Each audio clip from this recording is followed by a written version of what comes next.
In Vegas lights, the thrill ignites. UFC fights, setting the nights. Pop Sports Radio, the crowd's alive. MMA locker room where legends thrive. Just my 2 cents, the stakes are high. Joey DFS, watch the champions fly. Get ready for the thrill, the crowd's alive. UFC Vegas, to feel the vibe. Pop Sports Radio, we're ready to go. This Saturday night, it'll steal the show. Joey DFS, watch the champions fly. Get ready for the thrill, the crowd's alive. UFC Vegas, to feel the vibe. Oh, and we're back. The UFC boys are back in town. We are here. UFC Vegas 107. We're back in Apex. Erin, cold-blooded Blanchfield versus Maycee, the future Barber. I wonder if she still goes by that. Joey, how you feeling? How you doing? I'm excited for this one. You already know I'm a Blanchfield backer. I know you like her, but you don't love her. So how you feeling for this one? Look, I still follow her on IG, and she's still cute as shit. So, let's get that straight right there. But hey, we're back with fights. We had a break off. Now we're about to get ready for this long stretch of fights coming on. So UFC, PFL, you name it, the fights are coming up. So that makes me happy. Going on for this card, hey, 10 fights. We had some move arounds here and there, but I'd rather have fights than no fights. And I have a feeling we're gonna have a good night of fights. Big Show, you can bring that down for like 30 seconds. We're going to go over some of those fight changes there that they had from the weigh-ins. Trying to scroll up in the group chat. Some of the shit that Mill sends in here is wild. But to summarize the weigh-ins from yesterday here, what Joey is alluding to, Maycee Barber missed weight by a half a pound. Ardolene Nascimento missed weight, moved the fight up to 145. Vieira and Chason moved to 145. Giles and Gustafsson is off. Shouts to Gabe Yo for the 999 motherfucking dono and Banana Boat membership for 17 months, man. Almost coming up to 2 years, man. Shout outs to you, man. I'm glad that you found your home and your family. But let's go over the chat, though. We got Banana Boat, Gabe Yo, Philip V, Evan L says, "What's up, Billy and Joey?" We also have Varun Chadha. That is a crazy name. Says, "I'm eating pepperoni pizza on the can, stink in the room, and my wife is not home until my wife comes home. Let's fucking go, mate." Shouts to you. We got new worker in the building, says, "Let's make some cash." Shouts to my boy Wine Time. Make sure you guys check out Wine Time Spoon Bets walk-off wagers Sunday morning here at Pub Sports Radio. Get your baseball picks in there. Them boys have been red hot, man. I believe last week they had a sweep, both of them combined. So that's a lot of baseball bangers for you there. Nice little Sunday, roll up a little J-bone and get some baseball plays because that's really the meat and potatoes here as we get to the dog days of the summer. So make sure you check out Wine Time and Spoon Bets. But Joey, how you doing? How you feeling tonight? I'm sorry, were you about to eat something? No, you're good. You're good. We got time. So, hey, I'm feeling pretty good. Hey, if you guys tuned in on Twitter early this morning, I dropped some Cage Warriors action. The parlay hit, went 1-on-1 on my dog, so I'm bringing money in for this UFC card for tonight. And hey, like I said, I'm gonna pick my spots on this card because they just said on the screen the first fight will start in 27 minutes. 27 minutes, so we got some time to chill. I fucking told y'all. No, I'm just saying what everything on Twitter was saying though. Like, no one our luck, we don't pop up. Told y'all, I'm going to smoke. Fuck y'all. All right, you go smoke. We'll go talk. I'll eat these potatoes, and we'll keep this stream going. Hell yeah, man. Let's talk about some D10 action and all that good shit. Big Show, before you go away, though, this is probably the time that we should talk about the Locker Podcast parlays. Top left there, that is not correct. Santos and Blanchfield is not minus 175. It's like plus 105 or something like that. Let me check the exact odds on that currently. Little typo on the thing. Yeah, plus 107. I just don't think I changed it from your last one. Yeah, plus 107. And then we have Big Show picks in the bottom saying Zachary Reese, Erin Blanchfield. He's going with the unfiltered episode. Both of those two were featured on the unfiltered Matt Sarah episode this week. TC in the middle is going with the Santos and Ľudovít parlay. He wants to get his money nice and tight early on the prelims there. And then Joey in the top right, he said, you know what? When everybody goes right, I go left. And he went Rafael Fiallo and Bruno Lopes plus 487. That's got to be a new high mark for the year there. It is. Real plus money. And then we have Millie Mills. Mills gave out an even odds parlay. That's when you know this card is a little bit tricky. Lucky he didn't have access to Balaji Oki at that time. So those are the parlays that we have there for this weekend. And with that being said, I got some degen action with my parlay. I did Santos and Blanchfield like quarter unit on that parlay and then a quarter unit on both of their decision props together, and it was like plus 310 or something like that on FanDuel. It was very nice odds. But I will say though, a lot of line movement coming in on Ardolene, trying to figure out how do I want to kind of like hedge it. I kind of want to put myself in the position that I was in the Tisha Torres and Tisha Pennington and Luana Pinheiro fight on the last live stream, where I had like the parlay set up for the card, and then I also had the pretty high straight bet on the girls' decision prop. It was like plus 370 or something like that. So it was nice little edge opportunity there. But what you end up going with for DJ action? I'm still looking around. I do got my notes like I always do. I'm old school. Billy likes to say, boy, to do it on the computer. Nah, bitch. I do my shit on a notebook and paper because I'm old school as fuck. One line that's really catching my eye and I might make a play is this Oki line is going crazy. You know, everyone's parlaying him up. And as Evan L just said, Oki minus 600 now, was 425 this morning.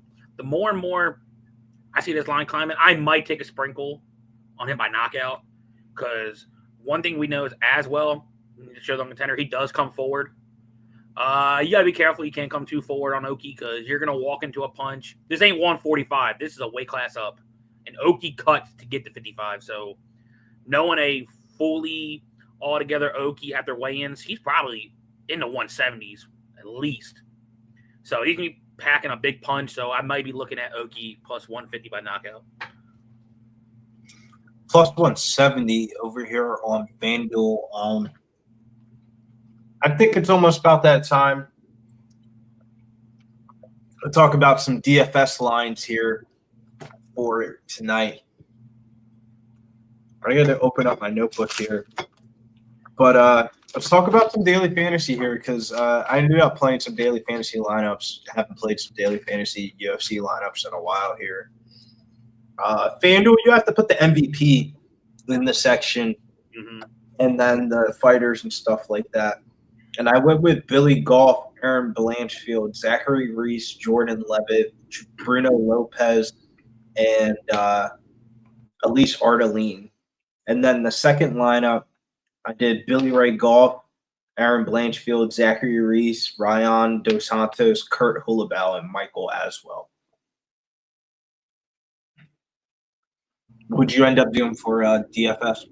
So DFS, I went with Blanchfield, Billy Ray. I'm starting from main card down. So I went Blanchfield, I went Goff, I went Lopes, who, if you guys don't know, he is my flag, and he's in my parlay.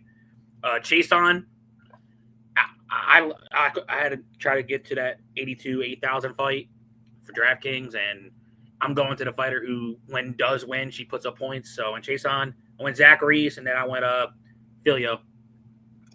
Okay. Fiallo, I can't get these Brazilian last names for shit. Yeah, Fiallo's been catching some steam here. Shouts to my boy Doherty in the chat. Says, "Sup, fellas?" Shouts to my boy Doherty. Hey, if you got some rugby, drop that shit in the chat. It's one of those type of nights. DGen action all over the place. NBA finals coming up in about an hour. Also, we have the WNBA coming up in about an hour. I took the Dallas Wings against the Chicago Sky. Handicap behind this one was the Chicago Sky got their first win a couple nights ago against the Dallas Wings in Chicago, and they hung 97 points up, highest point total that they put up this year. And now they're running it back against Dallas. Dallas laying points without Paige Beckers in the lineup. Paige Beckers is going to be out of the lineup for the next couple of weeks here. I'm still going in with Dallas, though. I think Dallas has enough to get the job done. I like Maddie Seacrest, all-time Villanova points leading scorer. Her point prop is at like 10.5 at -120. But I think Dallas bounces back against the Chicago Sky. They pick up their second win of the season. It's only their second home game. I took it -1.5, but that line, I believe, is -3. But we are joined by a third man on the panel. They call him Just My 2 Cents. 2 Cents. How you doing? How you feeling? How you cracking? How you living? Well, Billy, I reckon I've been called worse names before, but shout out to you guys and cash the fucking Royals, dude. Before I get into anything else, dude, everyone was all over the Tigers fucking nuts today, dude, and I had a feeling Tariq pitched well, but I had a feeling that little streak wasn't going to continue, man. So, yeah, me and your dude, Big Show, shout out to him, man. Had a little mini sweep. I was just putting this little victory tweet together, this little gloating tweet for the podcast, man. But sorry for my tardiness. You think a man can be granted a little grace because I've never been late before. But no, I'm just playing, man. Sorry for everyone to being late. Sorry, boss man. But I'm here. Better late than never, they say. Shout out to you guys. Shout out to everybody in the chat. Hope y'all are getting pumped for UFC Vegas 107. Got a couple sumptuous little things getting violent in that main event. Looking forward to it, and got my greasy little bets in. Hope y'all do too. Shout out to everybody in the chat. Get your action in, boys. There is still time. I think a fight got dropped, so we got a little bit to talk about it and build this shit up. But great to see y'all. Smash the like button, subscribe, join, all that good shit, man. Great to see you. Well, you kind of joined at a perfect time. Tardiness is more of smartiness. We are talking about D-Gen action here. I ended up doing some degenerate shit. It's just one of those type of cards where like you don't have to put a lot on a ticket to make a lot of money. Like you can hit like 1 or 2 prop bets on a card. I did a Ryan dos Santos, Erin Blanchfield, both by decision parlay at +310, and then I also did a 6-leg parlay for the month of June here. Ryan dos Santos, Balaji, Jordan Levitt, Zachary Reese, Billy Ray Goff, Erin Blanchfield, and it was +559. But I kind of want to get in some like knockout prop stuff because it's one of those type of D-Gen action type of cards where it's like people are gonna get smoked on this card. I feel like it's like when you have the lower level name fighters, it's like creates more variance. Dude, for sure. And like I was just going through, I put my picks in just under the wire. Now, hey, speaking of that, shout out to Swig, man, for running that contest, dude. It is up right now, pubsportsradio.com. Sign up. There is still time. The Don, dude, Jeff Corleone is still giving out cash prizes to the first place winner. We can't even get it. So that is more chances. It is a higher probability of you Brages nailing that motherfucker. So sign up right now, postsportsradio.com, free and easy. But yeah, dude, I was filling out my Tapology picks and I was like, finish, knockout, sub, like maybe 1 or 2 decisions. So like, I'm hoping we get violent, dude. And Billy, actually, I don't do this very often. I don't bet props very often, and I wouldn't recommend putting props and parlays together, but I just felt like getting stupid. So I did Maycee Chasson inside the distance and Dushko inside the distance for like +1988 or something. So that's a little like long shot flyer. But yeah, this is kind of one of those cards, man. It's either you just like you don't do much at all, or you just kind of you take some shots, dude. Because I feel like there will be some finishes on this one.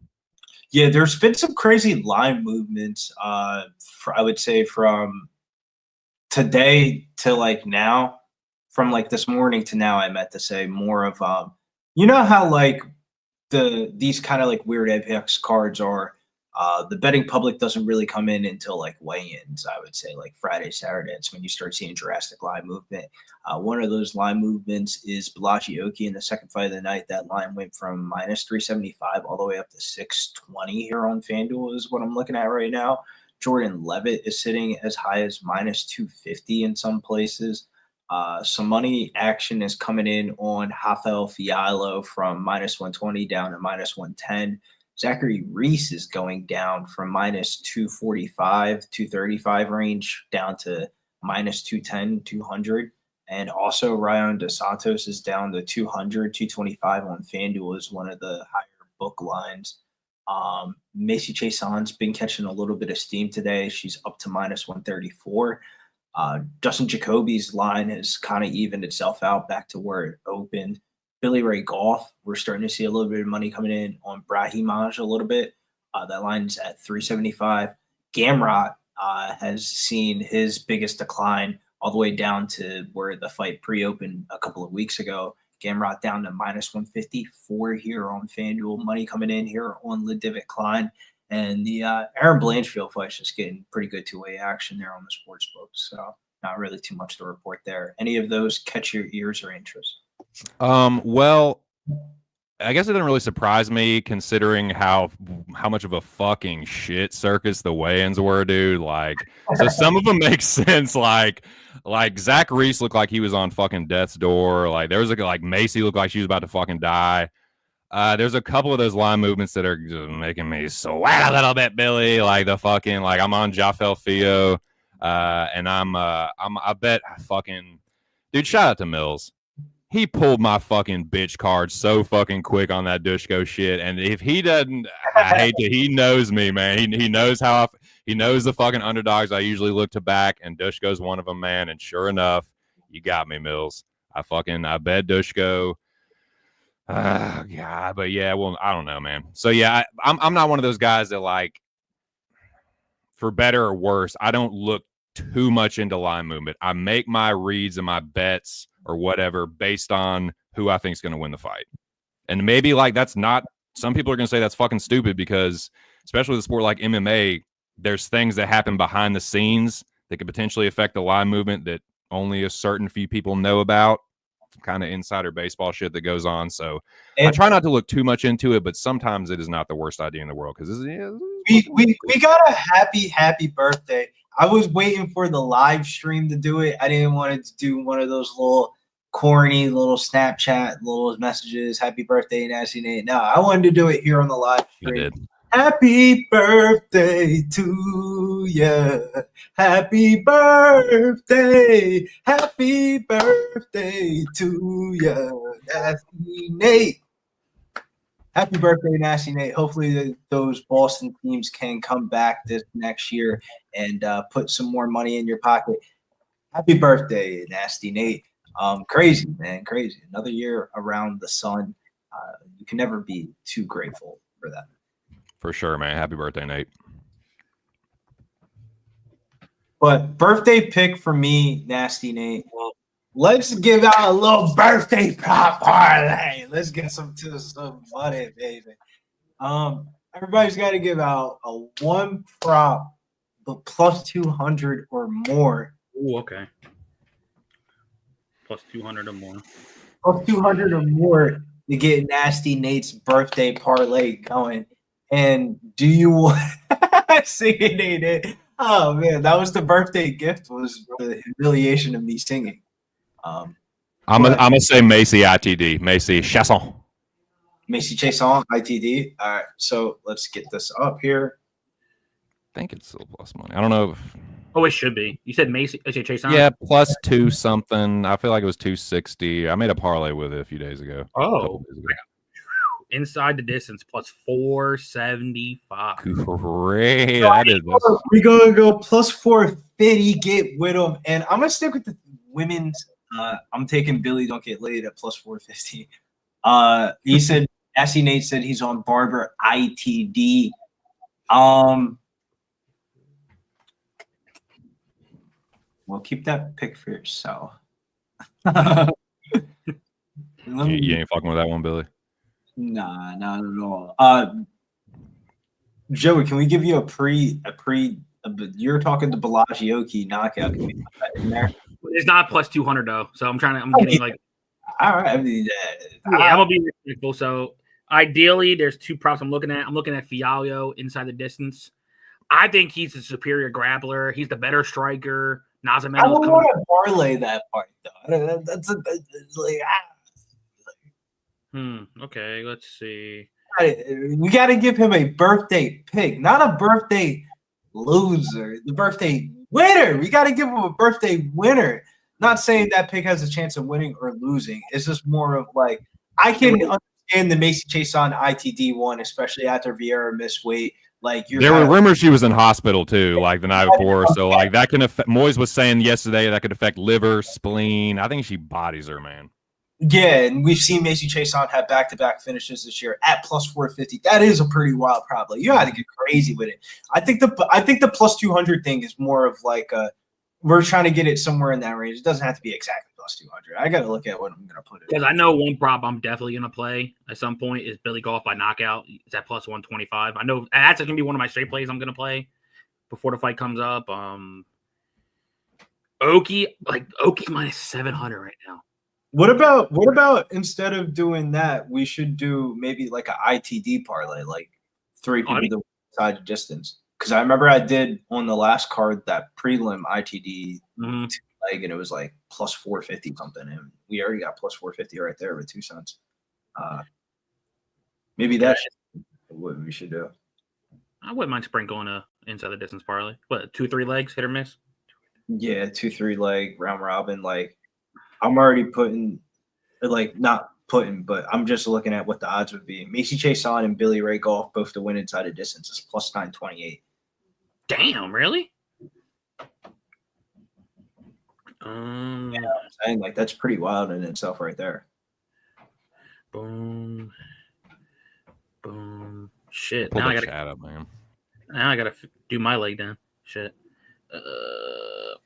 There is still time, boys. I reckon this first fight ain't gonna start till about 7. We all think. Oki inside the distance plus 100. While y'all are getting greasy, let me do a little roll call. Let me run through this chat. I got 95 people in here already. So let me go up in here. Let me see who we got up in here in this motherfucker. Varun Shada. My God, these advertisements. Evan L from the chat. Philip V. Shout out. I'm sure you guys shouted out the donos already. But yeah, Gabe Yodu, appreciate the $9.99. Banana Boat, member for 17 months. Shout out to you. What up, Perky? Rick the Ruler 713. What are you doing? 4 rubbers a day. I see you. Curtis Clark. Andrew G. Old E, my dude. What is good, man? How are you? T Moss, what is up, man? How the fuck are you? Dohertia. Ken Peacock. Try not to do too many repeats. Plus Money. Big Scott 510. Ron Lofton. Andrew G. Ladybug. Ladies and gentlemen, it is great to see y'all, man. It is fucking great to see, man. We got almost 100 in here, dude. Nasty Nate, the birthday boy himself. Yes, indeed. Everybody give him a big birthday shout out. Zofe, my dude, man. What are you doing? Dabby Cabby. The cabbie who dabbies. Let me take a fucking casual toke for that barrage right there, man. Shout out to Dabby, Jose, Jimmy the Bag, Peter Loshak, and the new show on the block, the new hot shit. Walk-off wagers, dude. Tomorrow morning, 11 a.m. Eastern Standard Time. My dude, Wine Time Sports and Spoons Bets are giving out the hot plays, man, the MLB shit. So make sure y'all check that out. And speaking of shows, make sure y'all check out the Locker Room Talk podcast that premieres every Tuesday evening right here on Pub Sports Radio, 8 p.m. Eastern Standard Time. As you can see, Big Show just put up the parlay template. The boys have been giving out our 2 pieces every week for a few months now. But as you can see, got some plus money up there. And, yeah, man, some good shit, dude. Nothing real. Joey, fucking tell the people about that one, Joey. I sure will, Mr. TC, sir. I liked Filio at first, and I know me and you always talk on our own ways, talking about potential planet flags. We do our own little conversation. And I was like, I like Fiel. You know, he's more active. You know, to me, I think he's more well-rounded. He shows more, eagerness in the cage. And then I'm gonna say his name right this time. Lopes, not Lopes. I don't want to get everyone on me now. You don't mispronunciate it, Joey. I know. As much as I like Brazilians, I always mispronounce their freaking names like they're Russians. But honestly, I like Lopes. I like Lopes' first fight, but for some reason I had the heebie-jeebies, coming from the contender. I switched off, and he dominated that boring Russian. And now he's coming in this fight, a dog again. And I was like, look, once he won that fight, I knew. I was like, look, I'm not jumping off the wagon. He is well-rounded. He called him even L. He called him even L. Shout out to Dabby, you fucking stoner. Hey, T-Moss, you got to stick around. He said the last few days. Fucking skeevy stoner. Yeah, sorry to hear that, dude. Feel better, man. Yeah, feel better. I bet. But yeah, I like both dogs. I kind of got it from Mr. TC. He started it first. I've seen him, do 2 dogs and parlays before. And then I finally did my first one in San Antonio for pub. That hit. So I was like, oh, maybe I can, find some dogs and get some shit barking. So 2 Brazilians, I think Big Show said that's the biggest odds on the show we had so far. Yeah, I think mine. I think I had 393 with Hyder Mill, but that was when we were doing the core. So this is it would be totally. I mean, it's still bigger, but I think TC had a big one too, like a 282 or a 300. It was the Kutalaba one. He was an underdog. He's got a bigger parlay than me, Billy. Sorry, I'm not worried like you. I don't go home to nobody every night. So There we go. Are you calling Billy's right hand nobody, dude? Fucking cyberbully. Pretty well, huh?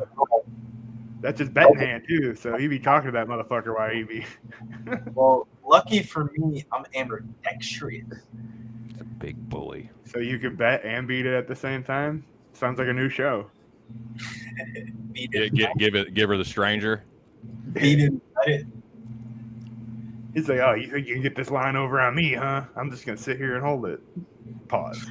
Billy's arms are equally as powerful. He doesn't have like retard strength in one. They're both like, well, all depends on the activity, though. That is how I determine like what I'm. Well, we know you ain't bowling 300s with a lefty, so. So, like, if I'm playing basketball, I have to play handed. I can't. I dribble better with my right hand, but I have to shoot left-handed. But if I'm like writing something else, bro. So, but your mic's fucking up or something, Billy. let's see. Well, we started the show a whole half hour early. how you know it's Billy's mic and not your mic? You don't know. I'm just trying to stick up for you now, Billy. I'm sorry. We only got 10 fights on this card. Yeah. Good. Let me That's see. the perfect amount. 13 and 14 is too much, if you ask me. I don't care if For a you're card paying like extra. this, yes. I Yeah. don't care if I don't like the fights with a lot of cards because they kind of just push them out. I would rather just spread the good fights out. Like fucking be a little more particular on who you're setting, your main cards up with. Don't be putting fucking Like when Cage Warriors. I don't know, man. Billy Goff on the main event, the main card. Nah, when Cage Warriors was on this morning from 10:30 to about like 4 o'clock in the afternoon, it was just like fight by fight by fight. It was like 18 fights. Yeah, like there was hella fights on it, but Is that what they're doing? They're like, we know a couple of these fucking jobbers are gonna drop out. Like, let's just fuck it. It's a numbers game, boys. it makes for good entertainment though, because like somebody just gets smoked and they're like, excellent. Normally they do 2 days, so Yeah, the Cage Warriors Unplugged is the best, bro. The Cage Warriors Unplugged card is when they have the Friday, Saturday cards. And Manchester, that shit's fire. Those are like the upcoming prospects, but the only ones I like because they're fucking 2 days. You get to, yeah, you get to cap it, and it's usually fighters that are right when the cuffs are getting inside the UFC, or maybe just got UFC. What pisses me off the most is the last thing I want to do is cap all this stuff and then go and try to find the bets, and I'm paying a price because the only book I can get it on are pricey ass fucking books. Yeah, but the thing that I didn't like about this card is like the UFC. I mean, not the UFC. The Cage Warriors Rome card. Like bro, I was saying this to Joey in the Discord. I was like, name 3 fighters in UFC history from Italy outside of Barber Vittori, Luigi Vanderivi, who isn't in the UFC anymore. Name a third, bro. You really can't. Like, bro, Italian MMA sucks. You're muted, TC. Alessio Di Chirico, that's the only one. That was what I was thinking about. There you go. That's a good third. It's a good third. And then there was another old school Italian guy. The holy trinity of Italian MMA fighters. Bro, Italian MMA. By the Irish, that just What a figured power out trio, dude. Eat your heart out, the police. The Irish just beat him up for so long. They just. And stopped Vader fucking is his only head. on that list for entertainment purposes. Like, he's only on there for entertainment. But, like, at least, like, I don't know, with, like, the Scottish cards, it's, like, so low level that you can see who's of a better level. But the Italian cards, we're watching this joint. Joey was like, yeah, I got to bet on this one. And, like, both of them had, like, a 1-0 pro record. And it's, like, the greasiest shit ever. But he's like, but he went 4-10 in amateurs. So it's like that. I went deep dive into the bitch. It's a burgeoning scene. TC's like, Put not it for kindly. me. Yeah, that shit's crazy. The Patty McCory line was like minus 1,600. Craziest thing ever. I placed this parlay. The Ian Gary Carlos Prates fight. I did Prates plus 5.5 and Patty McCory on the money line. And Patty McCory's fight got canceled, but I thought I had lost that bet because I thought Prates did not cover the 5.5. And when I went to go on the Bet365 to bet Cage Warriors today, they actually cashed me out that ticket from over fucking like, bro, that fight was like at least 2 months ago. The Prates and Ian Gary fight, that fight was a minute ago. And they gave me the money from that ticket. And I guess Prates did end up cashing up plus 5.5. Like, and I just had random money in my Bet365 account, and that's what I used to bet on Cage Warriors. I was like, fuck it. The dumbest shit ever, though, bro. Of like over 2 months to cash me out on a ticket because the fight got canceled. Of like Patty McCory was supposed to fight, and the fight got canceled like 30 minutes before. And I thought I had lost that ticket. I thought Prates lost, but I thought Gary won by unanimous decision. That's what I thought. Did you mention something about that while we were live or like backstage or something? This sounds like vaguely familiar. Yeah, I was bitching at that day. Yeah, definitely bitching about. I was thinking, I'm gonna give me like this got canceled. Why didn't you void it? Like, what the fuck? Yeah, like but I thought Gary won, but I kind of went past my memory because I thought Gary had won past, like, I thought he covered the spread at minus 5.5, so I didn't even think second of it, and then ended up getting that money today. So ended up circling around and smacking them with some chalky ass Cage Warriors parlays, a minus 200, a minus 170, and then I mixed in some UFC shit with it, and I was like, all right, this is what you get, motherfuckers, for making me wait for that long. This might be a really fucking stupid question, but I'm kind of a fucking stupid dude sometimes. Which bets do you think pisses the bookies off losing more? When you do a greasy parlay and hit it, or when you fucking just buck their line and hit the underdog? Like, which do you think where they're like, God damn it? I think the lines that hit the bookies the most are the ones that they take parlay dumps on. So, like, if I had to rank biggest liabilities on this card tonight, Blanchfield, dog, that fight's only been up there for like 48 hours, and it's went from minus 370 to 620. That means, like, if you ask 10 people that had a parlay ticket on this card, 8 out of the 10 people probably have Blanchfield on their ticket. And I can't really think of any other big liabilities on a card like that. They've gotten a lot of two-way action on this card. Like, Oki right now is minus 7 for me. I'm like, yeah, no. That's an example of a favorite hurting the sports books. But I don't know, though, TC. That's a good question, because on a pay-per-view like next week, yes.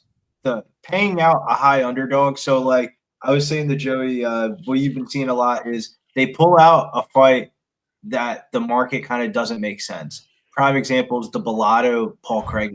Like mad people had Bellato in parlays, but Paul Craig's money line was actually the highest bet money line of the whole entire sports card on Bet360. Not Bet365, BetMGM. On BetMGM, Paul Craig was the highest bet money line of that card. So that probably, if Paul Craig wins that fight, that probably ends up hurting him more than paying out the Bellato and the parlays. So it's like, right, it probably differs like fight to fight, card to card more. So like the John Jones fight against Stipe is a weird one where Stipe by knockout was their highest like liability prop line that they had of the whole entire card. So John Jones winning by like damn near any method of victory, the sports books didn't really lose money on. What up, Wine Time? I see you, dude. Your I'm ears okay. must have been burning, man. I was just talking about you. How you doing, man? He Shout said out to Pitt too, man. I see you, Pitt. He's on the doggy dog in the first fight. The rough Well, road. party's over, boys. God bless it. Nah, man. Best of luck, everybody. Let's fucking go, dude. Yeah, I took one of. I was on the other side of one of Wine Time's plays earlier, man. So maybe he gets me back here. Fuck, we'll see. Best of luck, everybody, man. We got the first fight coming up. I did actually see them warming up in the back, so hopefully the gears are turning. I get the fucking ball rolling here. But yeah, I got 104 in the building already, boys. Got triple digits already. I like to see that. What the fuck are all 104 y'all doing, bro? Just chilling with us for a half hour before? Hit them like buttons. Hit the subscribe button. Bunch of new names in the chat I was watching. Bunch of new names that I've never seen before. So if you're just tuning in, if you made the For You page for UFC or something, go ahead and hit that like. Go ahead and hit that subscribe button. Help the boys out. Y'all smoke weed? New sure hit that weed right here. Yeah. Make sure hit that weed and started getting real talkative, happy, excited. Damn, man. Maybe just give Chad a blood and let him rock. Yeah, that's what happens, bro. Get that weed in. Get that weed in you, boy. So my question is, are we locking this in as What up, Pitt? birthday pick parlay? Yeah, sure you are, Pitt. Balaji Oki by knockout, Maycee Chiasson inside the distance, Billy Ray Goff inside the distance, plus What up, G? What up, Newt? 26.76. If anything, maybe I'll do Oki inside. The knockouts plus 125 inside the distance plus 100. You have a horrible knockout prop line on that. It's like plus 170. Some of them, they're kind of like, Anyway, yeah, it's oh, plus yeah. money, but we're not going to make it too crazy. Like that one might actually hit. Yeah, shout out to Gerardo and Nuke. What are you doing? Hell yeah. What do you guys think the odds of Joey winning this contest tonight? Plus 1,600. Yep. So, About right. shouts to tone though. Let's talk about it. Levels play of the day was Tyler Stevenson over 1.5 bases plus 215. For the UFC tonight, he is on Jordan Levitt to win in over 1.5 rounds plus 117. I do like that. Mm-hmm. He's on Bruno Lopes money line plus 175. Those are both half unit pieces. And then this is for the gusto here. He said it's going to be a cold-blooded main event here. He's got Erin Blanchfield round 2 by submission, 22-1 odds. Erin Blanchfield to win in under 3.5 total rounds, plus 425. Erin Blanchfield to win in under 2.5 rounds, plus 650. Get with me. Dude, I'm really looking forward to that main event because, one, my action will be done. So win or lose, I don't have to sweat about that. So I can just watch it and see these two lovely ladies that do not fucking like each other, dude. You want to talk about a fucking like a high level cat fight, dude, where these just like, she's like, fuck you, bitch. And it is like the feeling is mutual. Yeah, it's going to be fucking, it's going to be tasty, man. I can't wait for the main event. But yeah, look at I was talking about it earlier, dude. Hell, fuck yeah, dude. Main big show, little mini sweep there. Just wake up and win some money for baseball for the UFC days, boy. Let's go. Well, UFC. UFC fights are about to start right now. Did anybody have any bets to go off right before this? At least Ardolene versus Ryan dos Santos. We all have a couple parlays with Hayani, I believe me and you, sir. Yes, sir. I ended up doing decision prop parlay as well with that plus 301 or plus 310 if anybody wants to tail two decision prop legs. No, hey, I don't mind that, Billy, because like that's a nice little contrarian angle. Like you think maybe well, I think and some others too, like that Dos Santos winning will look like a sub, but dude, that decision prop could end up being really sneaky and nice.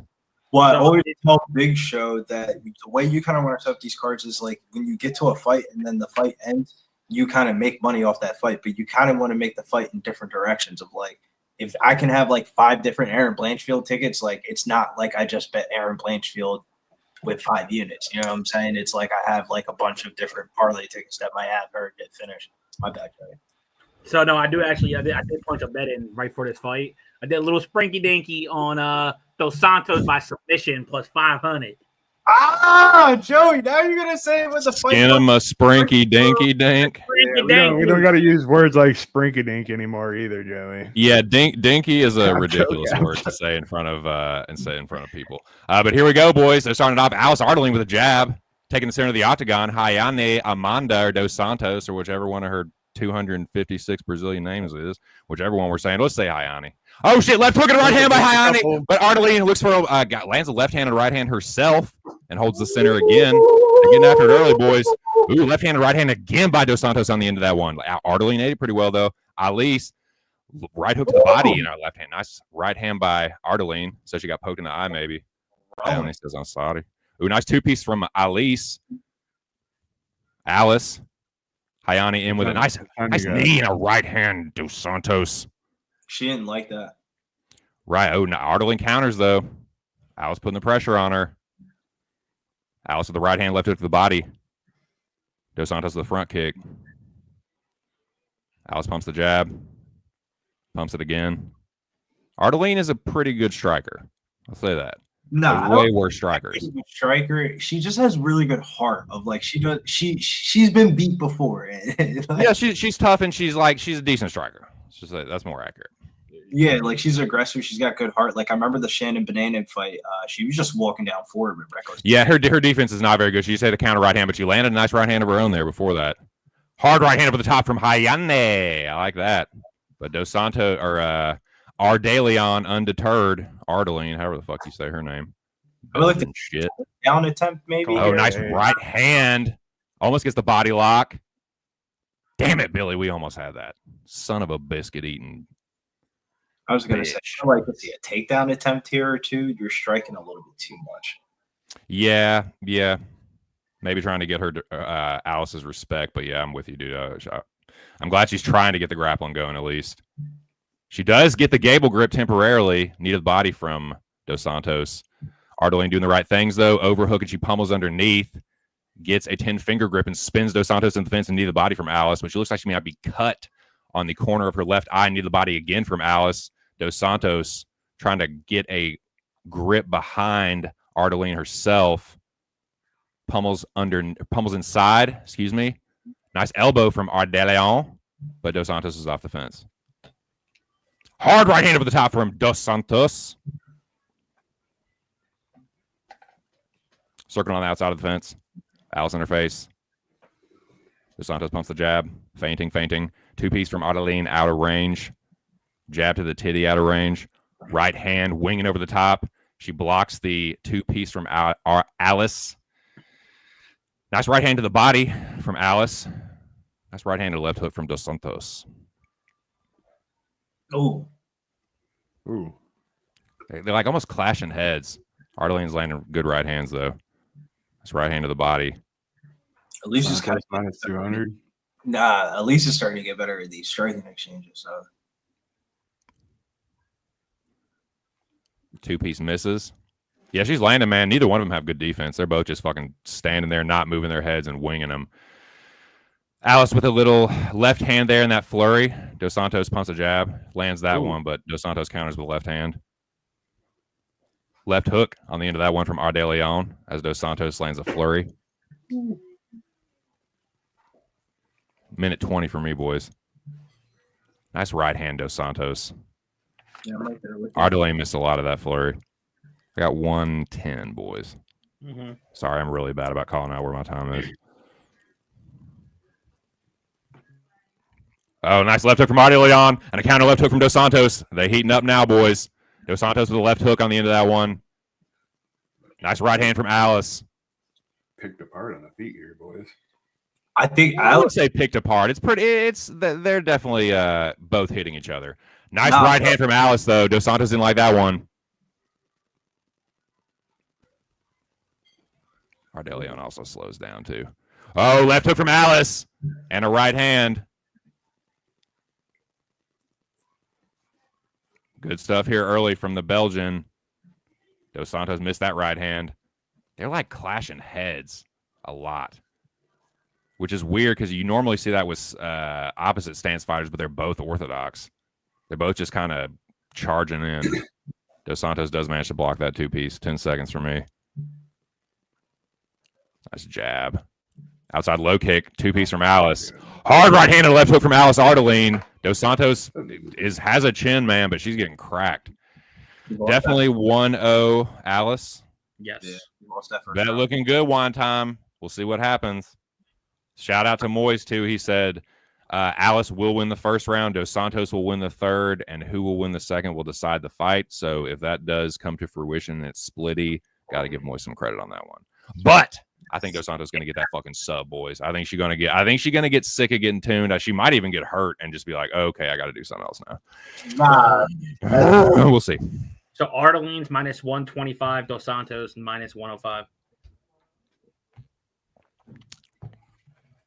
That did We'll not see. look good, boys. That did not look good. I'm with you, Billy. I'm trying to find something good, trying to find something to hold on to, something to hope for. Nah, man, it's not over. There's just 10 minutes left of this fight. Ain't even halfway through. Damn. And Ardolene does slow down. Line jumping. Ardoline minus What up, Spinny? Levitt win by sub decision. Reese KO. Fio Nascimento fight to go the distance. And Bruno Lopes money line plus 1,300. That's a damn spinny bomb. That's a fucking atom splitter. Damn, I gotta go get one. Here we go. Second round. Alice takes the center. Putting the pressure on again early. Ooh. There we go. Dos Santos gets hip tossed by Alice, but she's throwing shit up in the back, kicks Alice up, and she pops right back to her feet. Could it come down to the second round? Outside low kick gets checked by Amanda. She might have landed that left hook, but she was mostly out of range. Ooh, nice left hook from Dos Santos, or maybe it was a jab. Couldn't really tell. Nice jab. Get back on that jab, Hayani. Alice doesn't have good defense, man. Nice jab from Alice, though. Oh, hard right hand from Alice, and she switches stances Up to into three. the southpaw. Nice jab again from Alice. Snaps Dos Santos' head back. Dos Santos' head back. There we go. Get the grappling going, man. Get the grappling going. Nice jab. Yeah, duck your head. They trade jabs there. Nah, that was a fucking punch. Nah, I don't know, man. I think that was a fucking punch. I don't know, dude.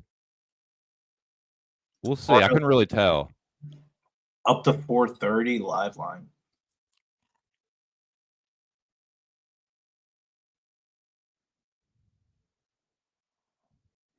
Nice left hook, Amanda.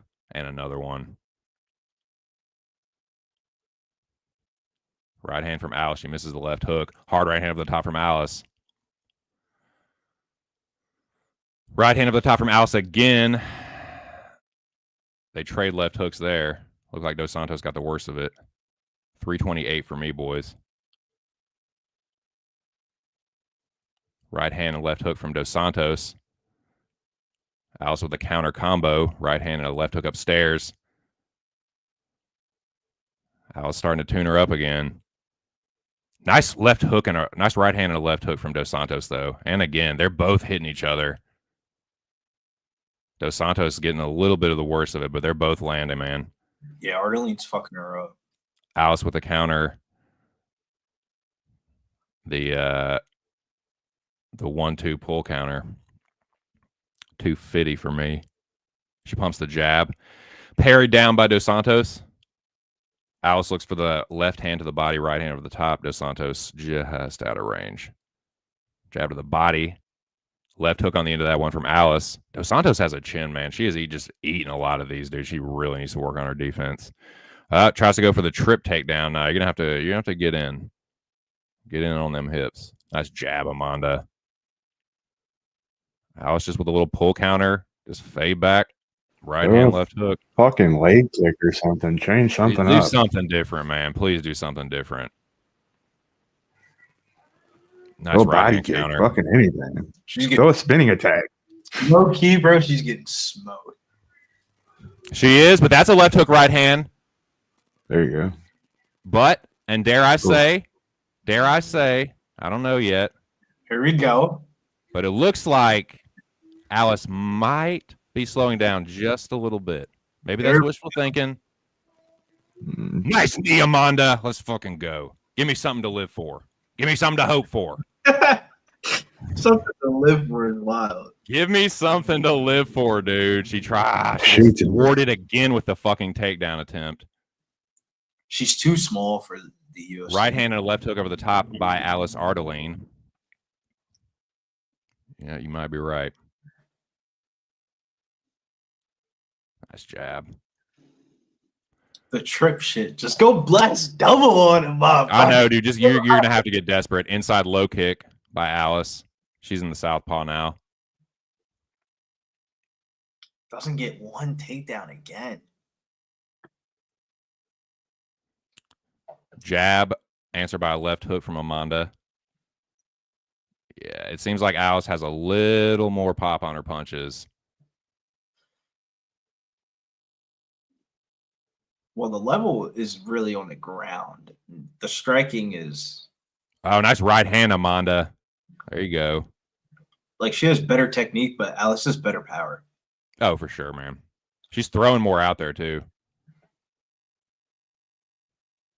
I agree. Evan duck right under when Alice plants her feet. That's how you just blast double this bitch to the ground. Nice right hand, Amanda, again. She's landed some good shit in this round, but she's getting countered, man. Everything she lands, Alice just answers. Yeah, well, she's down 2 rounds. She just almost got dropped. Nice right hand over the top there. Right hand counter from Alice. Left hook there from Amanda. Nice right hand, left hook from Amanda there, too. As long as she's not landing nothing, Alice is cut under her left eye now. It's not one-way traffic, but she is getting the worst of it. She's getting, like, Alice visibly has more power, and she's put more pressure on her. So, like, even if you think that round's closer, it's probably 2-0 Ardolene. Probably Amanda needs a finish. But we'll see, man. It did look like Alice was starting to slow down a little bit towards the end of that second round. But again, like, she might just not have the firepower to, like, it looks like she's having a real tough time getting the takedowns. Real tough time. Like, if she can't, like... I'm getting real optimistic vibes from you, but I feel like we're getting cooked. No, it's desperation. I'm hoping. This is like hoping and wishing. Like, I feel like this bet's dead.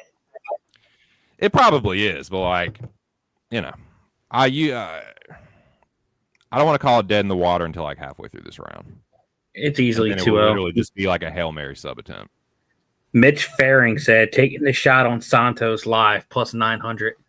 Don't do it. I hope you're right. I hope you are right, sir. Just be thankful that you're betting, but I would try to hedge out. Tyone just said something to Alice. I don't know if he said something to Dos Santos too, because they just cut the camera back on. But here we go, third round, gents. Great to see y'all. Nice jab, Amanda. Nice right hand, left hook from Alice, and an inside low kick answered by Amanda. Alice is cut under her left eye, though. Like I said, she's eating some punches, man. It's just like she hits a little bit harder, a little bit bigger. You can see a little more muscular. But Amanda got a good chin, dude. Amanda's coming up. Yep. Hopefully, man. She's got a nice right hand, Amanda, and another one behind it. Now she looks like she's nice knee. Alice keeps answering her, though. God, Amanda's got bad takedown defense. You mean take that? I feel like there's a little less sting on these fucking flurries from Ardolene though. Like Whoa! nice right hand left hook. Ardolene wobbles a little bit. She stumbled just a little bit. She maintained her composure pretty well, but she did a little shimmy there. Come on, Amanda. I know. I'm fucking hoping. Nah, we're not open. We're just calling how we're seeing it, right? I'm hoping. I'm hoping and wishing. Jab from Ardolene. The body language looks a little different now, though. And Ardolene isn't putting quite as much crazy pressure. Nice right hand, left hook, Amanda. Where was that? That was in the first round. Now that cut split open a little bit. Finisher. Nice left hook, Ardolene. Ardolene is cooking, though, on the stats. Yeah, crazy. But it does look like she is nice right hand. But the real estate, Amanda's starting to take up a little bit more now. She's not giving out Ardolene as much ground. Nice left hook, though, from Alice. I got 320, boys. She was getting pushed all the way back to the fence earlier. Nice jab. Misses the right hand. Ardolene counters with the left hook right hand. I got 310. They trade jabs. Nice jab, Amanda. Woo! Ardolene with the right hand over the top. Nice jab from Ardolene. Amanda just blocks the left hook. Left hook to the body. They trade jabs again. Nice left hook, Amanda. Yeah, Alice getting lumped up a little bit now, boys. I don't know, dude. Nice right hand. Nice counter right hand from Ardolene, though. Ardolene's face is starting to get lumped up a bit. They trade jabs. Nice right two-piece, Amanda.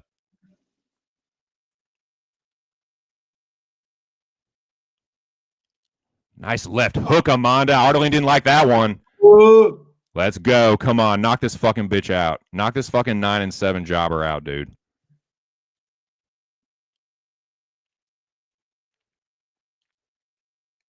Nice left hook from Ardolene. She gets countered over the top of the right hand. Nice jab from Alice.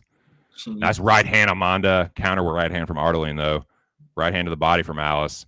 Ooh, Amanda just got that right hand parried, dude. You're not telling us. Nice double jab from Alice, actually. Amanda just gets the jab up. Alice trying to go right hand over the top of Amanda's jab. Nice rear left hand from Alice. And a right hook. Alice switching stances now. Outside low kick from Ardolene. Moyes, you son of a bitch, if this is a split. Left hook, right hand. Shout out to Moyes Audio. Two-piece from Ardolene. And a counter two-piece from Dos Santos. Right hand from Dos Santos. Oh! There we go. Where was that, dude? Where was this shit? Oh! Where was this shit? Oh, God. God. That's just an Eric Carmen. God. Jesus Christ. Here we go. Shouts to Lisa Ardolene, though. They trade jabs. Yeah, if she ends up winning this, man, she looks like she might. Two-piece from Amanda. Nice jab from Alice. And a right hand. Amanda's left eye is fucked up, dude. It is black and blue. Two-piece from Amanda. They trade jabs. Ooh, nice shovel hook from Alice. Body kick from Amanda. Left hook from Alice. Amanda looking for the takedown again. She is gassed, dude. You getting that cut paper on Monday. I mean, if she loses this, you get that's 0-4, dude. You got to. You got to. 0-3. Yeah, she's 0-3. I mean, she probably beat Pooja, right? Right hand, left hook from Alice. Two-piece from Amanda, but she gets every time she lands something significant, Alice counters her. Nice right hand. Ardolene in a left hand, a jab. Alice's face is fucked up, though, dude. Could we see a split, hopefully? Nice right hand counter, left hook from Alice, though. 10 seconds left. Ardolene with a nice knee, though.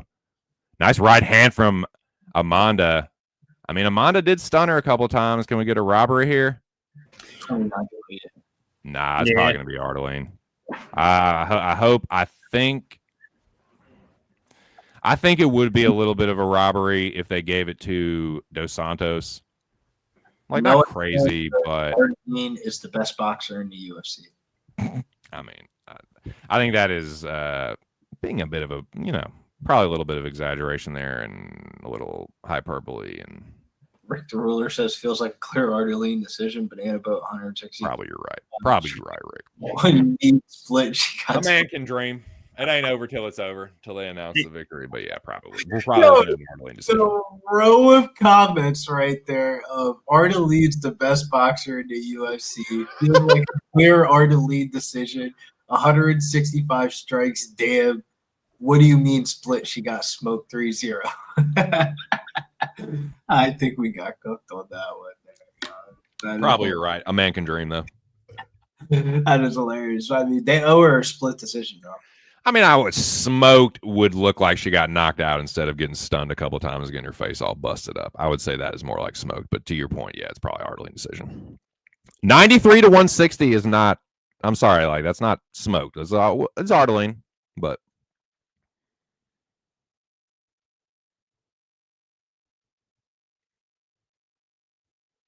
Damn it, Billy. We're about to go up and smoke here, brother. Give us the robbery. Give us a fucking robbery. I don't think we're getting this one, though. There's this one. This is one that I don't think we're Probably getting. not. Probably I think not. this is getting cut. I didn't think I was going to get Shanna Banana. I didn't think I was going to get Cyril Gone. Nah. But this is like literally not the surreal gone one. I was like, hey, never say never. Who else is you gonna put up next? It's like this one is like loser leaves town, bitch. You don't. All three. The judges score the contest. 30-27. Damn. Mute. Yep. Am I going to mute? Don't. 28 for the winner by unanimous decision. Somebody mute their TV. Oh shit, that was my TV. Yeah, mute it, Joey. God, don't get us fucking copyright stricken. I thought I was on mute. For a second. Well, I apologize. Joey on some high shit. That shit was loud as hell. I thought I was on mute because I was like, okay, I'm on mute, and then I'm like, I'm saying mute your TV. I said it 3 fucking times, and you just kept doing it. I was like, is that somebody fucking with me? He's like, no, just Joey being a dumbass. That's all right.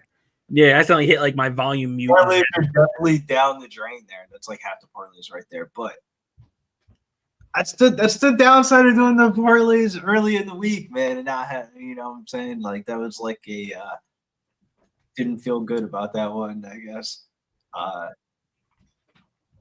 We roll on. Balaji versus Michael Aswell. Thank God that girl's famous for it. Shout out to the Ardolene backers, though, all jokes aside. Yeah, Ardolene backers. I mean, shouts to her ass because her face just got jacked up. Mm-hmm. But all you gotta do is shake a little bit of booty for the tootie. Should have went to the well there because that line movement was crazy. Yeah, same. Glad I'm only put her in one. Yeah, I put her in a nice little long shot parlays and yeah, definitely glad I didn't go heavy on that parlay for sure. Well, we got Balaji and Michael Aswell. A lot of people have Balaji in parlays here. Do you think Balaji finds the knockout here on Michael Aswell coming in here on short notice? If you remember, we did the Dana White Contender Series for Michael Aswell's fight against Brogdon Grod. That fight was a complete banger. Went to a split decision, and Brogdon Grod got signed to the UFC. And Michael Aswell went back on the regional scene, now taking this fight on 3 days' notice. Joe, you said this was up a weight class, right? Yeah. Aswell is usually a 45er. Took this fight on short notice. Now it's a 55. Ogie's a big 55er. We saw in the Contender when he was an underdog on Dana White. He got the knockout win. He hasn't got no finish yet in the UFC, but the way the line is climbing, I see minus 800 on Ogie. Everyone's parlaying him the fuck up. Well, I'd say fuck it. I'm not parlaying no minus 800. Ogie by knockouts plus 125. The inside the distance plus 100. So I'd probably take one of the stats of one of them. What are we thinking here, man? What are we thinking? We going for the gusto? What Joey said.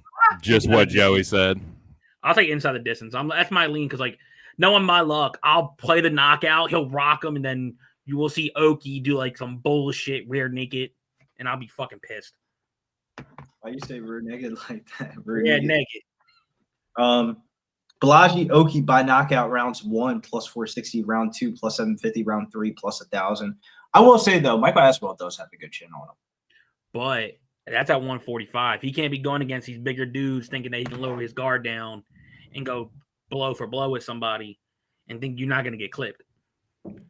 Yeah, I feel like Oki is has That's a a big kid. little indignation built up in him, and he's gonna uncork it on as well. He's probably thinking that Chris Duncan choked me out. I was winning that fight. And you know what? I'm going to come back with vengeance. But good call by Mr. TC on that, though. Jesus. That was a flag, right? Sometimes you it's gutters and strikes, Bubba. That was your flag, right, Duncan, that week? I think. No, I don't think so. I think I can't remember, man. I can't remember if I just bet him or if it was a flag. Yeah. Oh! Okay. Ooh. You know, I gotta check these DFS lineups. You can't give it build up like that and not deliver, you know? I gotta check the DFS lineups because Ardolene was one of my Oh, yeah. She probably broke the slate, bro. What, over all those significant strikes? Knowing FanDuel's a striking stat base? damn. So I have her in the bigger one, but not in the smaller one. I usually do the switch of them. Like I'll put one in one lineup and then flip it in the other lineup. And I had Ryan Dos Santos in the one lineup and I had Ardolene in the other. The Ardolene lineup has Billy Ray Goff, Erin Blanchfield, Zachary Reese, Jordan Levitt, and Bruno Lopes. So Ardolene scores 48. So Help me, Dushko Todorovic. You're my only hope. I don't think that's final, Billy. Because usually after that the fight goes down, you usually wait like 5 or so, then you see a final. It's not the worst though, because that lineup, at least I have that one lineup that has Ryan Dos Santos also has Michael Aswell on it. So you know that lineup. Justin, dude, shut the fuck up. No, I'm kidding. Please keep talking. But talking about some fucking stick a feather in his cap and call him macaroni fucking with Joey. Only I fuck with Joey, Justin. No, I'm just playing. That's just going to make him do it more. He's a character, man. Shout out to Justin Villejas. Everybody else in the chat still got 108 people, boys. Let's fucking go, boys and girls. Excuse me. I'm going to drop this. Ladies in there. I'm gonna drop this little play in here, you know, since a little bit money chase, and we're gonna go Bellagio Key and the Indiana Pacers. Oh, the Pacers are gonna close it out tonight. Yeah, but it's one of those things that I don't feel too good about it because every time I try to put a parlay with the Pacers, I always end up losing the leg before the Pacers game tonight. Like I put the Indiana Fever in the parlay with the Pacers to Gamebridge parlay, both of them playing the same arena. And the Fever fucking lost last night, Bear. They fucking suck without Caitlin Clark. They were minus 12.5 point favorites and they lost outright. Big Show, what do you feel in your gut and your scrot? Only you can answer that. I don't even know who's pitching for you.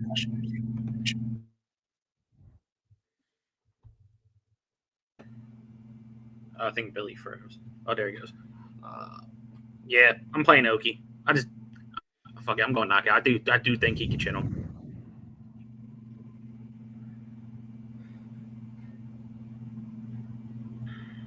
So you're going knockout? I'm going knockout. Because I'm sorry, he has one submission win. I'm going knockout. Bulls. Joey's got some bulls here. You say he's going with the Plus knockout. 150. Plus 150. Yes. Excuse me. The one thing that I don't like about the knockout prop is, damn, Michael Aswell be getting his leg. He be getting his shit tuned of like rock'em sock'em robot, hands down. But the one thing is, this is at lightweight, not featherweight. So going up that weight class, you know, you think you're rolling with some punches at 145. So the big boys that are cutting down from like 170 down to the 155, shit like that, start cracking you. That's how you get knocked out. Even the under 2.5 at plus 115. I think the under's in play as well. I think the under is better than the knockout prop because I would say if Michael Aswell wins this fight, it would be through. He hasn't about to say. Oh, Oki coming out looking pissed. Yep, he's gonna knock him out. Oki's knocking him out. Yeah, come on. Look at First round Oki. knockout. They're pissed. Come on. Can we get this back in? Oki coming in looking like a fucking madman. Come on, Nope. can we get this back in? He's about to knock him out. He's gonna knock him out. He's looking like a fucking madman. Man. He's gonna Oh knock yeah, Oki by knockout. Oki by knockout. Yep. Oki by knockout. Are we going first round knockout or are we going? I mean, I'll sprinkle first round knockout. I think he might not. No, these are sprinkles. Don't do this at home. Gambling is always supposed to be fun. Don't put your life savings on these type of bets. As always, Oki by knockout, round 1 plus 300. Got the Belgian and Nigerian flags. Great. Joe, you get such bad lines on these. I know. It's my, 460. it's my stupid book. I'm gonna go rounds 1 or 2 and go plus 240. Tick off that one. I was trying to see if I can get a better line on that, but I might just stick with what I got. Look, he came out like he ready to kill somebody, so.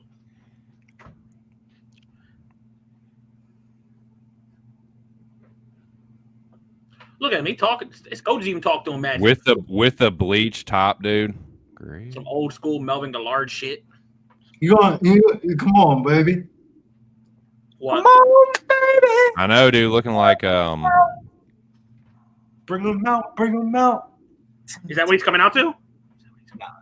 Oh, I'm about to say, if he's coming out that, oh yeah, then he ready to go kill somebody. You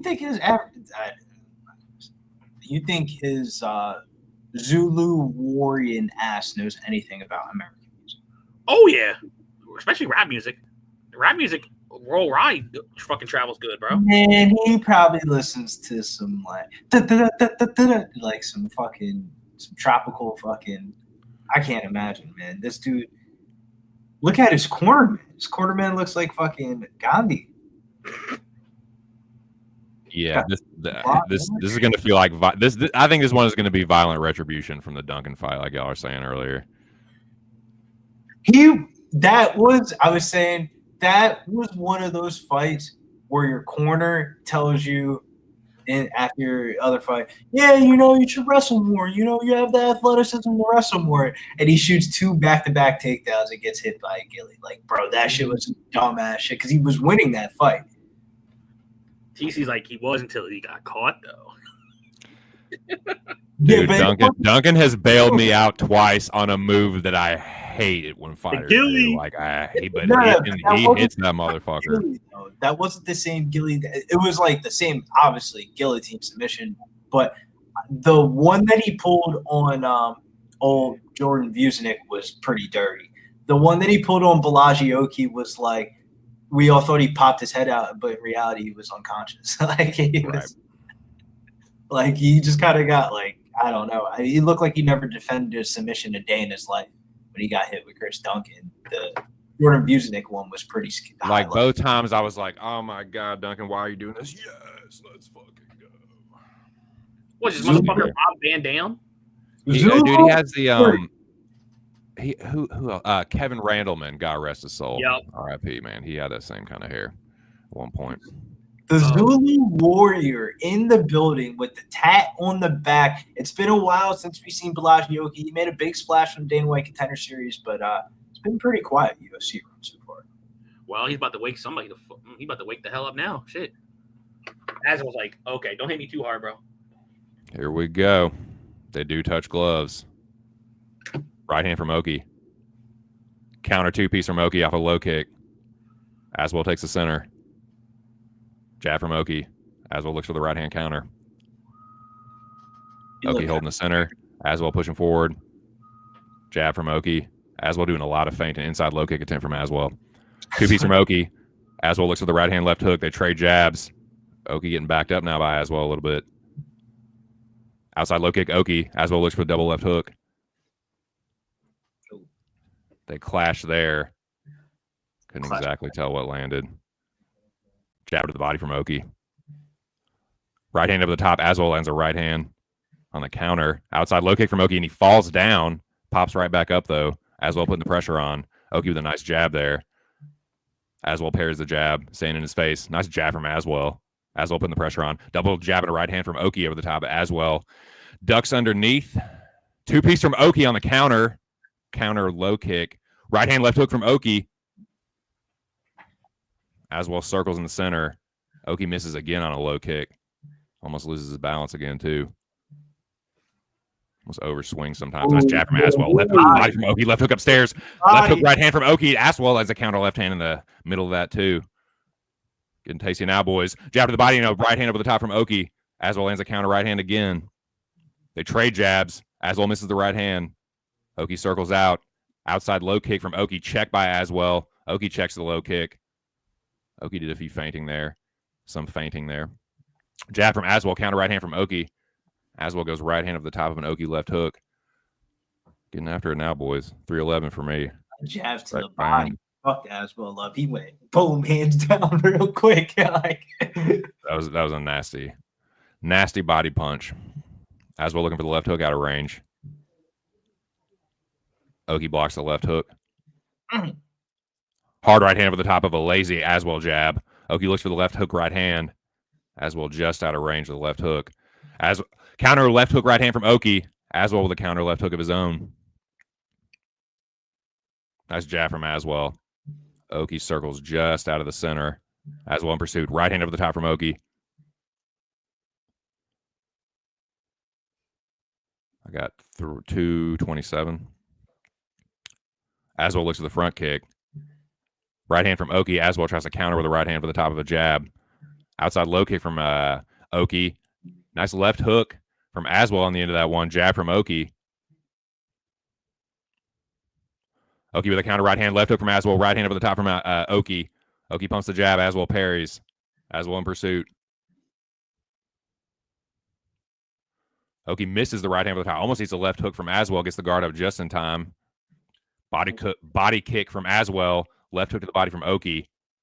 beautiful jabs. Aswell cut on his right eye, or his left eye, excuse me.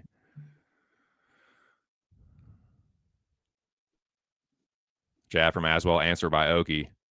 Oki ducks past a right hand, or pulls back from a right hand. Outside low kick, Aswell. Oki with a nice jab. Two-piece from Aswell just out of range. Oki gets the jab pair to the top. Ooh, nice left hooks from Oki on the end of that one. Left to the body from Oki. Aswell gets his action paired. Oki almost catches the kick. Left hook counter from Aswell. Stumbles Oki temporarily. Nice jab from Oki there. Live line's coming down a lot, down to 235 for Oki. Left hook right hand over the top from Aswell. Hard left hook on the end of that one from Aswell. Oki ate it pretty well, but he got cracked there. That must be what it is. Aswell starting to come alive here at the end of the round. Nice right hand, left hook counter from Aswell on the end of that. Throws a lot of volume. Slips the jab. They trade jabs there. Ooh, nice left hook from Oki. Countering an Aswell jab. Low kick from Oki. Oki parries the jab. Almost catches the low kick there from Aswell. Oki with the right hand, left hook. Aswell with a counter left hook of his own. Looks to meet Oki back in the center. Jab to the body from Oki. Oki with a left hook to the body that time. There you go. Ooh, that left hook to the body's fucking. Left hook upstairs from Oki. Counter with a right hand, left hook from Aswell. Aswell pumps the jab. Oki goes two-piece to the body. 10 seconds left for me, boys and girls. They trade left hooks there. Oki slips the jab. Aswell lifts the knee. Oki the nice jab there. Right hand, left hook counter from Aswell. Stumbles Oki again. I tell you what, that's a competitive round, boys. I mean, I still think Oki got it, but Aswell's fucking live. Glad I'm betting that shit. That's what I know. At least for the next round, he's live. End of the first round. Total strikes 38-37 in favor of Michael Aswell, 38-37 for Aswell. For head strikes, 31-25. The body shots from Oki were nice, 7 out of 9.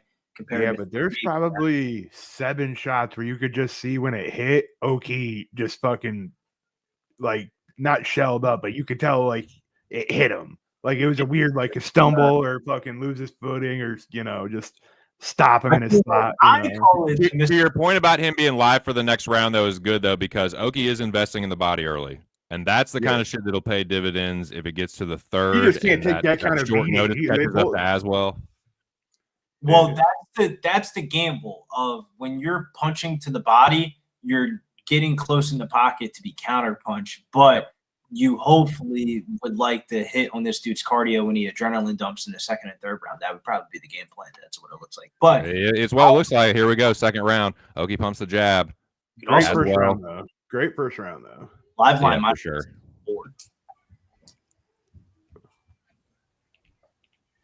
Oki looks for a spinning back fist as well out of range. Oki looks for the question mark kick upstairs. Oki in the southpaw. Rear inside low kick, right hand to the body from Aswell. Oki still in the southpaw. Aswell looking for the left hook. Oki out of range. Oki circles out. Left hand to the body this time. Oki back into the orthodox, but he eats a right hand and a left hook again from Aswell, but Oki looks for the counter there. Oki with a right hand, left hook to the body. Oki misses the right hand there. Nice left hook on the end of that one from Oki. Oki switching stances again. Aswell in pursuit. Oki almost lands a real good knee there. Aswell with these counter right hands, though, as Oki lifts the knee every time. As the tweets are starting to come in, a lot of people are saying Oki slightly won round one and the live line's going up now. I don't know, dude. Right hand from Oki. Nice left hook from Aswell. Oki holding the center here. They're trading jabs and left hooks a lot. Aswell parries the left hook. Jab to the body from Oki. Two-piece counters a Oki low kick for Aswell. Ooh, that was Nice job there from him. Outside low kick from Oki. Aswell ducks the right hand. Jab to the body from Oki. Aswell with a counter two-piece that snaps Oki's head back. See what I mean? It's just Another- weird. Like he emotes weird every time he gets hit. Oki, yeah. Aswell's throwing volume, bro. Jab to the body from Oki again. Aswell is countering Oki every time he overthrows. Again, left hook right there from Aswell and a jab. Oki gets the jab parried. Nice left hook, right hand, left hook from Oki, though. That was a good counter from him. In the southpaw again is Balaji Oki, holding the center of the octagon. Aswell goes two-piece to the body. Oki holding the center again. Inside low kick this time from the southpaw. Oki switches to orthodox. Aswell misses the left hook. Two-piece from Aswell. Counter right hand from Oki. Oki blocked that two-piece from Aswell's the Aswell. favorite now. Right hand from Oki. I don't know. We got Aswell plus 180. It looks like Aswell's starting to slow down a little bit, honestly. You know he's- what's crazy he's- though? That Rafael Fiallo line just plummeted down. Ooh, nice back thrust kick to the body from Oki. Nice jab from Aswell, though. He's giving up a little more starting to give up some real estate, though. Nice left hook, though, from Aswell. Oki in pursuit now. Oki with a nice jab. It looks like Aswell's starting to suck wind a little bit. Nice left hook from Oki. Aswell backing up now. Right hand from Oki. Aswell circling on the outside. Oki slips the two-piece, lands a left hook, right hand, or a right hand left hook of his own, excuse me. 147 for me. Body language from Aswell starting to change. Left hook, right hand over the top from Oki. Oki holding the center now. Nice jab from Balaji. Aswell tried an elbow, but he eats a right hand counter from Oki. Parries the two-piece from Aswell. Left hook, right hand from Oki. He's starting to put the pressure on Aswell now. Looking a little worse for wear. Need the body from Oki. Nice hard right hand from Balaji. Oki left hook, right hand from Oki again. Nice uppercut to the body and another left hook from Balaji Oki. Needed the body and a counter right hand from Aswell, though. He's fighting back, but he is starting to get worn down a little bit. Pair of hooks to the body, counter right hand from Oki, or counter right hand from Aswell, and Oki lands a right hand of his own on the end of that. Aswell looks for a body kick, but Oki goes to the body again. Oki slips the jab. 55 seconds for me, boys. Right hand, left hook from Aswell, and he parries the counter from Balaji Oki. Oki in his face still, though. Left hook, right hand. Left hook from Oki. Needed the body from Oki and a left hook, right hand to Aswell. Just parries, boys. Round two strikes are really close. Right hand, left hook, right hand from Oki. Whoa! Aswell dropped Oki, or he stumbled him with the right hand. Something happened. Maybe knocked him off balance. I couldn't really tell. Oki catches the kick. Hard left hook from Oki. 26 seconds left. Aswell is starting to look worn down. Left hook from Oki. He's still fighting back, though, and countering. Left hook again from Oki. Aswell with a left hook in there. 15 seconds left. Hard right hand from Oki. Another pair of hooks to the body from Balaji. Nice jab. Double jab from Balaji. Aswell tries a front kick. Left hook, right hand from Aswell. Flying knee to the body from Oki. As well as countering him on all these, though. They trade jabs. There's your second round. That was entertaining. Yeah. All right, so round one kind of matters of who wins because I think Blanchfield definitely won round 2. Yeah. I think Oki's slightly up 2 rounds. Shouts to pics from Dave in the chat. Says YouTube delete my messages. But hello, gentlemen. Shouts to my boy pick from Dave. But I don't know, man. Blanchfield up to a minus 1,000 favorite. Tell me he might be up 2-0. Yeah, I think he's up 2-0. And I give him credit. If you actually go back from his regional scene, Dana White, and even now, he's showing a lot of more precise striking, though, and head body, working both. And because primarily his first 2 fights, he was pretty much a headhunter. I like that at the end of that round, Oki was going left hook, right hand, left hook, or he was going right hand, left hook, right hand. He was doing a 3-piece of power shots, boom, boom, boom, alternating sides. That was getting it done for him. And as well as things starting to slow down, man, he was getting backed up to the fence a lot, and Oki, that aggression, and I think the body work is starting to pay off for him. So I could see Oki getting the knockout here in the 3rd round, but we'll see. Seconds out, gentlemen. Great to see you all in the chat. Still got, for a little old card like this, triple-digit viewers. Great to see you. Smash the like. Yeah, for sure, man. For sure, Zo. Giving a very good account of himself against a good fighter. Jab over the top from Oki. As well holds a center front kick from Balaji. I mean, this dude got off the couch like 2 days ago. Hard right hand from Oki and another right hand over the top of a lazy jab and a left hook from Oki. The baby. Oki looking for the left hook again. Right hand to the body from Aswell. They clinch up and break away. Oki in the southpaw now. Meets him in the center. Body kick from Oki. Gets checked by Aswell. Oki looking for the question mark kick. Left hook over the top. Oki rolls with it. Meets him back in the center. Nice jab from Oki. Double jab. Slips the counter. Lands a left hook. Oki goes left hook to the rear left hand to the body. Switches back to orthodox. Aswell with a right hand. Gets the guard up to block the Oki left hook. Nice right hand from Aswell after a body kick. Oki with a jab to the body. Eats a left hook from Aswell on the counter. Right hand from Oki. Aswell looks with a right hand there. Looks with a right hand. That didn't make no fucking sense. He lands a right hand there. 351. Nice 2-piece from Aswell. Oki holds his ground. Lands a jab. Left hook from Oki after Aswell blocks the right hand. Uppercut, left hook to the body from Balaji. I like his shot selection in this round, dude. Yeah. At the end of the second round as well. Nice right hand from Aswell. And he's getting that defense up just in time. Left hook from Oki. Looks for the right hand as well. His punches are just landing with a lot more frequency now. But, it's to be expected too. But as well, man, damn good showing on 2 days fucking notice.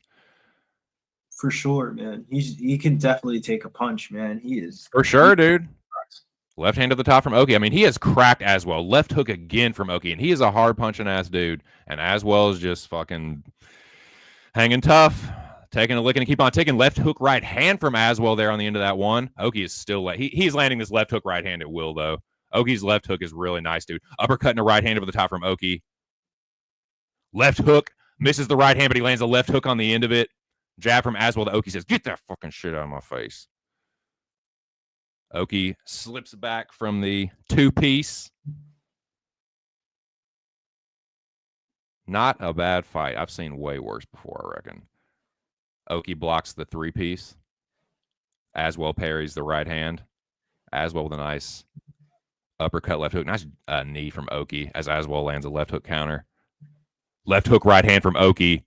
Aswell wipes his nose. Uppercut from Oki, but he eats a right hand left hook from Aswell. Aswell's going to score well in DFS, even with the. Just under 2 minutes. Left hand right, jab to the body, right hand up the top. Left hook from Oki. Right hand counter from Aswell. Aswell with the right hand at the end of that one. Left hook from Oki. Right hand, left hook from Aswell. 136 for me, gentlemen. Oki misses the right hand, lands the left hook. Aswell with the right hand. Knee to the body again from Oki. Knee from Oki. He's definitely going to score better than Santos.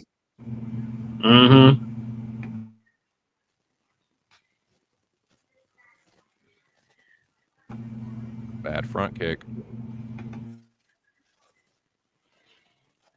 Shit. Aswell just parries that right hand. Aswell looking for the right hand, but now he's trying to do this like bum ass ollie shuffle. I don't know, bro. I mean, he might just be tired, man. I don't know. Oh yeah, Nice left hook from Aswell, but he's fighting like he's like, oh, I got this. Like, I don't know, man. Oki has really been cracking him. I think he's tired. Yeah, bro. He just landed a good 2-piece there, though. Ooh. Oki with a hard right hand. Aswell lands a right hand of his own, but Oki just counters him. Oki has landed the way bigger punches in this round. I feel like in the last round, too. Aswell cut now, the top of his nose. Nice jab from Oki. Oki gets the defense up. Right hand from Aswell. Oki rolls with it. 20 seconds left. Hard right hand from Oki. Aswell didn't like that one. He's backing up now. Hard right hand again from Oki and a left hook on the end of it. Aswell's got a chin, dude. Jesus Christ. Right hand from Aswell, though. Peyton. Not a bad scrap for one UFC 107 prelim, you know. Shout out to everybody watching, man. Appreciate y'all being here. 107 in the building. What do you think, Joey? Billy? I think Oki got it. But hell of a performance from Aswell. One thing I was looking into, he was actually in a camp to fight for a title for an organization in later June. Hey, I forget who said it. I think it was either Billy or TC. When you get the opportunity to take this fight on short notice, man, you got to go for it. 1,000%. And I can guarantee he'll definitely be back. He'll go back to his natural weight of 145. And, hey, he showed what he did against a big 155er. So his chin held up. I was like, holy shit. Oki was kind of fighting like his job was on the line. He was super aggressive throughout the whole fucking thing. Show good cardio, like kept up, worked at a good clip, like stayed in Aswell's face. And but like you're saying, man, like Aswell to literally get off the fucking couch. Well, you said he was training for another fight, but still to go from whoever that was to Oki, excuse me, like definitely hats off to him, man, for sure. To Aswell. No, you weren't lying, Joey. The update there for Ardolene was 118 points. FanDuel. I would imagine Aswell is going to score pretty high, even in a loss. Both of these guys are going to score. Because think about it, just striking alone, they both had over 110 plus significant strikes. So they're both going to score bananas. Yeah, unless Billy Ray Goff gets a finish. What's the scorecards here? All three, 29-28.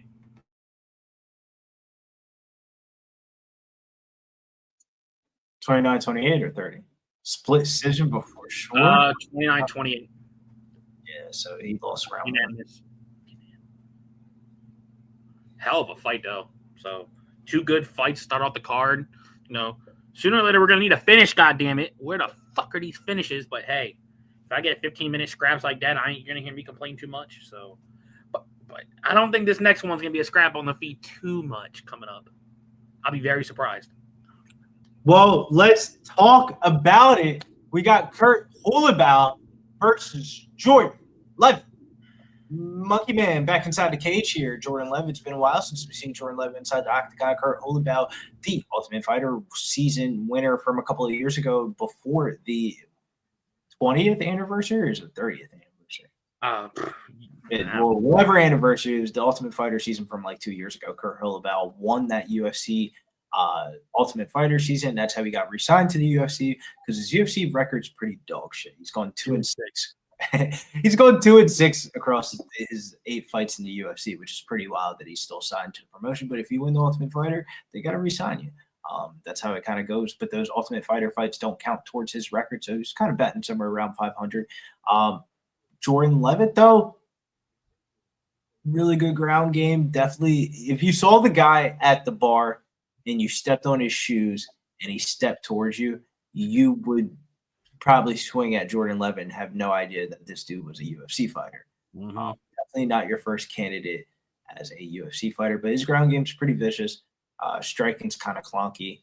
Kurt Holobaugh, actually has really good submissions, but his takedown defense sucks. So it's like a yin and a yang. I ended up playing Kurt Holloway to win by submission or Jordan Levitt to win by decision at -110. Yeah, for me, I'm not touching this fight. I remember I said it on TC's show on Friday, so you folks definitely need to tune into that. You can see some off the wall type of shit in that show. If you want to, cool. If not, don't. It's a shit show, literally. We talked some wild shit on that show, but one thing I noticed, that man Jordan Levitt's trying to come out with like some Mr. T type of mohawk and shit. So I don't know what the fuck he's doing, but yeah, my pick is Jordan Levitt. I was trying to see if I could find like a takedown prop. There was no prop for it, so I'm kind of about that. But yeah, I got Levitt. But the only thing is, he better grapple, because if he tries to stand for 15 minutes, Hardball is probably gonna throw 1-2s at him the whole fucking fight. Dude, I had Levitt parlayed, but Hayani Dos Santos fucked it. But I think this is, I won't say a layup, but it kind of seems like a setup fight for Levitt a little bit. Like, okay, this dude's old, like has shitty takedown defense, plays guard. I'm not saying he's a shitty grappler, but like Levitt's a better wrestler. He's going to be stronger. Like, I think his top game is going to be better than Holloway's bottom game. And yeah, just give me fucking Levitt here. Give me the Monkey King. And yeah, I think it's a submission. It definitely feels like a type of fight that the UFC is kind of giving a extension opportunity to both of these gentlemen. Both of these gentlemen might have not had the run that they wanted to have in the UFC so far, so they're kind of giving them like an opportunity to kind of right their wrongs. I feel like a finish here could definitely propel, or not propel you, kind of just like knock off some preconceived notions of like Kurt Holloway's gone 2-6 in the UFC, still signed.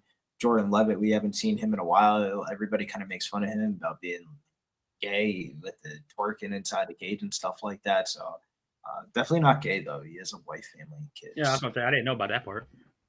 Fight ends by sub plus 195 for Evan L. I don't blame you. I can definitely see. I don't know. I feel like if Kurt Holloway gets into a tricky spot on the ground, he's just going to do the thing where they like hug up on somebody and like not get subbed.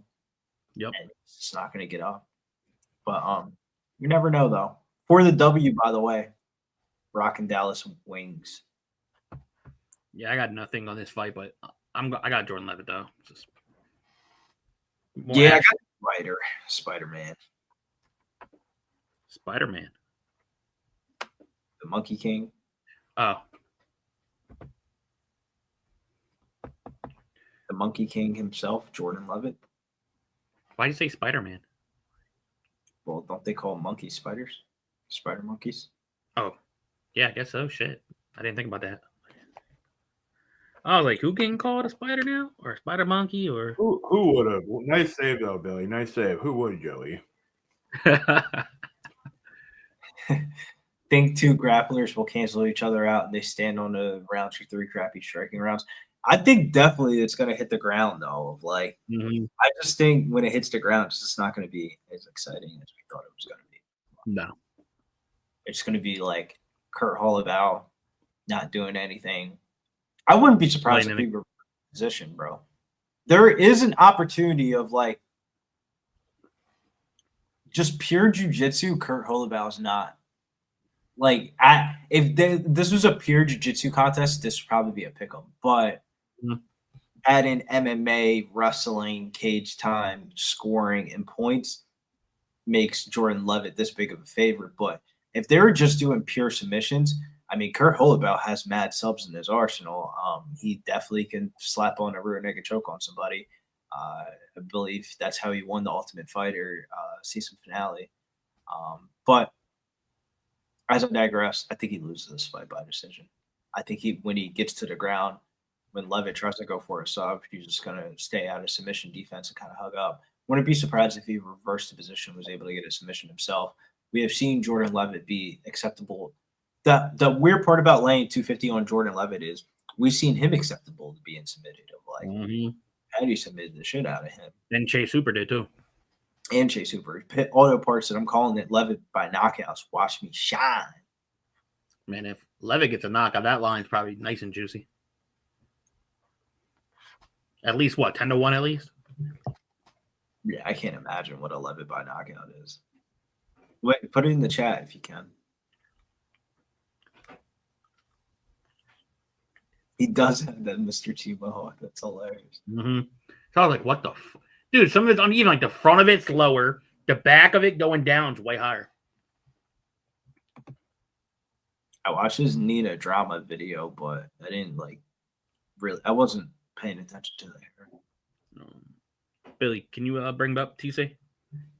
I do not have the ability to do that. Oh, shit. Okay. There he is. I didn't think Big Show was here. Well, it's the Big Show. Damn, damn, damn.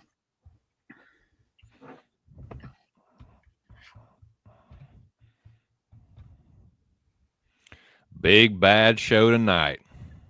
Y'all. Let's get Alyssa. Hit a little tray ball for the boys here. Here we go. Beltran, the dirty cop.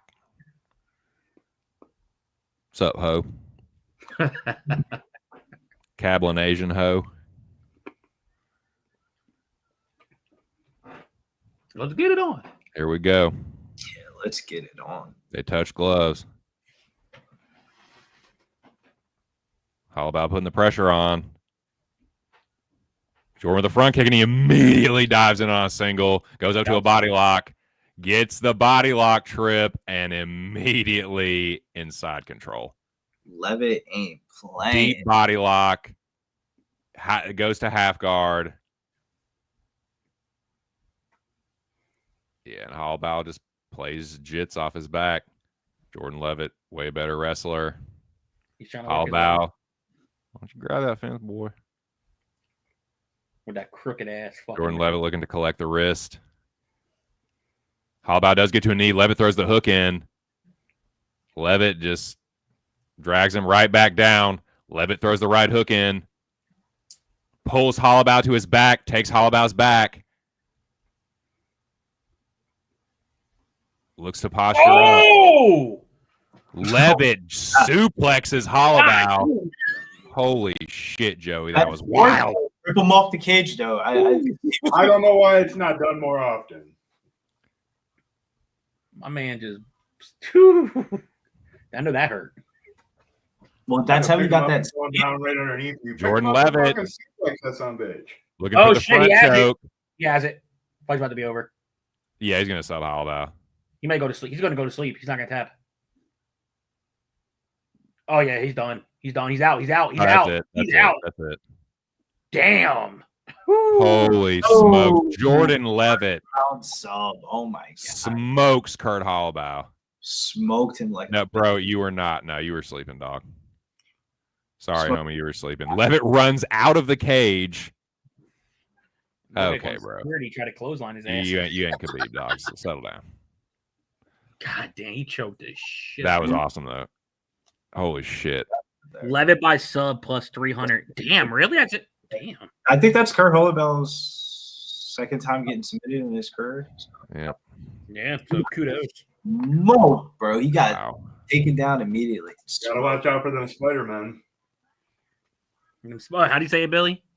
Spider-Man, Spider-Man, Spider-Man does whatever he wants. But sometimes, though, I feel like with fighters that have fought big-name fighters before in the past, of like, when we talk about Paddy Pimblett, you know, the Jordan Levitt win looks a little bit better now when he does shit like that. Like they always do that greasy type of shit of like, you see that shit on pay-per-views of like, if the championship fight or something like that, there's somebody that's fought the champion, they always end up winning on like earlier in the card or some shit like that.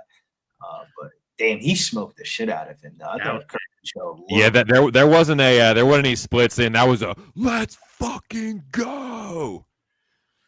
Hey, man, as Evan L said in the chat, Mohawk Levitt, a new creature. Yeah, a mythical creature. For sure, dude. Kurt Holloway's takedown defense. Pew. Mythical fighter, Jordan Levitt. Jordan Mohawk Levitt. That's wild. Jordan Levitt, top 10 fighter for sure. But yeah, that was nasty. That's awesome. That was a pretty sick finish. I mean, Joey said it before the fight. We're very due for a finish there. Almost about that time for pay-per-view time next week. Pay-per-view next week is going to be banging in New Jersey, man. We got Sean O'Malley, Marab Davashili in the main event. Co-main, Kayla Harrison versus Juliana Pena. Then we also have Joe Bodybags Pfeiffer versus Kevin Gastelum. Patchy Mix makes his UFC debut. We also have Kevin Holland versus Vicente Luque. Talk about Gracie. Joshua Van pulling up on Bruno Silva, also won the prelims. Then we have the Fat Boys going at it. Sergey Spivak versus Waldo Cortez Acosta. And then you talk about it. Type of fight. Brenton Barberio versus Azamat Mirzakhanov. Ariana Lipsky versus Wong Kang. I don't think that's on that card anymore. Chekasarake versus Ju Sang Yu. And Quinlan Selkill versus Yanao Ashmoos. Talk about a UFC debut. Jordan Levitt's crying, still looking like a bitch. Saul Killed versus Ashmoos could be a low-key or maybe high-key banger. High-key banger for sure. Shouts to Evan L. Gave out that fight and by sub plus 195. That was a good line. Yankees. Who said Yankees? Laugh my ass off down 10-0. I ain't saying nothing about them. Speaking about ass whooping. I said the Yankees were down by 2 in the first, and the money moved all the way up to plus 400. Philly, if you want to talk about an ass whooping, the Phillies got their ass whooped. Oh, shit. The Phillies might be bad for the next month and a half. We have way too many people in the IL right now. That was a hell of a first loss for Luzardo, dude, who looked really pretty fucking mustard, man. He got... That man, Reese Hoskins, hit 2 home runs. I was like, Jesus. Yeah, welcome back to Philly, Reese. Account for the fact of we have way too many people in the IL already. Mm-hmm. Harper's hurt. Somebody else is hurt, and then we also have a bunch of pitchers on the IL, and then we have that reliever that just got suspended. So it might be some troubled days here for the Phillies, but sometimes it's all right because I felt like we burnt ourselves out before the playoffs last year. We had like that crazy win streak in the summer. Enrique for 3, cash. Any Knicks Pacers stuff, boys? I'm on the Pacers. Minus 20. That's a travel, bro. What? What time's that Pacer game come on? Is it on now? It's on right now. It's 15 to 11. Okay. 15-13. All right, best round I had. No, they just. I just parlayed fight ends and sub with the Pacers. So. I told you about the Blaschiocchi Indiana Pacers parlay. I was probably smoking during that. Next fight, though, let's talk about this next one, though. Next one's about to kick off, and I think we got action here. Rafael Fiallo versus Alan Nascimento. Fight went up to 145, and we see a hell of a line movement coming in here on this one. Plus 130, all the way down to minus 106. This fight's almost at a dead fucking pick'em. Boys, we got action. Joey's got the dog parlay. Are you tailing the dog parlay? Are you tailing the dog parlay, chat? Come on, let's do it for the underdogs. Let's do it for the hungry dogs. That's what I want to do. But, yeah, I got Filio. Nascimento's been out for a good period of time. Filio's been active. He's been finishing people. I think he is going to be the superior grappler. And TC said it, I believe, on Tuesday or Friday. I know he mentioned it. He out-grappled and grapple-fucked the shit out of Albazi. And Albazi's one of the top better wrestlers at 125. So that's impressive to see right there. So let's get this first leg started and the underdog parlay with my man Fiallo. Or Filo. I keep saying, why do I keep butchering these damn Brazilian names? No, you're not going to claim Fialo, and you copycatted me as far as I'm concerned. Because I did give you credit. I did. I do have a bet on Fialo, whatever the fuck. I think it's Fio. But yeah, I'll just kind of add to what some of what Joey was saying. I think he's the better grappler, although Nascimento is a really good grappler, and I think he hits harder, although Nascimento is a pretty good striker. Like I think Fio has a little bit more firepower on the feet. As far as cardio, I guess you give it to Nascimento, but I'll tell you what, dude, he looked like shit and he missed weight. Like he looked fucking crazy on the scale. So I don't know, man. It's like it feels like kind of close to a 50-50. I do think Fiala's going to win, and just give me the dog, dude. I think he's got a good bit of finishing upside, and he looks like he's better prepared for this fight. And it was just weird, Nascimento having not fought for so long still comes in, like had all this time to prepare, like it still misses weight. So anyways, give me the dog, but he's a pretty, I don't know if he is the public dog, like as far as a pick on Tapology or anything, but I've seen quite a few people on Fio, so I don't know what the split is, like the money or the number of bets or anything, but give me the dog. I can tell you right now. Let me pull it. I know on my sports book, Nascimento minus 115, Phil Hill minus 105. My eyes were getting fucking. Was it like your contacts? Wait, go put your contacts or no? No, but they gotta take some allergy medicine now. Let me check Visa now before. Word. Visa. So let's get this first leg started. Come on.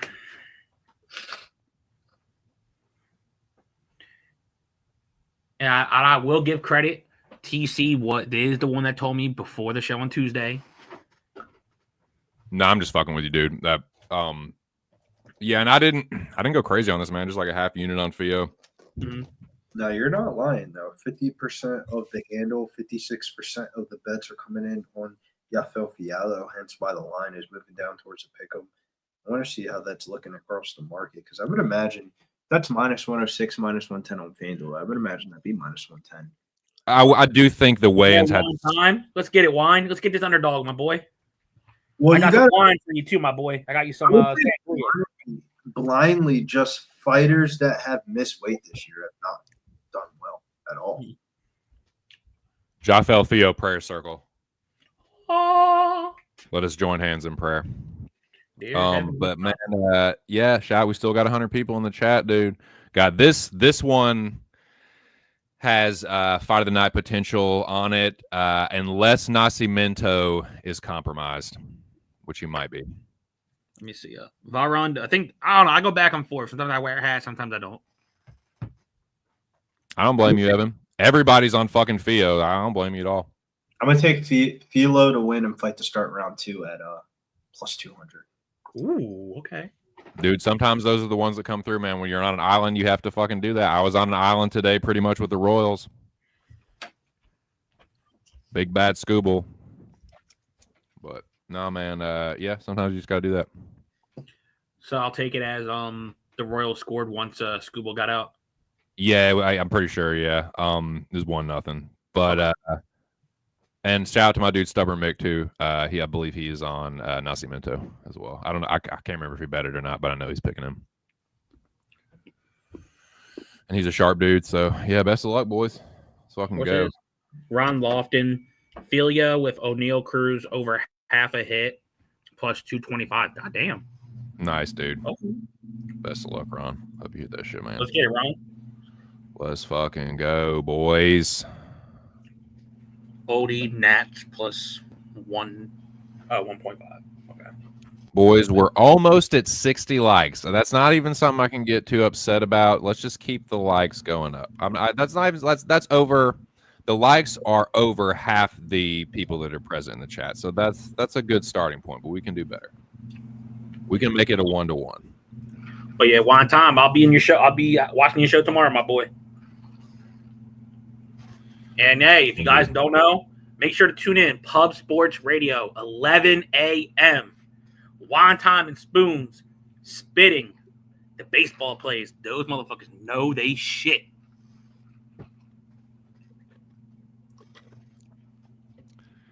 Quite right, sir. Can't really say it any better than that. But yeah, man, this fight coming up definitely has I don't know, like I can't really say any kind of like title implications or anything, but I definitely fight of the night implications for sure. What are you talking about for this one? Yeah, Fio Nascimento. Winner could get close to top 15. Yeah, you're right. This could be a breaking into the rankings fight. It would put Fio on what, a 3-fight win streak after the loss to Makayev. Mm-hmm. And hey, I don't know how the knee didn't rip in half, but hey, that's any other person, that shit would have went. He's a good grappler, man. He really is. I'm sorry. The second someone gets a hold of my knee, I'm like, nope, nope. And you see a lot. So, go ahead, Billy. What are you doing anything here, my friend, as far as a bet or a play or what? You getting greasy with this fight, Nascimento and Jaffel? We're going squad rep with the Jaffel Fiallo. I played him to win and fight to start round 2 at plus 200. Try to get a little bit of value on it. Fucking go. Sorry if you already said that. I won't pay attention. I might have been eating too. Hyped up though. Mm-hmm. Yep. We're just looking at Barber and Blanchfield highlights. Maycee beating the piss out of JJ. She gets a lot of stoppages against the fence. She did that to Jillian and Aldrich. Maycee, I get it with Maycee. Like while we're just, got the main event highlights in front of us, I get the dog shot on Maycee, man. I really do. Like she's more violent on the feet. There ain't no question about it. She hits harder. She throws with meaner intentions, honestly. Although Erin is tough. Erin is fucking really tough. She's not a terrible striker. I don't think she's going to be like complete one-way traffic. I just think that if she does try to be a tough guy against Maycee, like Macy's your Huckleberry for that kind of fight. So, but on the ground, man, it is cold-blooded Blanchfield all fucking day. So yeah, that makes it an instant pass for me, man. So I'm just looking forward to watching that one. But I get the taking the stab on Maycee as an underdog. She will fight for your money for sure, especially on the feet, man. She's gotten better too. She is visibly and like noticeably improved, and she's pretty much the same age as Erin, a couple years older. So that Minty Betty chick, she's on Fiallo too. Why does he have a head? Party's over, boys. Pack it up, boys. Party's over. Boss man done hit a line. Damn. Why does he have a headset on? Who? Fiallo. Or maybe he's jamming to his Brazilian music. Like the earphone thing, like the old school shit. Pitt says Theo sub 2-3 sub finish, and he took 2, 3, 4 big money takedowns. Okay, so two takedowns, 3 takedowns, and 4. Right on, brother. Yeah, Filio inside the distance plus 225. His submission is at plus 550.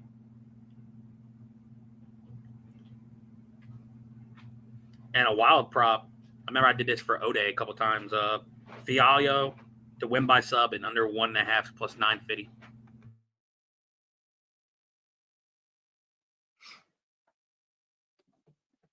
Under 1.5. Okay. I like the overs in this one of like with that fight being moved to 145, I feel like you have the ability to take more damage if you're not cutting as much weight. Like the rehydration process starts a little bit easier, a little bit earlier. Shouts to Pitt Auto Parks. He has Fiallo to win by submission in rounds 2 plus 1600. Submission by Fiallo round 3, 28-1. Fiallo round 2, 3 sub. Big money takedowns. Blanchfield's going to do more than what Levitt did tonight. Hopefully, we're hoping a little Blanchfield round 2, 3, 4 sub be nice. But if she does lose, hopefully it's by decision. Maycee Barber by decision at plus 470 is kind of like a nice little hedge bet for tickets. You're right, Evan, and it's like Erin is way less chinny than Amanda Hebus. So like, I don't think she's just going to be like dropping her with one punch.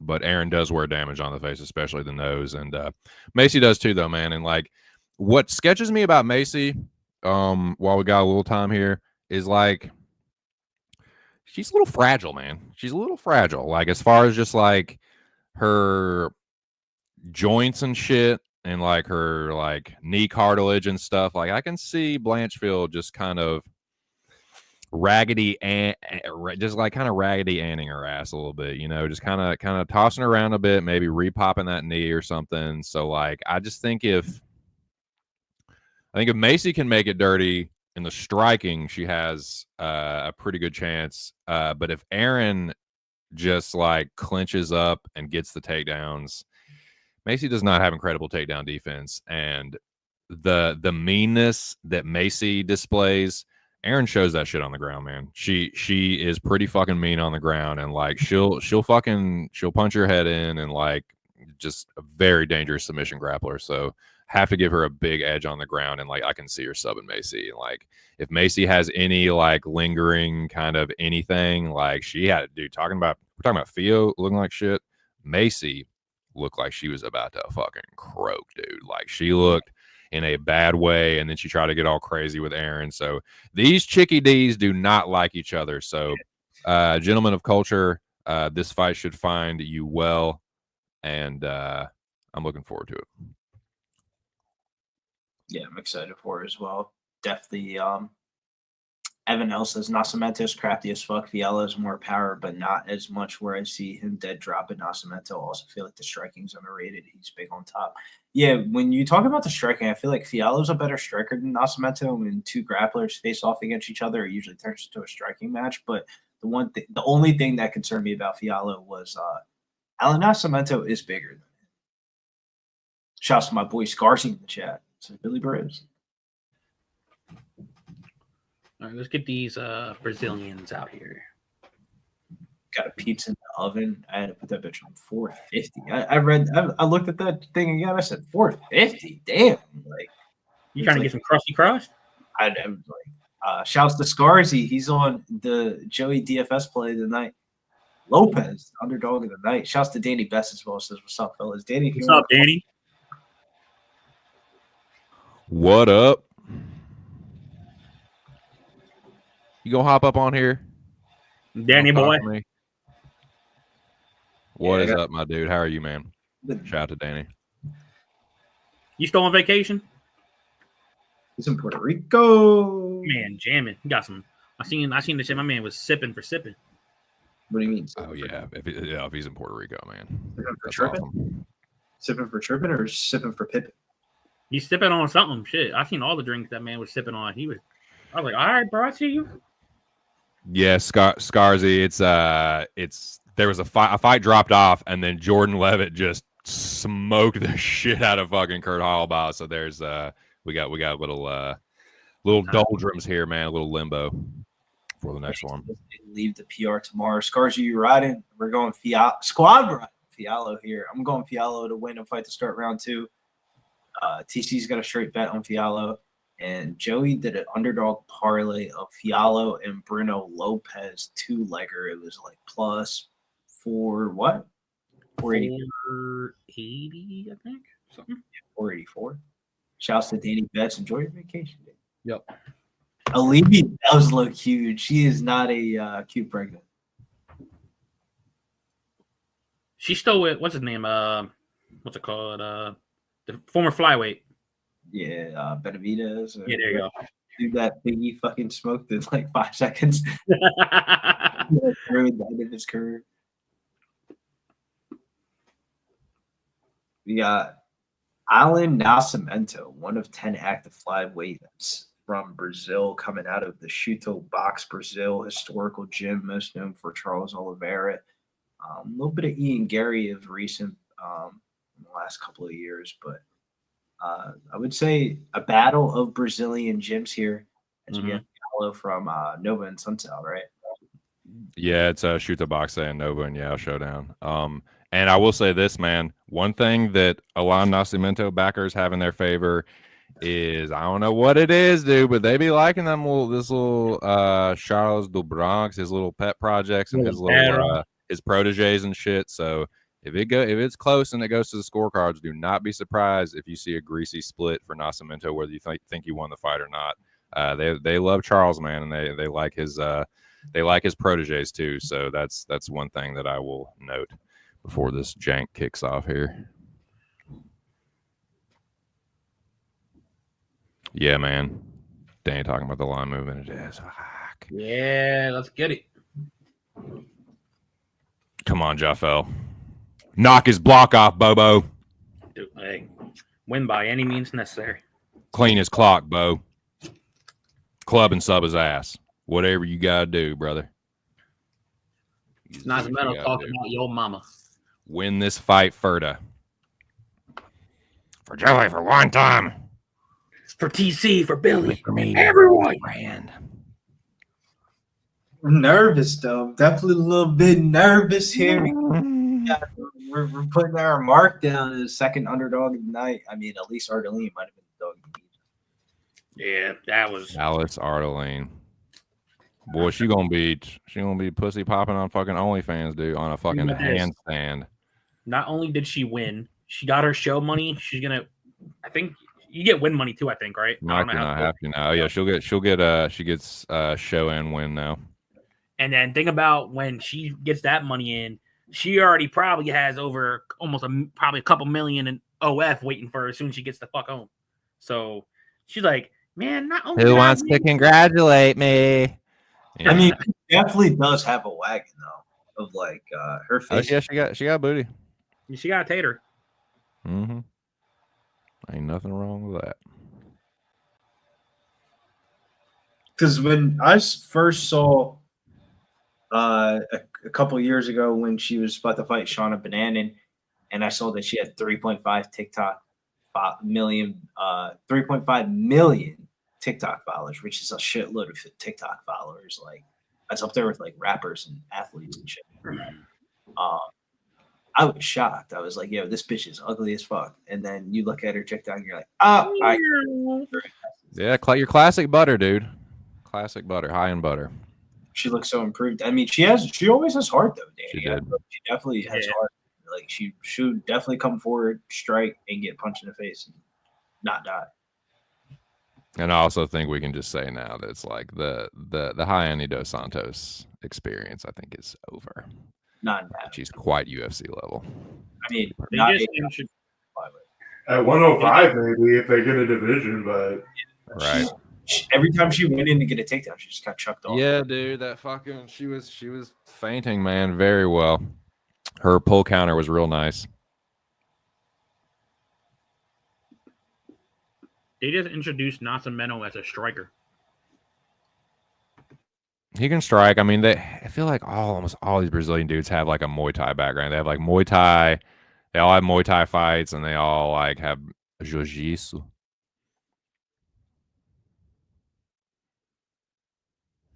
But that's probably just being ignorant and generalizing. But yeah, I feel like that really is the case with I mean, yeah, if you're a shoot boxer, you're gonna be Muay Thai sparring like a son of a bitch.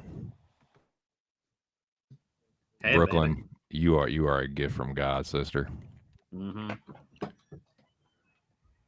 Here we go.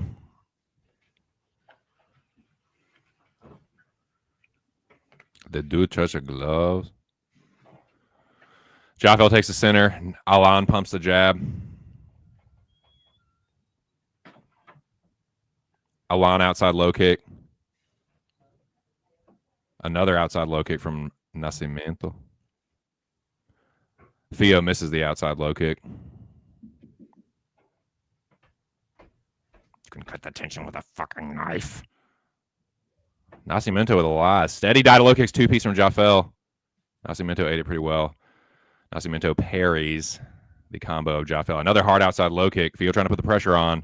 Nascimento circling on the outside. Jaffel putting the pressure on. Body kick from Nascimento. Jaffel with a left hook right hand. And they clinch up against the fence. Theo looking for the body lock. Nascimento with an overhook. Can't tell if he's got the hands clasped or not. Need the body from Jaffel.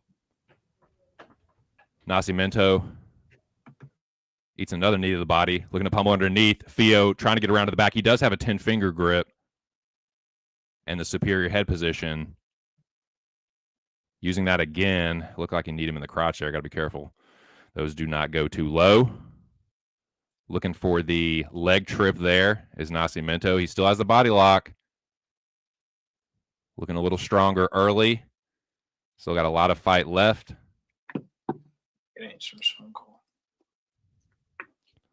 He is looking for this body lock trip. Hard knee to the body. Nascimento tried to judo flip him.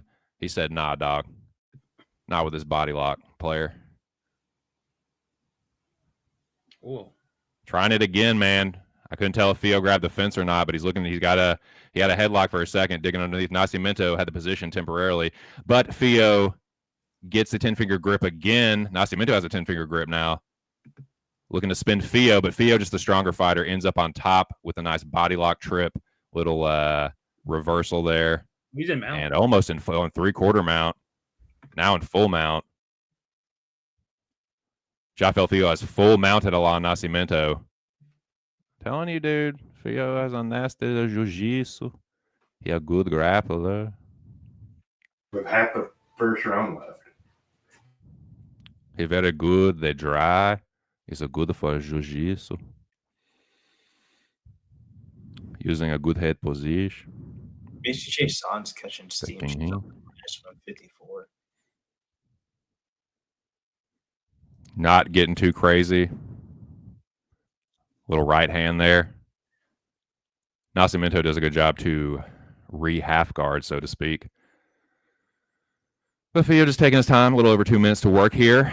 A couple left hooks from Theo, who is not what I would call pillow-fisted. Nascimento doing a good job, though. Being active from his back, man, just to re-guard. Gets a couple butterfly hooks up in there. Shit. No, we're good. Jafel Theo. Again, just staying calm and collected. Nascimento kicks off. Does manage to get back to his feet, but eats a left hook.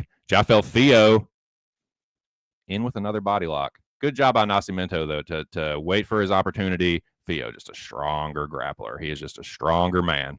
Right hand from Theo. And that was slick butthole, dude. He takes the back and body locks Nascimento through the center, softening him up, tenderizing his fucking face with some hooks, and he back mounts Nascimento. I'm telling you, dude, this dude is fucking nasty. He's a nasty grappler.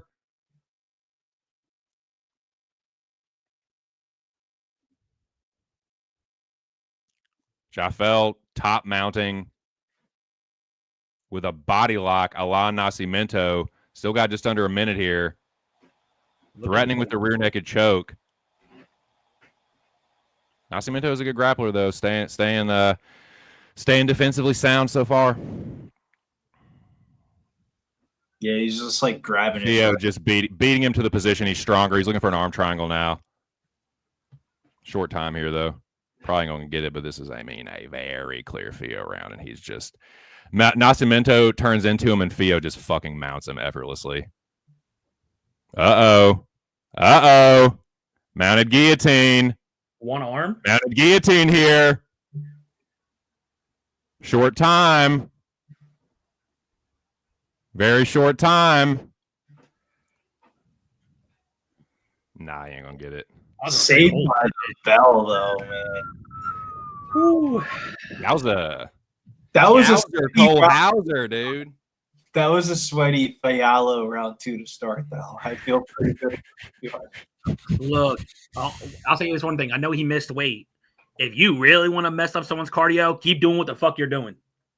You can easily break somebody doing it. I mean, you want to talk about flowing on with a top position? Just going mount, taking the back, body lock, back mount. He turned into him full mount, and I thought he had the one arm. I was like, oh my God, he's about to finish him with one arm?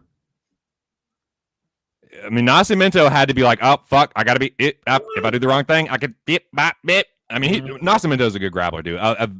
A less of a grappler gets one arm choke right there, I think. Is that a 10-8 round? No.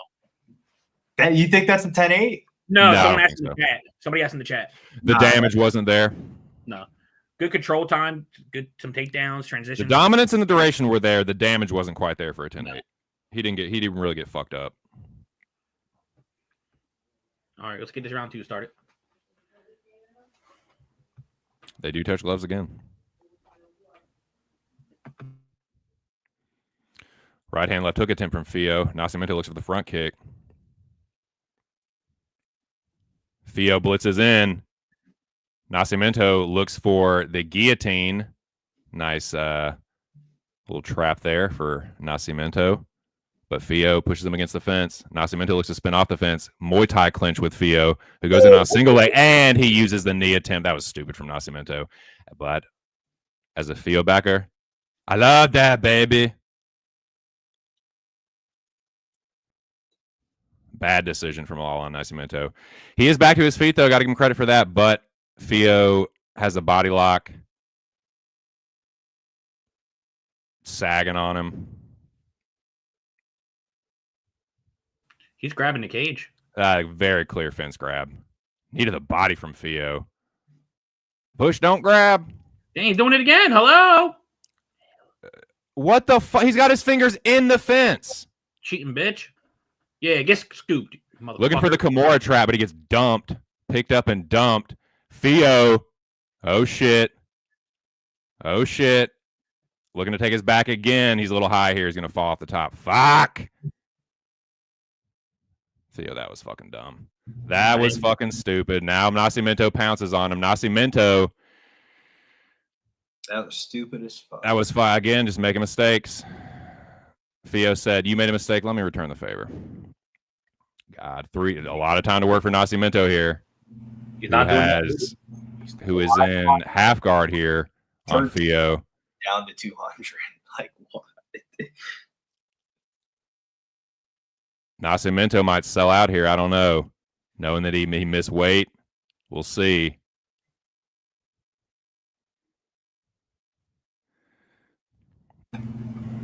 Yeah, he's not doing nothing. What he's trying to set up a head and arm. Yeah, he's trying to set up an arm triangle. Theo wise to it. No damage though. Yeah, he's in side control now in a very dominant position. Is Alain Nascimento dropping some elbows here. It's not good. Fio does turn into him.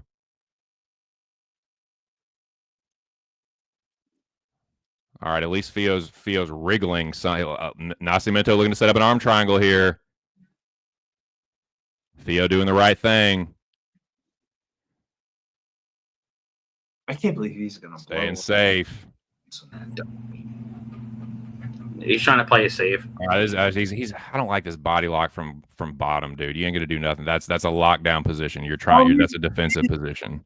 Ever, bro. Like, it's a defensive position. You're not trying to fucking do anything. There we go. All right, active hips there, but Nascimento is a pretty good fucking grappler, dude. You can't be fucking doing that shit. He's just gonna threaten you. Nascimento in half guard here. 140 for me. The tables they turn, baby. As the world of UFC turns. Buckle up. This is what betting on the sport is like. It's a sweaty sweat. Theo is getting active with his hips though. He does get a butterfly hook in, but Nascimento doing a good job with the top press, top timing he. Theo does look to get back to his feet, though, but Nascimento just drags him right back down. Just over a minute here.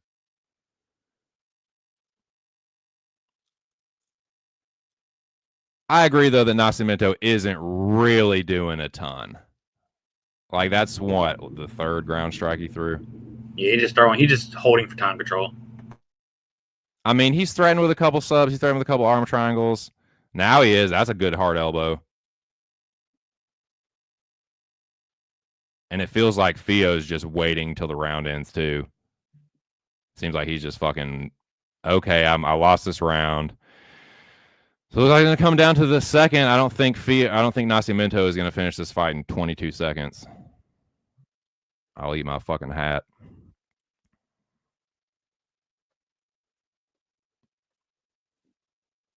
I certainly don't think he's going to sell out for anything with him missing weight. I doubt it. Well, this is a pure back to pick 'em. Oh, yes, but it's a 1-1. 1-1 fight. Oh, he kicks him off at the very end. Yep, definitely We'll one. see. One damn one.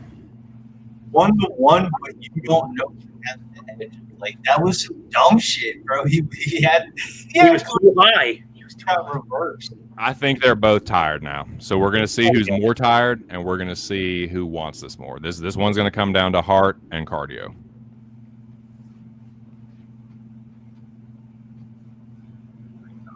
And fight IQ, because they both did some real fucking dumb shit. Oh yeah. Theo is lucky that I don't know, man. He's lucky that he didn't do that dumb shit earlier in the round. So I mean, he's been Nascimento still had like 3 minutes. So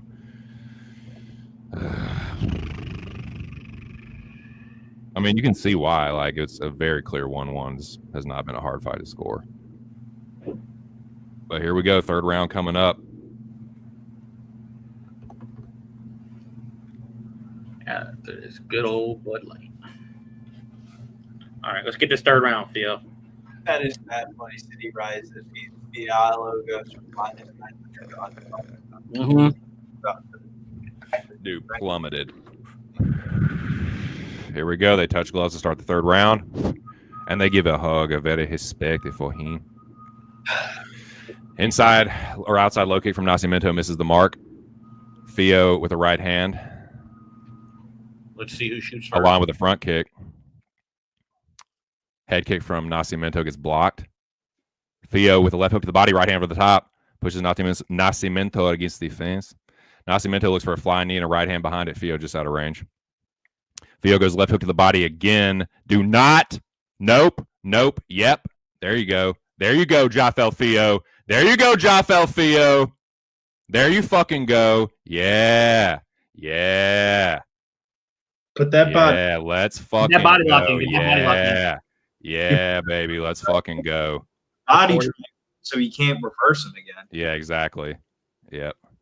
Yep, he's over. He's on top. Yeah, Don't- let's fucking go, Theo. Yes. Let's go, Jafel. Shit, if he's gonna battle the hands, swing your leg over. Get the hook in. If he puts a fucking body triangle in, the dude's not going to be able to fucking move. The little thing that Is he you in front of his corner? put the It leg. looks like he's looking at him. He might be. He keeps looking over. He's grabbing the glove though. He's grabbing. Well, don't get too high. Yeah, Nascimento is fucking cheating here. He's being a little rat. Honestly, fuck it. Let the time go off. We're Oh winning. shit, getting high. He's high. Fuck. Fuck. Doing that shit again. God. Party's over, boys. Party's fucking over. Yeah, but is Nascimento really going to just win a fight just holding him? No. Not if Via doesn't do anything. Yeah, get up, Jafel. God damn it. This is where Nascimento's weight comes into play here. Theo's tired too. Theo's Tired. fucking tired. Yeah, Nascimento might run away with this one. Some dumb shit. Stand up. Stand up. Theo trying to get up. Stand up.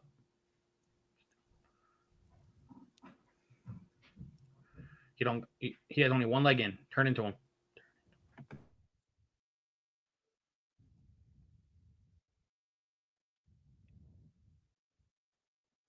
Offensively, he looked fine. His defense tonight has looked like shit.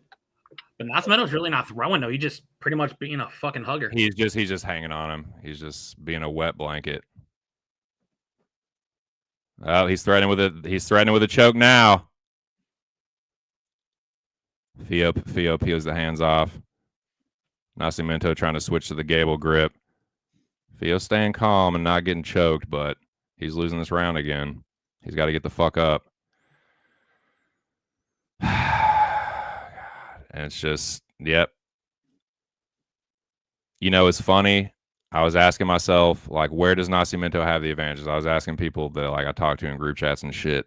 And it was the cardio. It looks like it's the cardio for Nascimento. I mean, the dude missed weight, and he's got more in the tank than Theo, who's just playing guard, falling to his back, doing this fucking shit, like in a leg lock bullshit. Like, I mean, he's just Nascimento gonna end up on top. Yep. There we go. Just Nascimento, just fucking wet blanket. Get up, Theo. Get up. You got to turn into him.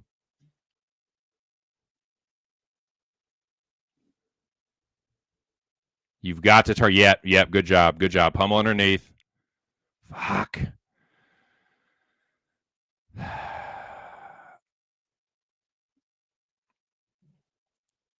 God, Nascimento is such a rat. He's just such a clinger on, dude.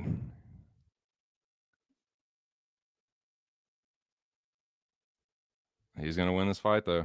I mean, just something's got to happen in less than a minute, and now Fio's gassed.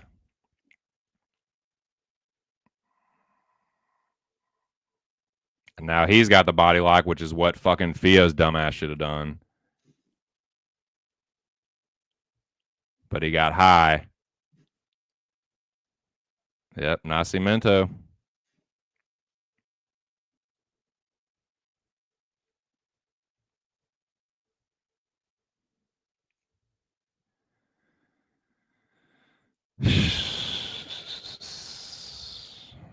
Fio, you fucking bitch. Shout out to the Nascimento backers. Evan, Stubborn Mick. Good job, man. Bo Jackson, too.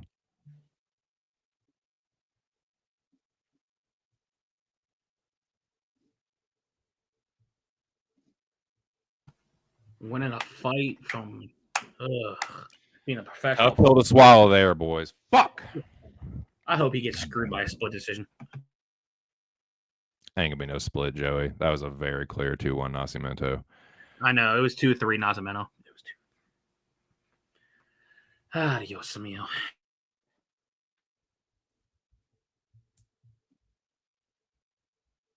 Yep. Yeah. Let's get our first saucy split decision. Nah, dog. You might. That ain't no hope. There ain't no hoping and wishing with this one. This is not. No. Nah. Even Like, though don't need just take the L. We got to just take the L here, brother. Even though Nascimento didn't really do no type of damage. It doesn't matter, Joey. He very clearly won the round, so it's done. Just from holding. Forget it. I don't want to forget it. Forget it and move on. Yep, it's fucking sucks though. But yeah, man, congrats. I mean, it would be a total robbery. Total fucking robbery. Ain't gonna happen.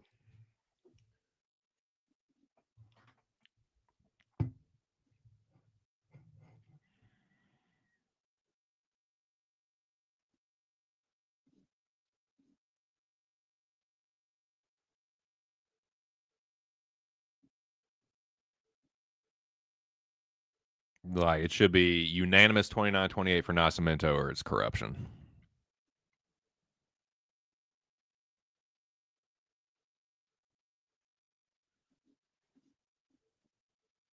All three judges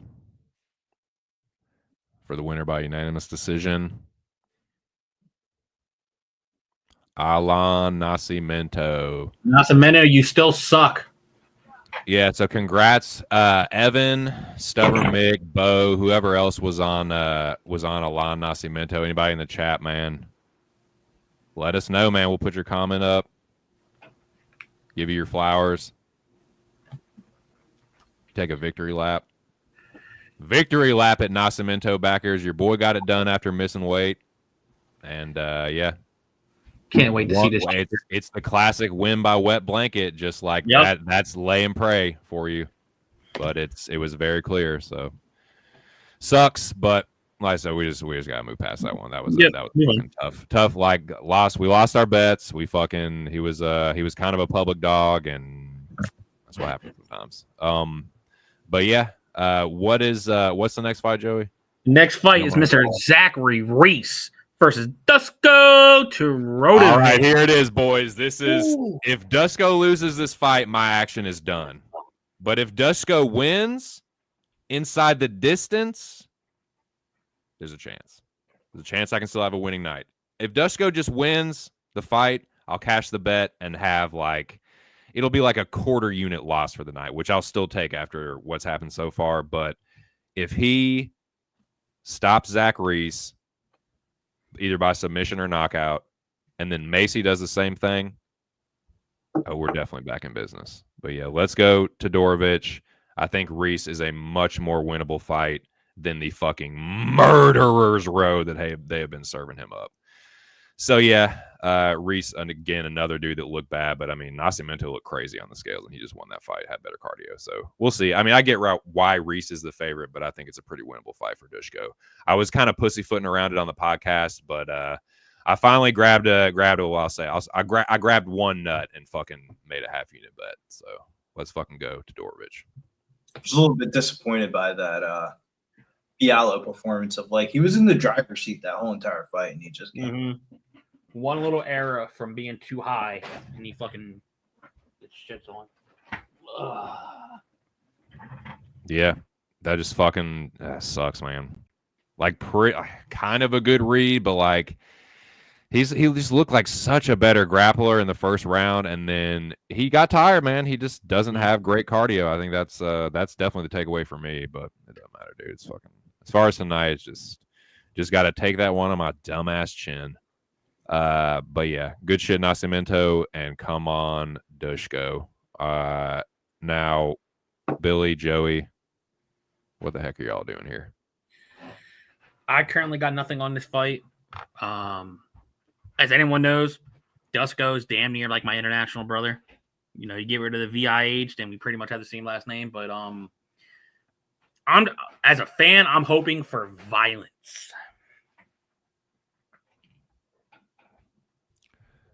That's all you William Brizzle, the GOAT. We gonna do here, Bo? I got fight not to go to distance in a Greasy Cage Warriors parlay. But I'm thinking about adding Zachary Reese by knockout at plus 105. I get it. Dushko's murderous Rose's schedule. I just don't think Dushko's that good. Fair enough. Or damage well. He does not wear damage well, and he gets cracked, dropped a lot, and falls right to his back. And Reese, yeah, pretty good wrestler. And I think Dushko is a better grappler, but if he gets hurt, he will just fall to his back and play jiu-jitsu, which is pretty good. But I could see Reese getting a ground and pound knockout. I could see Reese getting a first round knockout on the feet for sure. Yeah, I'm gonna change the bong water real quick and hit the head, and I'll be right back before this fight. Yes, sir. Oddly enough, on FanDuel, you can't bet the Billy Ray Goff money line right now. You can't? Oddly enough.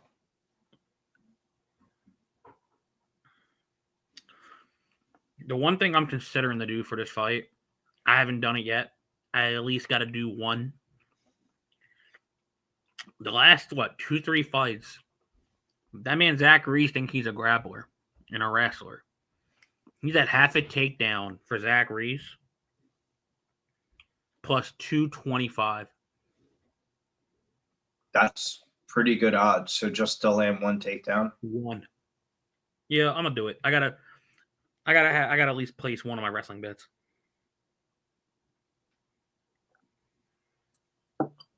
Damn. So daily fantasy update: Billy Goff, Erin Blanchfield, Zachary Reese, Jordan Levitt, Bruno Lopes, and Elise Ardolene there. Levitt and Ardolene in the lineup are definitely putting me in the driver's seat. The other lineup, let me check. How did Michael Aswell score in the other lineup? Zach Reese to win by submission or decision, plus 275.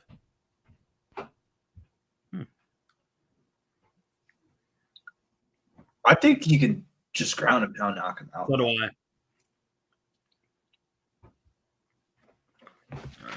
Let me write that bet down. Zach Reese have a takedown. If anybody didn't hear it, some books do, some don't. I got Zach Reese half a takedown plus 225. I only need one.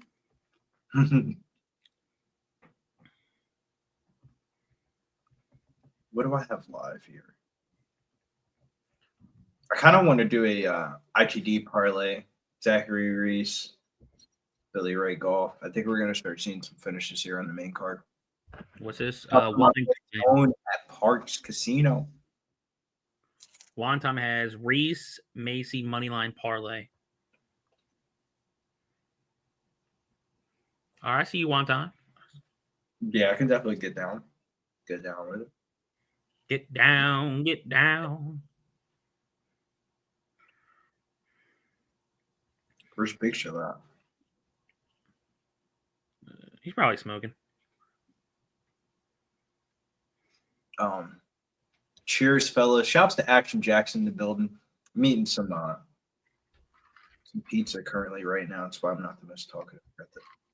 I'm getting some sangria. Yeah, I got a little bit of some New York style pizza here. They say New York style, but in reality, it's really just North Jersey. No, not North Jersey. I would say what do you call it? A brick oven pizza. Mm-hmm. Tastes like a brick oven type of pizza.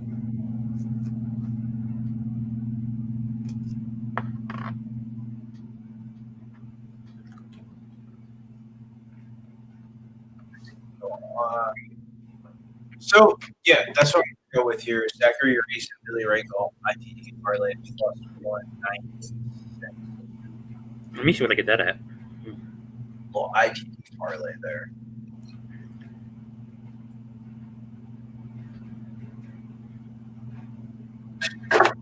Yeah, I got plus 192. I'll roll with that. Yeah, I kind of want to bet Zachary Reese by knockout, but I think just paying up for ITD is a little bit better. Like you don't want to get too greasy and try to outsmart yourself with like thinking it's going to be a knockout, but the ITD is just 70 cents off, but there's not a plus sign next to it. I think if you're going to pay up for an ITD, if you're going to pay up for a finishing prop, just pay up for the ITD. Under 1.5 total rounds, though, because I definitely think if Dusko wins, it'll probably be under 1.5. Under 1.5 is minus 174. Round 1 knockout for Reese plus 230. Round 1 sub by Zachary Reese plus 950. Shit, Zachary Reese's submission prop is plus 500 straight up. I almost took that with the takedown prop, so I only got the takedown prop currently. It's like so tempting because he could like loosen up a ground and pound and try to look for it.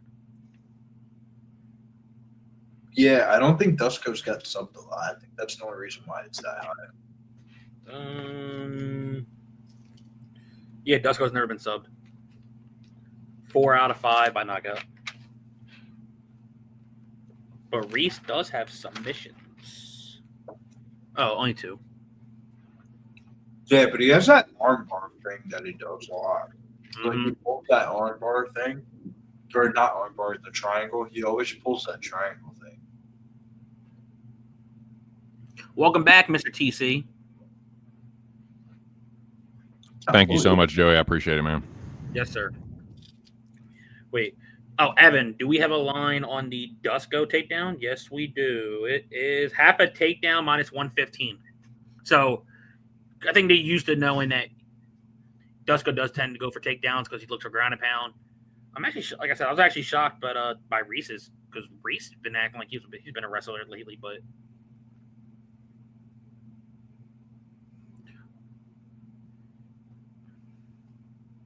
all right, what you got on this, Miss Minty bet? Don't be messing up my bet now. I know Minty drinks us. Fight will end in round 2. 24 of 27 combined fights have not gone the distance. Oh, I got one more shout out. I'm sorry. I got to shout out my dude Erin the dog. He made a Zhang Li parlay for the first time in I don't know how long, and Alan Nascimento was the first leg, and I did tail that. I put a couple ducats on that. So the first leg of that cleared, and it has Maycee and your boy Bruno Lopes.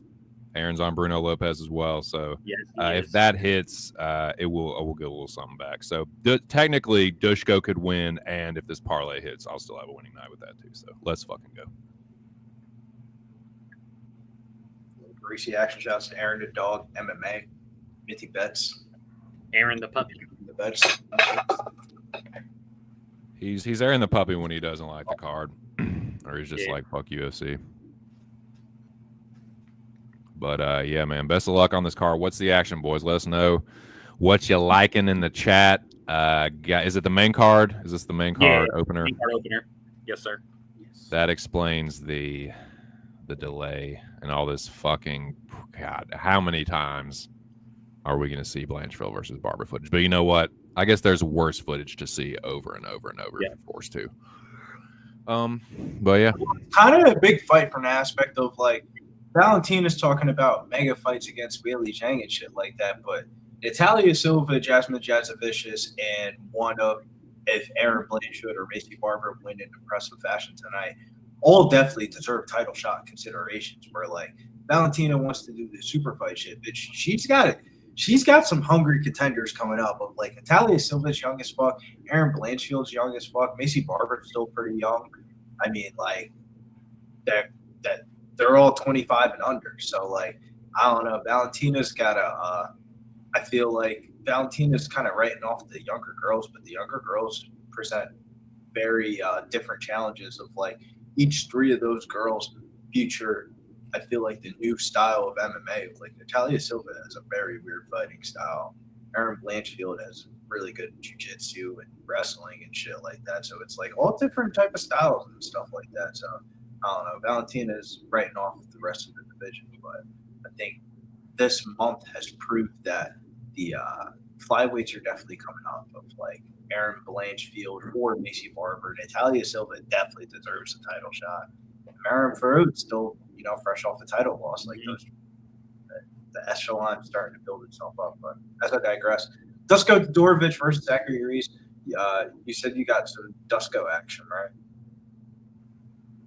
Yeah, I got a half unit bet on Dusko, and then I have a greasy prop parlay, double prop parlay.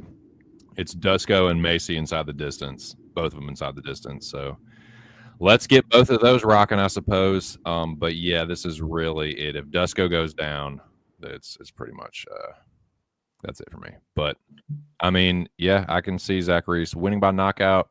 Zachary's first round, I can see that too on the other side. But kind of, I don't know. I guess I could see Reese winning a decision, but I feel like if it's a decision, Dusko has weathered a storm, or he's the one having a little bit more success or something. I don't know, man. I guess I feel like he has a little better cardio too, but I'm not really sure either. Zachary's just got brutally knocked out like 3 months ago. But I think he hits harder on the feet. I think Dusko's better on the ground, especially from top position. I think he has a better jiu-jitsu, but we'll see. Zachary's pretty good grappler too. I will tell you what I got, Mr. TC. I got Mr. Zachary Reese half a takedown at plus 225. I just need one. All right, how's it say it? Give me my money. Pretty good odds, plus 225 to land one takedown. Shouts to Knack. Knack went over his K prop too. Damn, the Yankees did get smoked 14-1. Ew. Some Dusko love coming in though. Seeing plus 180, plus 190. Second half starting here for the women's basketball game. Got a little bit of Dallas Wings action. NBA's at halftime. Pacers up by 4, 58-54. A lot of action here for a Saturday evening. Very. It's going to be sad when we get into the dark days of the summer. Don't remind me. MLS, if you're an MLS guy, but I didn't take MLS games. No, sir. I only know Messi. But I did see San Antonio was playing Austin today. But I haven't seen any of the San Antonio games this year to know anything about San Antonio. Or not San Antonio, San Diego, my bad. I'm pulling for Reese, but that knockout hurry my pocket and my heart. Knockout. I just did the takedown. I got, even though Fialo scored 42 in DFS, maybe I can get lucky and go 5 for 6 and maybe cash. Who knows? But man, you were spot on that. The Levitt or Gamrot decision was a huge decision for me on the slate, and I'm glad I went with Levitt because that Levitt, the prelims, I made it out all right on the prelims because I have Levitt and Ardolene, and those are probably the 2 highest scorers in the prelims. Yeah. All right. Yo, Zachary, before you do anything, get the one takedown and then, do what you want. Now, this is a swing fight for me because I got Zachary Reese with the rest of the public. 48% for Zachary Reese on FanDuel tonight. 16% of the people put him in the captain spot. So I would imagine I got a little bit of MVP discount ownership picking Billy Golf over Zachary Reese. None of you. What are you doing? So none of your damn business, boy. Nah, man, good to see you, dude. He said I'm pulling for Reese, but that knockout hurt my pocket and my damn heart. I hear you, man. They can be fucking brutal sometimes. Losing UFC bets is not the same as losing other kinds of bets because it usually, well, not usually, but a lot of times it's like the dude is getting demolished or just gets like choked unconscious or something crazy happens. Like it's not like a team losing by, a score or something. Like a slow cooked basketball loss or something like that. But sometimes those can be brutal too. And I guess, with the judges' scorecards, that's kind of unique to combat sports betting too, like boxing. Boxing bettors certainly know about that, but yeah. It can be brutal in ways that other betting on other sports isn't. But boxing's kind of damn near like what's like live scorecards, I feel like, with the way that the live lines are of like the live lines in boxing are like. Well, boxing is different too because boxing, like you really, unless you're like someone that knows like boxing like the back of his hand, like Danny or somebody, like people are normally just betting bigger fights and you can't get any kind of decent line. It's just that you have to do round prop betting. Yeah, or round grouping or whatever. But here we go. Disco Todorovic and Zach Reese. Disco in the red, Zach in the black. Zach with a body kick. Disco tries to parry. Disco with the body kick. Switching stances. Talk about a banger. Disco with a head kick, ducks under a hook. Gets to a takedown. Disco with the takedown, though. Like that, don't we, Disco backers, boys?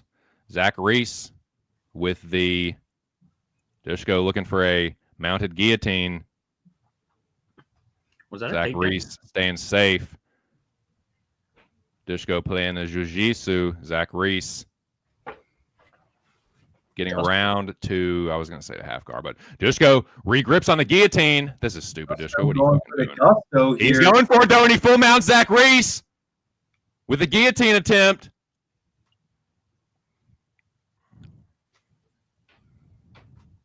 Gusto going for the gusto here, man. Talk about a banger. Don't blink your eyes. Dushko with the Gushko. He's holding on to that neck. He really is, man. Front headlock like a motherfucker. He's regripping it. Don't burn your arms out, dumbass. Zachary Reese is back up to his feet, though. Toe stomping. Zach Reese is back to his feet. Credit to him. Dushko now having to sprawl to fend off a Zach Reese double leg. That big ass head. I know he's glad he cut that hair. If he had that, Dushko looks for a knee to the head. Reese immediately drops down for this double. He's wrenching on this fucking. He's got this headlock guillotine position, man. He's been on neck for a minute, no did he? He has, man. Needed ribs from Dushko. Zach blocked that one. Live line minus 124, minus. Dushko floats around to the back or tries to. Damn, they're reversing out the ass. They are, man. A lot of flow grappling. Ooh. Nice knee from Dushko. That was sneaky. Timed it perfectly. Zachary showing some good grappling defense. Anti-grappling. Chopping elbow from Reese. Knee to the body from Reese. Reese with the body lock. Shouts to Dusko, though. Dusko's playing the ground game where it feels like Reese might Reese not. with a shoulder strike. I mean, Dusko's a good grappler, dude. I gotta put my shit in before it dies. If I'm Reese, like, what if the clinch standing, though? You like, what is it straight? Yeah. Yeep. Sorry, just had to switch that around real quick. Oh, chopping elbow and a knee from Reese. 220 for me, boys. Dushko whiffs on a right hook, but he gets off the fence. Reese whiffs on a left hand and a head kick. Dushko slips. Just over 2 minutes, boys. Dushko wading in. Eats a counter right hand from Zach Reese. Dushko in his face, putting the pressure on. Reese looking kind of tired already. Not going to lie. Needed the body from Dushko, but I've said that a couple times tonight and just been wronger and shit. So, There was a how lot wrong can one dumbass Arky be? We're about to find out. Need the thigh from Dushko. Devastating fight ending even, boys. Right hand over the top from Zach Reese, trying to smack the back of his head. Dushko using a superior head position. Zach Reese does a nice job getting on the fence, but Dushko just trips his ass right to the ground. Zach Reese is trying to use these hooks and shit. Dushko having none of it, though. Zach Reese trying to leg lock Dushko. with the 499 donuts. The shout Century. Nah, bro, that shit ain't gonna work against Dushko. He's a black belt. That leg lock bullshit ain't gonna work. Dushko settling Zach Reese down, rather. Just over a minute to go in this first round. Nice elbow from Dushko. Nice short elbow. And I will say this, Dushko is a finisher when he does win. It might be every fight by finish. Certainly his last, several. But I know most fights he wins, it is with a stoppage. And we're just 40 seconds here. Zach Reese throwing some shit from bottom. Dushko dropping some elbows now on Zach Reese. Ooh, child. Things are gonna the baby. Dushko doesn't fuck around with the ground and pound, dude. That's probably the best part of his game. live lines and pick them.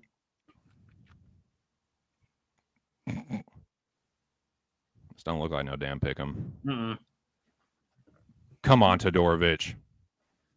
Nice hammer fist, Dushko. Dushko clearly won round one, though. Yeah. Fucking pick 'em. Minus 142 for Dushko. Some people are saying, what? Yeah, pretty clear Dushko round one. So But I'm Dushko also definitely super won biased. round one. If I'm going off ESPN.com, it says Zach Reese has 2 takedowns.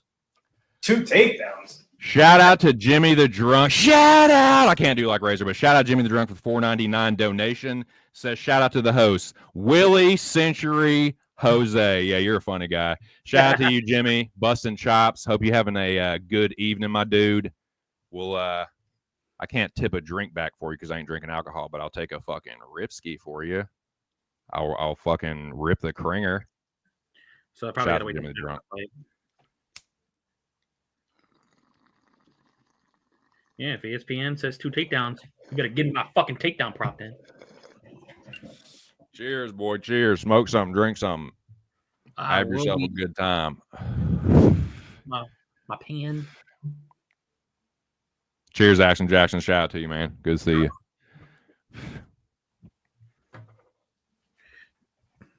Let's fucking go. Come on now. I'm nervous. I'm Boys. nervous. I'm finally at like that 80% high. Hey. Let's go. That's tight, dude. Oh. Being high is tight. Zach Reese with a nice left hook on the end of that one. It's real cool. You're real cool. Outside low kick from Zach Reese. Dushko doesn't check him so much as he whoa, hard right hand from Zach Reese. Dushko eats it pretty well. Eats it pretty well. Dushko ducks under another Reese right hand, but Reese doing a better job of not getting taken down this time. Reese gotta stop overextending, bro. Yeah. Nice right hand on the break there from Dushko. Nice body kick from Reese, who adjusts his shorts.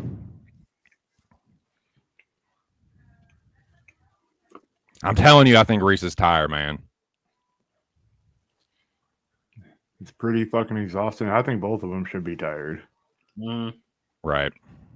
Yeah, Dushko keeps on backing up too. Fighting a bigger dude, I don't care if he won the round. Still fighting a bigger dude is just tough. Well, and Dushko's also a little gun shy, man. How many times has he been knocked out? He's I feel like he's starting to wear on Reese a little bit. Nice chopping elbow from Zach, though. Because Dushko can do this kind of grappling clinch shit all day. Yep. Zach looking up. Dude, he's early in the round, man. Yeah, I think Reese is tired. Nice knee to the body from Todorovic. Stop saying my last name. That ain't your last name. You ain't got no Vitch on the end of your name. It's Need a close. body from Zach, right hand from Dushko, and Zach spins off the fence. Good job. The hell was that? This shit is good down play. Dushko with a wild ankle pick attempt. Nice left hook from Zach. Dushko rolls with it pretty well, though.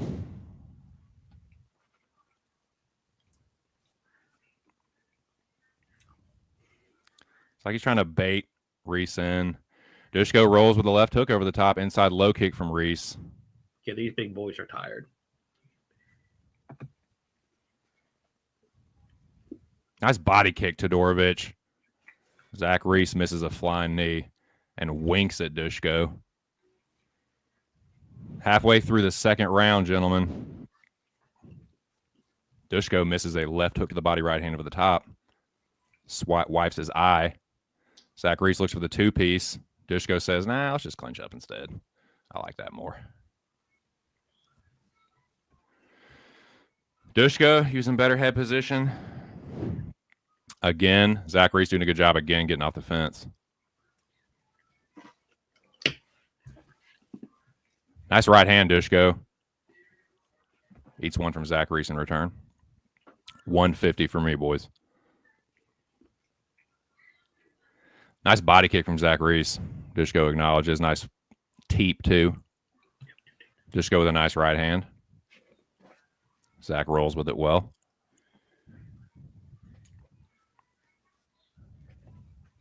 Dushko ducking underneath again. Zach Reese, good takedown defense. Ooh.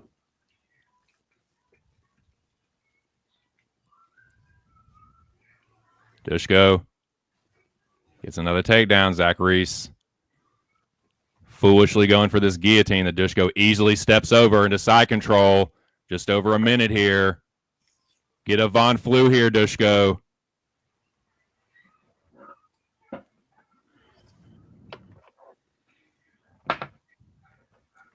Zach Reese closing the guard up.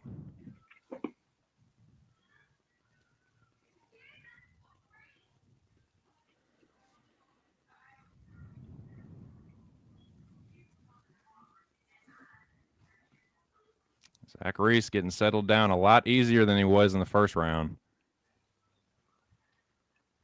Remember, one of his signature things is that triangle off of his back. Yep.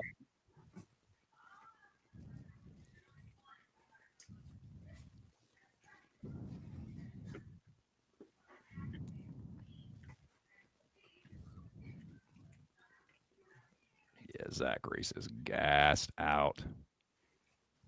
Good body work. Yeah, Dushko. Nice right hand over the top, too, to Dorovich. Nice left hook from Zach. Dushko looks for the elbow. Nice knee from Reese. Dushko is vulnerable to knees. We've seen that before. But I still think that's a Dushko round. Yeah, I got 2-0 Dushko. Well, I would bet it live then because it's plus 150 Dushko, minus 192 Zachary Reese. What? That's the live line right now.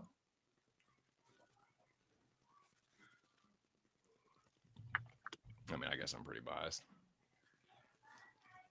I think it's 1-1, but I wouldn't agree with minus 235. I got 2-0 Dushko, but again, I'm super biased. Shout out to Evan L from the chat. He said for the Nascimento win. Appreciate it, dude. Appreciate you, Bo. Shout out to Evan, man.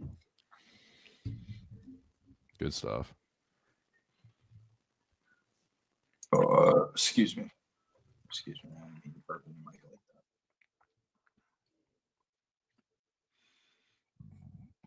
that. Anybody on the panel? It's a pass for me. Nah, I think it's 1-1, but I don't. Live line is kind of sketch.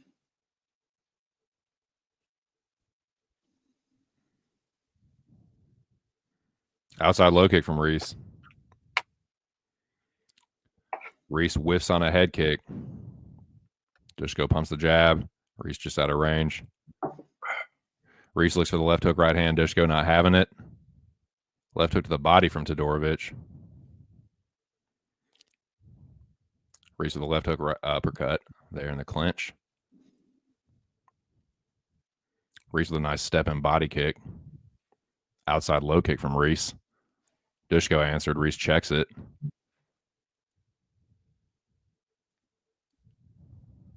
A nice left hook from Zach. He misses that one.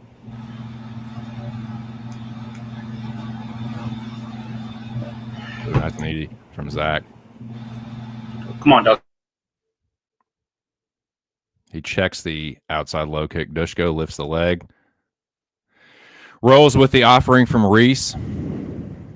350 for me. Dushko misses the left hook. Eats an inside low kick from Zach.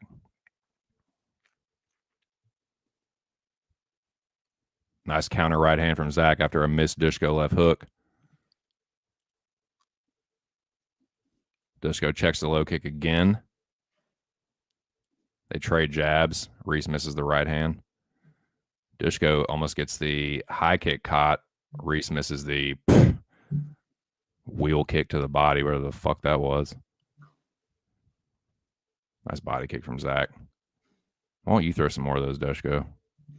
Dushko checks the question mark kick. Nice left hook. They trade left hooks, actually.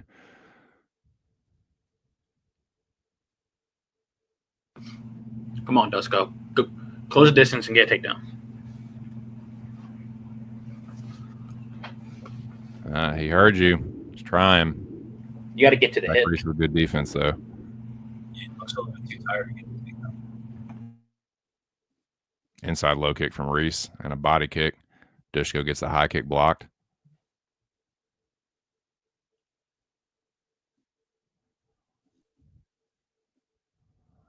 Nice right hand counter from Reese.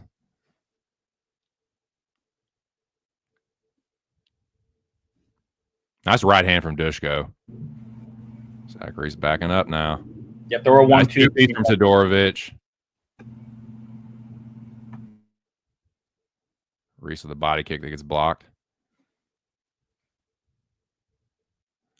Reese misses the right hook from Southpaw. This is a terrible fight. Yeah, Dushko's so fucking worried about getting knocked out, and Reese is tired, and like he's worried about getting taken down and shit. It's like it's It shows a right. stalemate. This fight fucking sucks. It's a stalemate, dude. They're both just fucking fighting half cocked. It's ridiculous. Dushko's been gassed for Nice like two-piece Dushko. Zachary's bleeding. Maybe you fucking taste it and fucking want to do Dushko's landed a something. couple heavy right hands. Nice right hand counter from Reese, but I don't feel like Reese has really hurt Dushko at all. Nice right hand, Dushko. Zach Reese turned into a grappler all of a sudden. He didn't like that right hand, I'm telling you. Oh, you're a wrestler now, huh? You're not the big fucking tough guy on the feet, huh? Against chinny old Dushko. Yeah, you get your ass busted up a little bit. Nice trip, Dushko. Zach Reese shucks off the headlock. Nice counter right hand, Dushko Todorovic. They trade left hands there.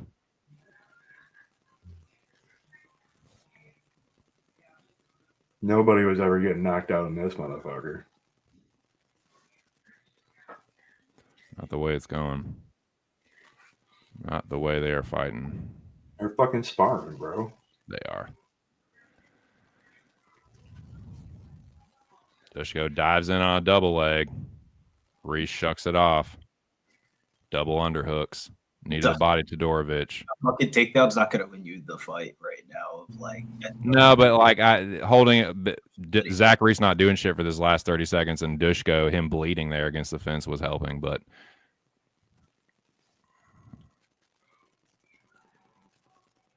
round two's the swing round, I would say. Like, I think Zach Reese won. I gave Dushko. Oh, never mind. Oh. Don't be in the final second, Joey. No, I thought Dushko was going to chant a takedown, so I was like, oh! Seconds of a takedown. 29-28, Dushko money line. Coming out from the chat. I got Dushko. I thought Dushko round. I thought Dushko won personally, but No, I thought he won all three pretty clear. Dushko? then if you go by damage, If you go by damage, Zach Reese got cut in the middle. Damage, he definitely lost. Zachary Reese lost a third round based on damage for sure.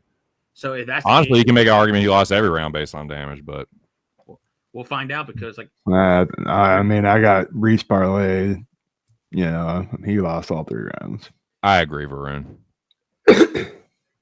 like I heard Billy. Let's go 1 all 3 at all. I got 29-28 Zachary Reese there. Tough stance, Billy. Tough stance to say that he won 1 shitty round, but Yeah, but outside of that one cut though, he threw like 2-1 on volume on him in that 3rd round. We'll see. But yeah, when Billy said Dusko was 2-1 when I thought he was up, I was like, oh. So I took a little sprinkle on it. So let's see if it pays off. I thought Dusko won, so we'll see. that's not a thought. The motherfucker won. Let's see if the judges agree, hopefully. 30-27, all judges. Nunya says easily a draw. Honestly, dude, I can see the draw. I don't hate that draw take at all. You think they all got a different decision? Like a split draw, like one has it for Reese, one has it for Todorovic, and then one has it 28-28. Is that where Let's you're see.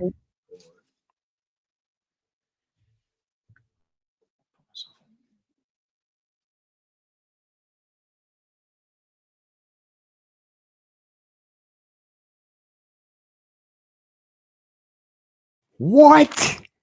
You were right, Billy. What? Good shit, Billy. Way to will that fucker in. I thought he lost all 3 rounds. Bro. It is, bro. I'm just calling the fights of how I'm seeing it, watching this shit live. But like, he threw 2-1 of volume on him. They called the wrong name there. Nah, bro, he threw more We volume. just watched a fucking fight that didn't happen. Come on, I'm on the winning side here. That's some bullshit. Yeah, If you- I thought that I was don't know. I thought we were watching 2 different. all 3, though? You Yeah, could, that's this some motherfucker bullshit. couldn't get up for 2 rounds. Dushko just got robbed. Dushko Couldn't just get up got for robbed. 2 rounds. What'd you say, Sean? Yeah, everyone that was, even the people that were, everyone that's on Reese was like, nah, that didn't win that. Like, Nunya's like happy he won. Big Show got that. Like, Ron Like- says he'll take it, but like, come on, man. Like TC, I got Reese for DFS. I didn't think he won that fight. And I even live bet Dusko at 200. Once I heard Billy say it, but I was like, You were damn. champing that too, thinking like, oh, this is a win now. Fuck, man. How did I win that shit, bro? Right, bro. I thought he threw more volume than him. Clearly. I mean, I guess he was doing more. So, like, I mean, Dusko did have top. Don't but- say that. Don't say that. Well, he got topped He and got, bottomed. he got topped and bottom. He's a verse. The motherfucker going home with 1 check and a win. And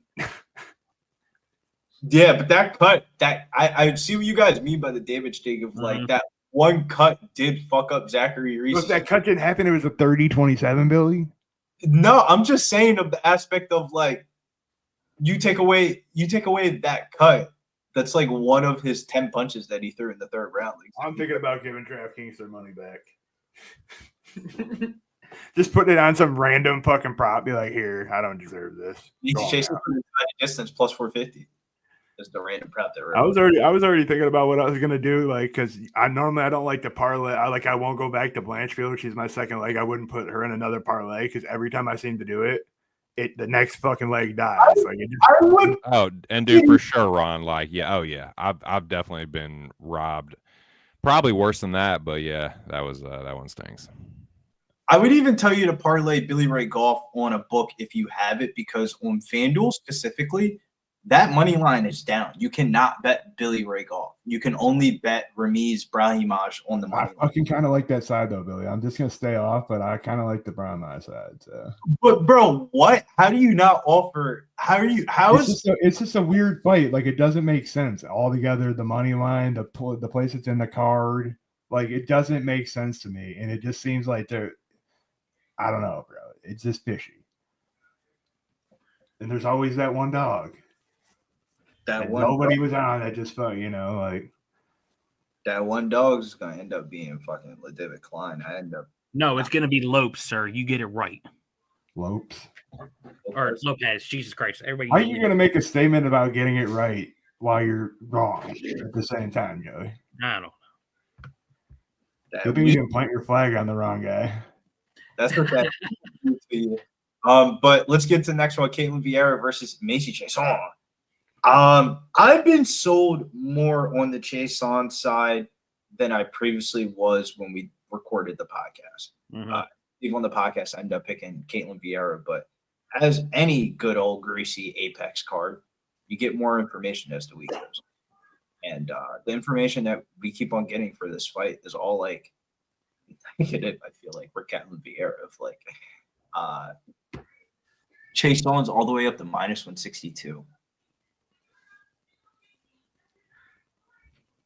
Does she have any kind of fight like she did versus Kayla Harrison? But the thing about the Kayla Harrison fight was the bitch wasn't in the hospital. We talked about the hospital conversation. It was very vague. We got, and it's hard to really get information from Brazilian fighters because they don't even speak English; they speak Portuguese. So the information that we got was Maycee Chiasson on her Instagram story for like 30 seconds saying that she was in the hospital the night before the weigh-in. Which more times than not, those fights usually get canceled by the commission. The fact that it's still going on, I think, is the reason why we're seeing this line. Dude, it seems like everybody is on Maycee. Like I got like Aaron, I tailed Aaron's parlay. That's still live. If Maycee wins, that's the second leg. But like I haven't seen too many fucking people like very confidently on Ketlen, and that makes me fucking nervous for sure. But man, there are rumors about Ketlen being in hospital. Like she missed weight, she looked terrible. But like everyone else I saw looked like dog shit on the fucking scales, has won their fights. Like I said, I think Zach got a little fucking little robbery there. But I don't know, man. Yeah, give me Maycee. I like Maycee. I think she bodies Ketlen Vieira, who definitely it does not look good in the third round of most of her fights.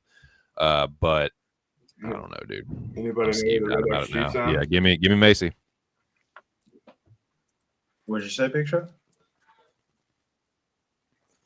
Who's the Red X chief on? And that curse continues. I'm just going to blame him too, by the way. Yeah. Thank you for bringing that up. Desco, Ryan. Cursed him. Just cunt cursed him. Let's see. I'm actually curious. No. Yeah, he's on Chiasson.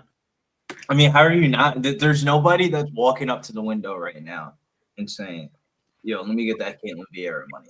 Like, nobody's doing that at all. Like, this fight is definitely not getting that crazy amount of action. And the action that it is getting, I would imagine it's on the Chiasson side heavily. Right, what's the line right now? Right now, minus 162. It's I while you've been announcing, I've been giving updates on some of these line movements. I believe it was like 2 fights ago that line moved from -1. It moved from like minus 134 to minus 152. And then at the end of that last fight, or I should say in the third round of Zachary Reese fight, it just went up to minus 162. A lot of love on Maycee Chiasson. I agree, Express. It's weird, man. Like it fucking skeeves me out. But because dude, this was a dead ass pick'em on Tuesday. When we did the podcast, it was 113 a pop. Yeah, money's slowly coming up. Information though of like, bro, more times than not, bro, somebody comes out of the hospital, they usually don't fight the next day. I was worried about Ketlen not getting medically cleared either. I'm kind of like surprised that this fight is going on. So I'm shocked she got medically cleared. Yeah. She went there, got some super juice and some IVs. Now she's gonna be 8 pounds heavy and fucking super juiced. Damn, I lost that Degen parlay with that distance in there. Iron Eagle says he's sick of seeing the Bud Light commercial all night. Plus 140 is just not enough, though, bro. It's just not enough. What do you mean? To be on the Caitlyn side, really. What with the news that we know now? Yeah, it's not enough. That's what I'm saying. Like, I would probably, if it was plus 200, I would hop on Caitlyn. What's up, Robert? Says one of the guys from the Long Shot podcast took Ketlen sub Reese decision. Another play, can't remember, 10,000 to bring back 200K. Jesus Christ. What up, Perky says, I'm heavy on Maycee, and I'm also pretty wasted on beer, dude. That's tight, man. Shout out to you. Shout out to all you guys, man. 97 in the building. We do have 72 likes. That's not too bad. Keep it up, though. Everyone that's just joining us, make sure you smash the like button as you enter the building. We'll make some room for you on the couch. Crack open a cold one, tip something back. I'm about to take another bong rip to wash my sorrows away. There's no fucking way that I can win tonight based on what I've already bet, and I don't think I'm going to bet anything else. But Maycee can still get a little bit, help get me a little bit of my money back potentially. So we'll see. Yeah, I got Maycee. Fucking Maycee. What's the score of that Pacer game? Anybody got the TV on? Yeah, the Knicks are starting to come back a little bit here. The score is 70-78. The Knicks That's are what I'm saying, GMC. For real. Thank you, Zach Reese, for the half a takedown. Thank you, Zachary Reese, for not fucking dying. We'll take the 45 points. Thank you, Zachary Reese, for keeping one of the parlays alive still, boys. We got one of them soldiers Never left. in a million years, though, when I made that lineup, that Zachary Reese would score half of what Jordan Levitt and Elise Ardolene scored. Mm-hmm. Like, what? That is daily fantasy I have for you. I think Felio or Jathiel fucked my DraftKings lineup. Yeah, he fucked up mine. I gotta hope I go 5 out of 6 to even get close to cashing. That's Here we go. The Apex cards. The Apex cards, you really have to hit 6 or 6. Here we go. Mark Smith is the third person in the octagon. Maycee and Ketlin Vieira. Pretty decent fight, honestly. Pretty sure they're both ranked. They do touch gloves. Ketlin taking the front foot. Maycee circling on the outside in the southpaw. Ketlin in pursuit. Pumping the jab outside low kick, Maycee. Ketlin trying to put the pressure on early. Maycee with another outside low kick. This has a lot more pace than I thought it would. Outside low kick from Maycee gets countered with a right hand from Ketlin. Left hand from Maycee. Just out of range for the counter from Ketlin. Ketlin pumping the jab. Maycee shifting side to side. Ketlin holding the center of the octagon. Doing the lady dance on the monster can. Hard right hand counter from Ketlin. Maycee ate it pretty well. Maycee shuffling back and forth. Pumping the jab. Ketlin steady pumping the jab herself. Holding the center. Inside low kick from Ketlin. Maycee tries to olay it.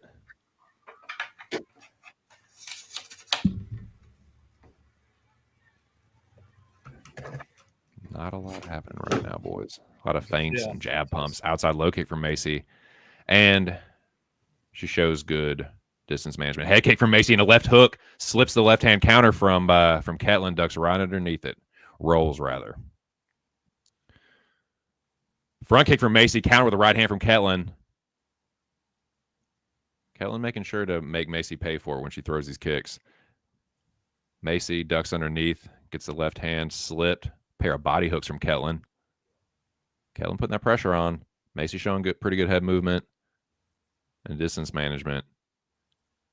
Again, just pulling back from that Ketlin right hand and looking to fire the left. Hard right hand from Ketlin cracks Maycee. She eats it pretty well, but that one fucking popped her. Jab to the body from Maycee. Ketlin keeping the pressure on.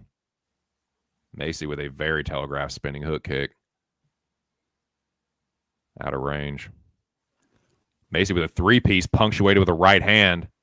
Again, Maycee eats it pretty well, but this is scoring for Vieira. Inside low kick, Chesson. Maycee with a right hand.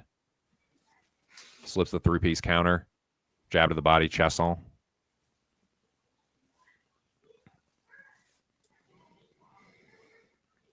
Ketlin just kind of Terminator style walking her down. Inside low kick, Maycee. Maycee misses the left hand. And then she says, let me just duck underneath this left hook and get the fuck up out of here. Circling out. Nice jab to the body from Chesson. And that's actually a pretty good game plan. Nice body kick, but she gets cracked with a left hook by Vieira. Vieira slows down for sure. Nice right hand, left hook, right hand for Vieira. Maycee tries to throw an elbow, but she uses an uppercut and a left hook in the clinch. Uppercut, left hook, triple uppercuts from Ketlin Vieira. Maycee says, fuck that. Let me fucking try and clinch this bitch up. Elbow over the top. Answer by Maycee Chasson. Ketlin spins her into the fence. Overhook from Maycee. And they stop for just a second. They was going at a fever pitch, boys. Ketlin using the superior head position. Maycee using the knee shield. Says, bitch, you ain't taking me down right here. Left hook to the body from Ketlin. And another one. Macy's back looks like a fucking nail. She's got a fucking she's a pretty big chick for this weight class. Overhook from Maycee, keeping her upright. Yes. Devastating knee to the thigh from Ketlin. Feminine department. Indeed, dude. She don't even fuck with that, dude. And she's too skinny to be fucking feminine. Maycee going 2-on-1 with Ketlin's left hand. Ketlin still with the underhook. Maycee trying to get off the fence here. And she does get off the fence, knee to the body. Maycee tries to land a short elbow. Just like a little 50-50 in the clinch here. And Ketlin just says, nah, I bet she's going right back against the fence. Maycee trying to frame off now with the forearm against Ketlin's jaw. Left hook and right hand from Ketlin. And Maycee just gets off the fence. Echo. Maycee trying to hold the center now. 25 seconds left. Inside low kick. Chiason. You back on desktop now, Billy? Left hook, right hand. No, What did you ask, sir? I asked Bill if he's back on desktop. Sorry. You good? Right hand from Maycee and a left hand to the body. And that's the right hand from Ketlin. 8 seconds left for me, gentlemen. Ketlin looks for a left hook and right hand. Maycee just goes right against the fence. Ketlin pushing her there, and that's the first round. What do you think, boys? That was definitely a Vieira round. Yeah. But who do I said 30-27 in the last one. I'm fucking. Yeah, but bro, she didn't even look like she even had a thought of shooting a takedown.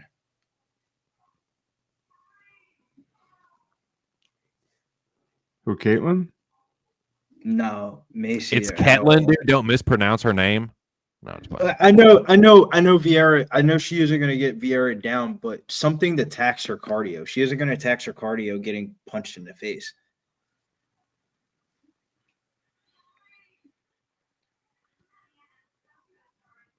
Ketlin Vieira is up at minus 270.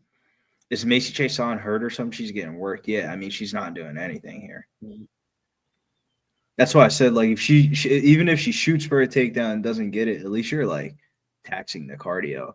Other than that, she's just getting bopped on the feet. Perky says Macy's toast. What the fuck? I don't know. I just, still got a good bit of fight left, boys. 2 rounds. Round 2. Maycee diving in on a single leg here, trying to get around to the back of Vieira. She almost gets there. She does get around the back temporarily. Vieira with the overhook. Tries to judo flip Maycee. But Chasson having none of it. But she made a mistake there. And Ketlin's going to end up on top here. Time to go smoke. Maycee fucked up there. Trying to do that hip sag or whatever the fuck that little bullshit was. That was, nah, dude. That we're done for. That's toast. We're wraps. That was really fucking stupid. If you haven't eaten dinner yet, go throw that shit in the oven. Go put it in the microwave. If you're about to smoke before the main card like me, I'll roll that shit up right now. This one's wraps. So Ketlin Vieira is now in Maycee's full guard. So Maycee does manage to guard up, but it's closed guard. And Ketlin Vieira is starting to land left hooks. Damn. Ketlin Vieira steps over into half guard. Nicely done there. Nigh effortlessly. Bring that same energy. You wanted to take this fight down to the ground. Now you got to use that same energy to get the fuck back up. You're talking about same energy, bro. The energy has left the cage before she came right at that bitch. She's like, I'm gonna try to get this bitch down now, and they got fucking wrestled. She's trying to. She's swiveling her hips now, trying to get off to one side. Kevin Holland in it. Fucking just a little bit. Do something. Do something, golly. Adios, meal. There we go. There we go. Try, do something better than Go just for a fucking lumbar. sitting there like a dumbass. No, man. Come on, Maycee, you're better than this. Kellen Vieira just Joey, your settling Wookiees are in. going off again. Jesus Christ. She's just fucking Kellen just settling in here, just a little peppery, like little two to the head, one to the body. Now Maycee trying to go side to side with them hips, and then there we go. Don't give your back up. Might have to Granby roll through or whatever the fuck, and Ketlin just goes right into fucking side control. But I don't hate it, man. It's better than just sitting there on your back getting fucking the flow burn. I'd rather her risk it and maybe get subbed than fucking just sitting there. That death by 1,000 cuts bullshit, that lay and pray, it's just that'll take your fucking soul, boys. You don't feel like we're cooked though? Minus 1,000, Caitlin Vieira. I mean, you never know what could happen. Like I said, Kellen Vieira does not look good in third rounds of fights, so I could see Maycee maybe coming back in the third. That's the only reason I haven't completely lost hope. But yeah, to your point, I mean, This is a night of people missing weight and winning tonight. I feel like everybody that's missed weight has been winning. I'm telling you, it is not. I've been saying that for years, man. Like, just because you miss weight or you look like shit on the scale, it don't mean nothing. And, the better fighter on the night. 80% of your purse, 80% is, I mean, still pretty decent money. The better fighter on the night will win, period. Well, it all depends on how much money you're getting paid. If you're getting paid like on the first 4 fights of your contract and you're missing weight and you're getting deducted money, that shit definitely hurts. But if you're like Maycee Barber and you're missing like half a pound and you've been in the UFC for a little minute, fuck it. Yeah. So, this is still just Kellen Vieira just laying on Maycee Chiasson. I'm not even gonna pronounce your fucking Creole French name right anymore. You're Chiasson now. Chai is getting out grappled here, getting top time. Get weight bullied. Yeah, for real, man. And I thought she was gonna be the bigger, stronger chick. No, dumbass, she's not. Not at 145. Yeah. So, and it's like, it's crazy too, because like Maycee looked pretty good on the scales. Ketlin, you know, I wouldn't say she looked terrible, but like Maycee is normally the one that struggles. I guess kind of Vieira does too, but Maycee at least trying to get her knees and hips involved, but it's just not enough. But Kellen Vieira just settling down, definitely winning the second Mikey round. Miles said, you think the last fight sucked? No shit, dude. No kidding. I mean, it can get worse than this too. Yeah, Believe it or not. You look like fucking Maycee missed We've seen it. Yeah. Well, this has not been the one tonight. Not for me anyway. But I hope y'all have been making money in the chat, man. I hope y'all have been cashing and will continue to as this clock continues to run to the end of the second round. What do you think, gents? Plus 140 was enough. God damn it.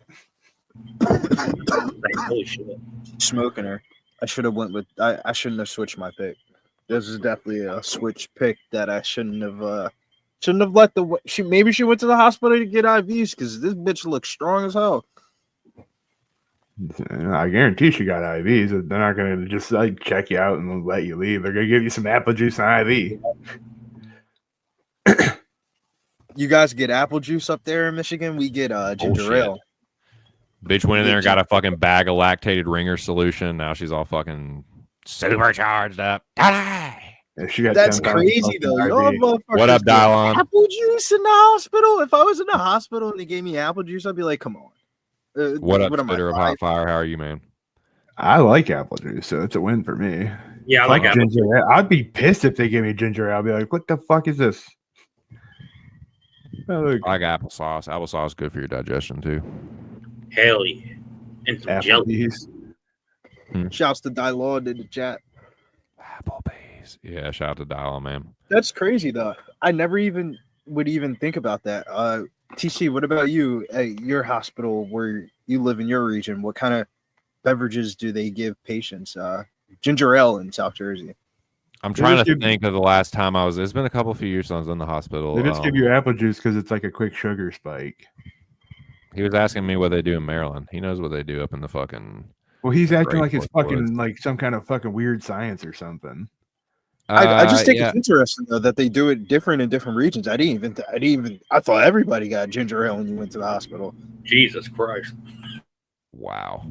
Maycee Telling came Vieira out and just went for a takedown. And, oh my goodness. Well, that's why we're talking about apple juice and ginger ale. fair enough, man. Fuck. Yeah, apple juice and ginger ale in the hospital.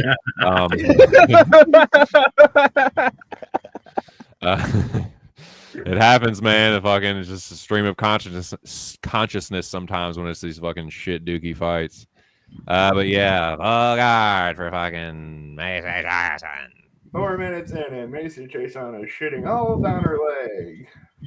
Went for the takedown twice and got taken down on both attempts with 4 minutes left. Yeah, but this is what you call a levels fight, where Ketlen Vieira has fought a lot of former champions and shit like that, and her experience is definitely showing. She fought Kayla Harrison and went to laying there like some bag of bones, just laying on the ground. I'm just saying, if Kayla Harrison gets a finish next close week guard, over old girl Pena, her going to decision with her is going to look pretty good in hindsight. Mm-hmm.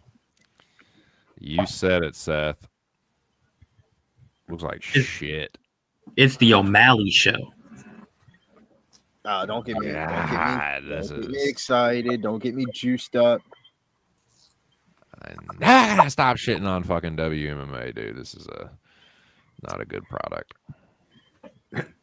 And yes, I'm saying that because Maycee was the last hope of getting any kind of fucking money out of this fucking night. But nah, man. Pacers aren't looking too this bad, fight though, sucks. 90 to Maycee 77. sucks. Fucking. That's what makes the fight worse. Of like, would you rather lose a fight off of I hate to say, a donkey dick performance of like, boo, this fight fucking sucks, or would you rather just lose your money in like 10 seconds and just get knocked out? Like, I mean, yeah. I mean, certainly. I mean, it's tough to argue against the former right now, like where it's like happening. Like, take 10 seconds. Yeah, like the fucking death by 1,000 cuts is bullshit. Every one of the bets we watched lose tonight has been this way. I think I said earlier that I would rather this shit every bet we watched than losing it in 10 fucking like. Yeah, it sucks when you lose in 10 seconds, but like this shit is like the slow death, dude. The fucking the slow poison. Just rip it off like a band-aid. So the Billy Ray Goff line is finally up on FanDuel again after being down for 2 hours. And it's at minus 405. They move it up 30 cents. They know what they're doing, though. First underdog loses of the night. I mean, first favorite of the night loses. People would reload their parlays, and then you can't add Billy Goff into it for like the last 2 hours. Man. I got destroyed tonight, dude. Smoked. Getting smoked on picks, not bets, though. Like I've only won 3 days in a row with MLB and then lost every single motherfucking. It's not like I made a ton of them, but I lost every single fucking one. All 4 of them. My night really comes down to the Erin Blanchfield. Picks wise, definitely not doing too well. Yeah, Maycee looks fucking terrible. That's why I went to go outside to go smoke. I didn't want to watch that anymore. So, show you have Blanchfield, right? Who does Mills have again? Goff and Blanchfield. Okay, so we can still hit 2 parlays potentially if those 2 win. I tailed Mills on that Goff and Blanchfield parlay. I do. The more that basically get a liver kick, up kick. Courtney Win-loss duality. This is a rough hour for El Boy right here. Not hour. The crazy thing is, I think Maycee is the meaner chick in this fight, but she's just been getting dominated. Yeah, but the problem is like the fact that the fight's at 145. It feels like Ketlen Vieira knew she was fighting at 145, and Maycee Tyson just got the notice late. Yeah, I feel like that Instagram post is more like Maycee, like, oh, I guess I got to fight at 145. Yeah, now that like you rewind, like now that you rethink about it, it feels like I guess I'm fighting at 145. Like, bitch, no, it's usually you that's doing that. This is the first time that you haven't missed weight. Macy's But all damn, pissed how now did- because she got weight bullied. bro, And the you 10, your arms the 10 are like, pounds "Yeah." makes all the difference, bro. The 10 pounds makes all the difference in that It fight, does. bro. She just got weight bullied for 15 minutes. That's corny. Yeah, dude, fucking UFC Vegas 107 curb stomp my fucking dumbass. It happens when you make a small amount of bets, though. You got to be so precise, you know. And there's not the way that the Bet lines on a were shitty offered- card like this. Yeah. Yeah, and the way that the lines were offered were like that Oki line's only been up for like 2.5 days. There's been a lot of cancellations and switches. Still think I got screwed with Dushko a little, but other than that, man, You just 100% did, bad dude. read. I wouldn't cut yourself Hey, short dude. on. You're not getting paid, but you got screwed. Like I said, I want to give DraftKings some money back by just putting on a random. Like I was telling Joe earlier, you can't dwell on it, man. You just gotta fucking take it No. right on the chin and move on. Rip the Band-Aid right off. Yep. It just sucks that every one of the fights that we had, stake in, as in the parlay, we just sat here and watched us get slow cooked. Yep. Every one of them, just like slow cooked. Like put Well- us on fucking 200 and just let us watch us fucking sizzle in our own fat. Nah, there's just definitely some slow cooked L's though. Yeah, we need to. Can we get one of them if we're gonna just knock the motherfucker out so we can be like, whoa, once tonight? Like, There's not been one like insane crazy finish, has there? Yeah, the Jordan 11 fight, that was a pretty crazy finish. Oh yeah. Him insta That's a subbing Holloway crazy finish. so quick. I fucking forgot about it. Like a dead fish, bro. That was wild, bro. Yeah, I get, but yeah, you're right. It hasn't been a crazy knockout tonight. though. Hasn't been spectacular any though. knockouts tonight. I kind of seen that coming though. Yeah. And him being the highest owned, and him being priced up, like I think everybody's seen the Levitt shake. Oh no, dude, Evan, yeah, straight up lost. That was just a bad read. Fio is a bad read. Maycee was a bad read and pick. Nascimento. I still don't think Todorovic was the worst in the world. And No. then, yeah, the fucking dude, Dos Santos too, man. What the fuck, dude? That's what I get. That's what I get for being so confident in some shit low level WMMA fight. I felt worse about that as the week went on, though. It's just what I I never get. gave 2 fucks about that fight. I didn't even think about it. It was just a fucking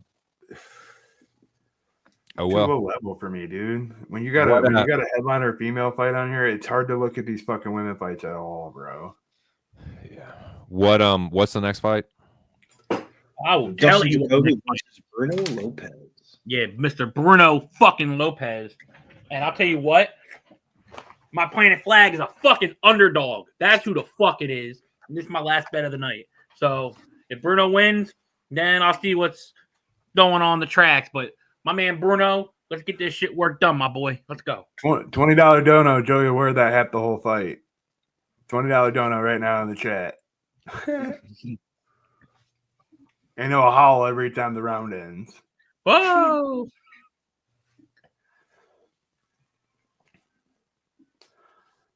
I'm with you though, Joey. If I was on the betting side, I'd be on the Lopez side.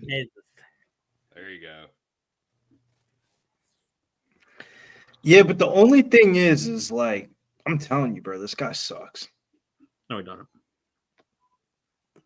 Should I just bet on lose some him. more, dude? I already Bet on lost. him in the Dana That's White one Contender Series. fight. And that, not one fight, but bro, the way that he lost was like, He whoa. got clipped. No, but the way He that got he clipped lost, and then he got put to sleep. yeah, the way that he lost was like, whoa. And then it was like, all right, maybe that was just one fight. And then he comes up in his next fight in the regional scene in LFA. He almost gets fucking smoked. Literally gets fucking dropped in like the first minute of the round, gets fucking smoked, ends up not dying, and ends up like winning the fight in the third round. It was like the most bullshit win ever. And I was like, yeah, this guy sucks. Nope, he's gonna prove it. And then I try to fade him in his last fight with Magomed Gutialavov, and Magomed's just worse than him. That's boring ass fucking Russian. Yeah, I thought he would at least be able to be boring enough to win, but that was he just fucking sucks. He ended up getting cut after that fight. So it's one of those ones where like this dude does have a little bit of dangerous upside to him, but I feel like you could like throw a pencil at this guy and he would fucking drop in a heartbeat. And Dustin Jacoby's a really good striker, so that's why I ended up staying off. But I do think I just took a little poke. I just took a little quarter unit on Jacoby by knockout plus 185. Fuck it. That's not Might as well just lose a little bit more. Might as well have a little action, something to get excited about. Yeah. Best of luck, everybody. Hopefully this fight ends in a fucking finish. Gee, I mean, like, geez Louise, dude. What the fuck? Yeah, a nice Diego. I said Diego Lopes. Jesus. Bruno Lopes inside the distance. That'd be nice. I think that's like 3-1. I was gonna say, what are they on that? 300. It's probably 3-1. I'm actually curious. I'm not gonna bet it, but I already got the money line. It'll probably be a Jacoby decision now or something, or a Lopez sub or some shit. Yeah, it's plus 350 for Lopez inside. He is the superior grappler in the matchup. Oh yeah. And then his takedown prop is 1.5 at plus 120. Which I think if he's gonna win this fight, he's gonna have to definitely mix it up.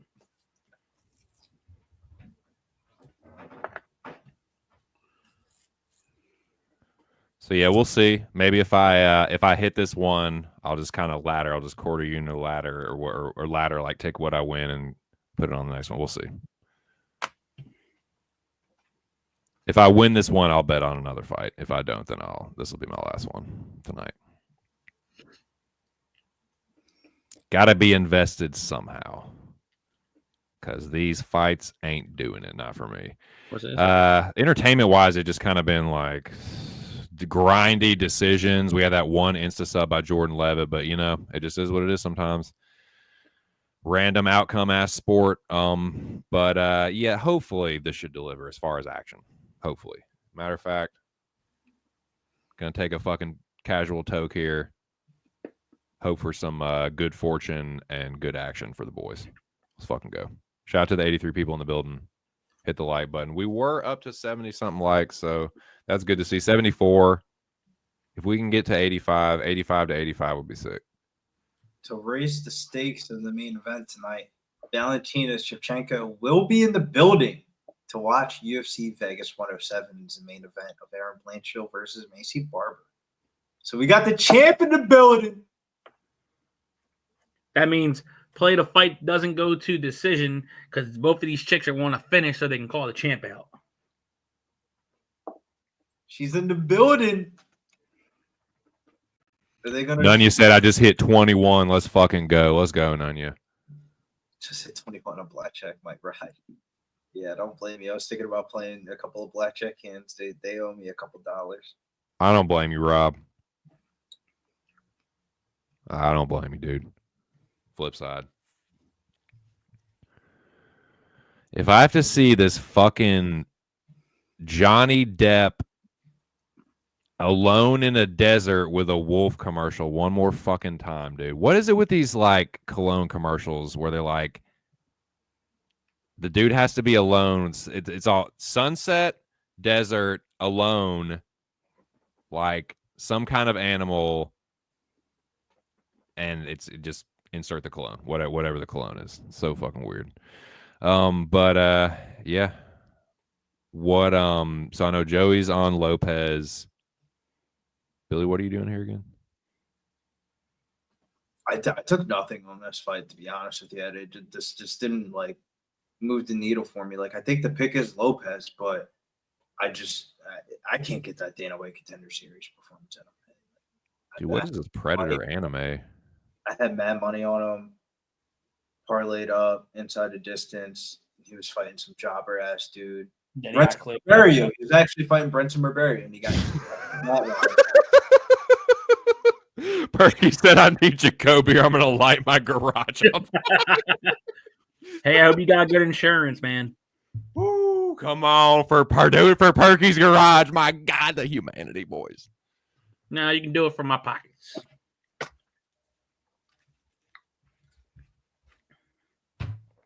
Don't do Perky's garage like it. Come on now. Nunya said, sell the propane and copper first. It's funny, dude.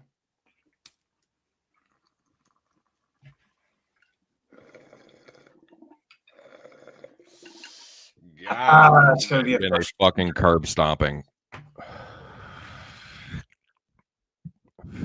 It ends here though. Jacoby about to curb stomp this fucking slow ass, non-head moving ass fucking lug. Jacoby is an old fucking bitch though. Yes, he is. He's old and he's fights stupid sometimes, and he fights like a big fucking tough guy. And I can see Lopes subbing his ass, and that's probably what'll happen based on my fucking dumbass luck. But we about to find out, boys. Hopefully this is a banger, man. Hopefully at the very fucking least there is some excitement for the boys and girls in the chat. The very least, man. Some kind of entertainment for y'all. Because unless you've been making money, Bo, there ain't been much of it. You guys were right. This has been a black card. I was pretty hyped for this card, and there's nothing to be hyped for. This one lived up to its name of looking like shit on paper. This is a pretty boring card. But I would imagine though the last hour of it's going to be bangers though. The Ramiz, Brahimaj, Billy Ray Goff, Ľudovít Klein versus Gamrot and Blanchfield. Let's go, Evan. Jacoby KO. Let's fucking go. No, where's all the Lopes backers? Let me see it. Let me see it. It's a showdown. Fucking headbutt Joey. No, Yeah, you better. Here we go. And there you fucking are. They do touch gloves. Lopes takes the center. Thought about a low kick. Said, nah, dude, I'm good. I'm good on that, Bray.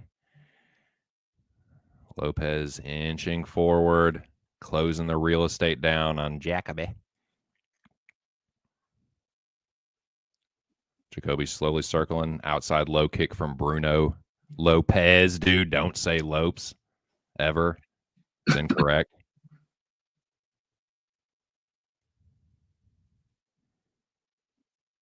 Outside low kick again. That's literally all that's been thrown. 3 outside low kicks from Lopes. Insanity, boys. Lopes dives in on a takedown attempt. Jacoby shucks it and ducks under a left hook from Bruno. Overhand right gets blocked by Jacoby. Bruno thought about the left hook too. Looking for the 2-3 is Lopes. Jacoby pumping the jab from orthodox. Outside low kick again from Bruno. Jacoby says, let me just throw one of the motherfuckers back right there. And he does. Bruno switches briefly into southpaw. Nice jab from Jacoby. That wobbles Bruno. Literally got wobbled from a jab. Come on, Jacoby. Come on, Jacoby. Don't do something stupid. Yeah, that was bad. Don't do something stupid. Get out of this clinch. Get out of this clinch. Oh, he's about to get What are you knocked still out. doing here? Nice uppercut, Jacoby. And an overhand right. Bruno doesn't have a very good chin. That's the one thing you can say. Come on, Dustin. Come on, Bo. Nice left hook and a right hand from Jacoby. And an uppercut and a right hand over the top. Nice uppercut from Jacoby. He's unloading the tank. Bruno goes down. And another one. Bruno's down. Let's fucking go. Dustin Jacoby by knockout plus 185. Evan, let's go. Woo! Give me something to hope for, boys. Give me something to live for, baby. Jacoby KO shows the level. And this card might have something to offer after all. Let's fucking go. Good hit. He gave him a fucking 87 piece. Let's go, Nunya. Give me my motherfucking money. Let's go, Evan. Good hit, TC. But I will say, Needed something, baby. That one just brought me back to fucking life. now you see what I'm saying, bro? Bruno Lopes sucks.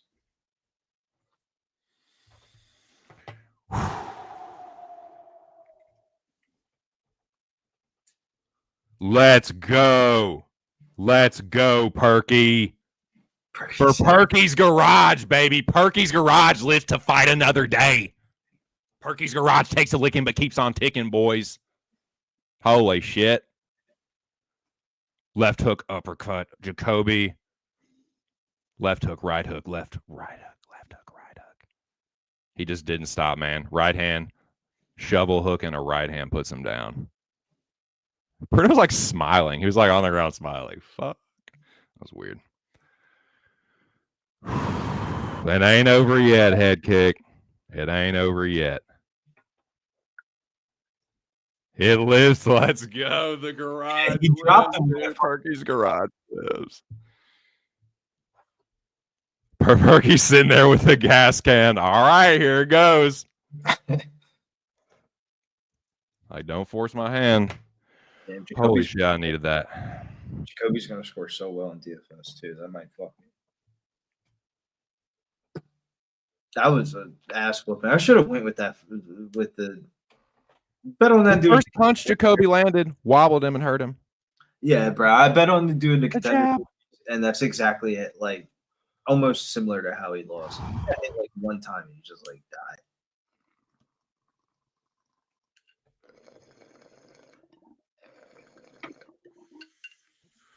Okay, let's fucking go. Let's fucking go. That's got to be invigorating to hit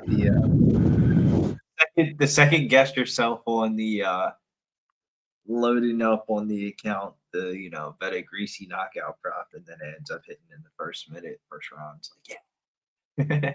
Now, what do we parlay that into, so to speak? Not literally, but what do we? I did say that I was going to bet on another fight. I'm not going to ladder. I'm not going to put everything into it like a true ladder would be, but I will put another quarter unit on something. Now I just got to think about what it is. Well, But here is Ramiz Brahimaj versus Ray Goff. Then you have the future bout of Gamrot Klein, and then Erin Blanchfield, Maycee Barber. So there's really not a lot of fights left. Ray Goff. True.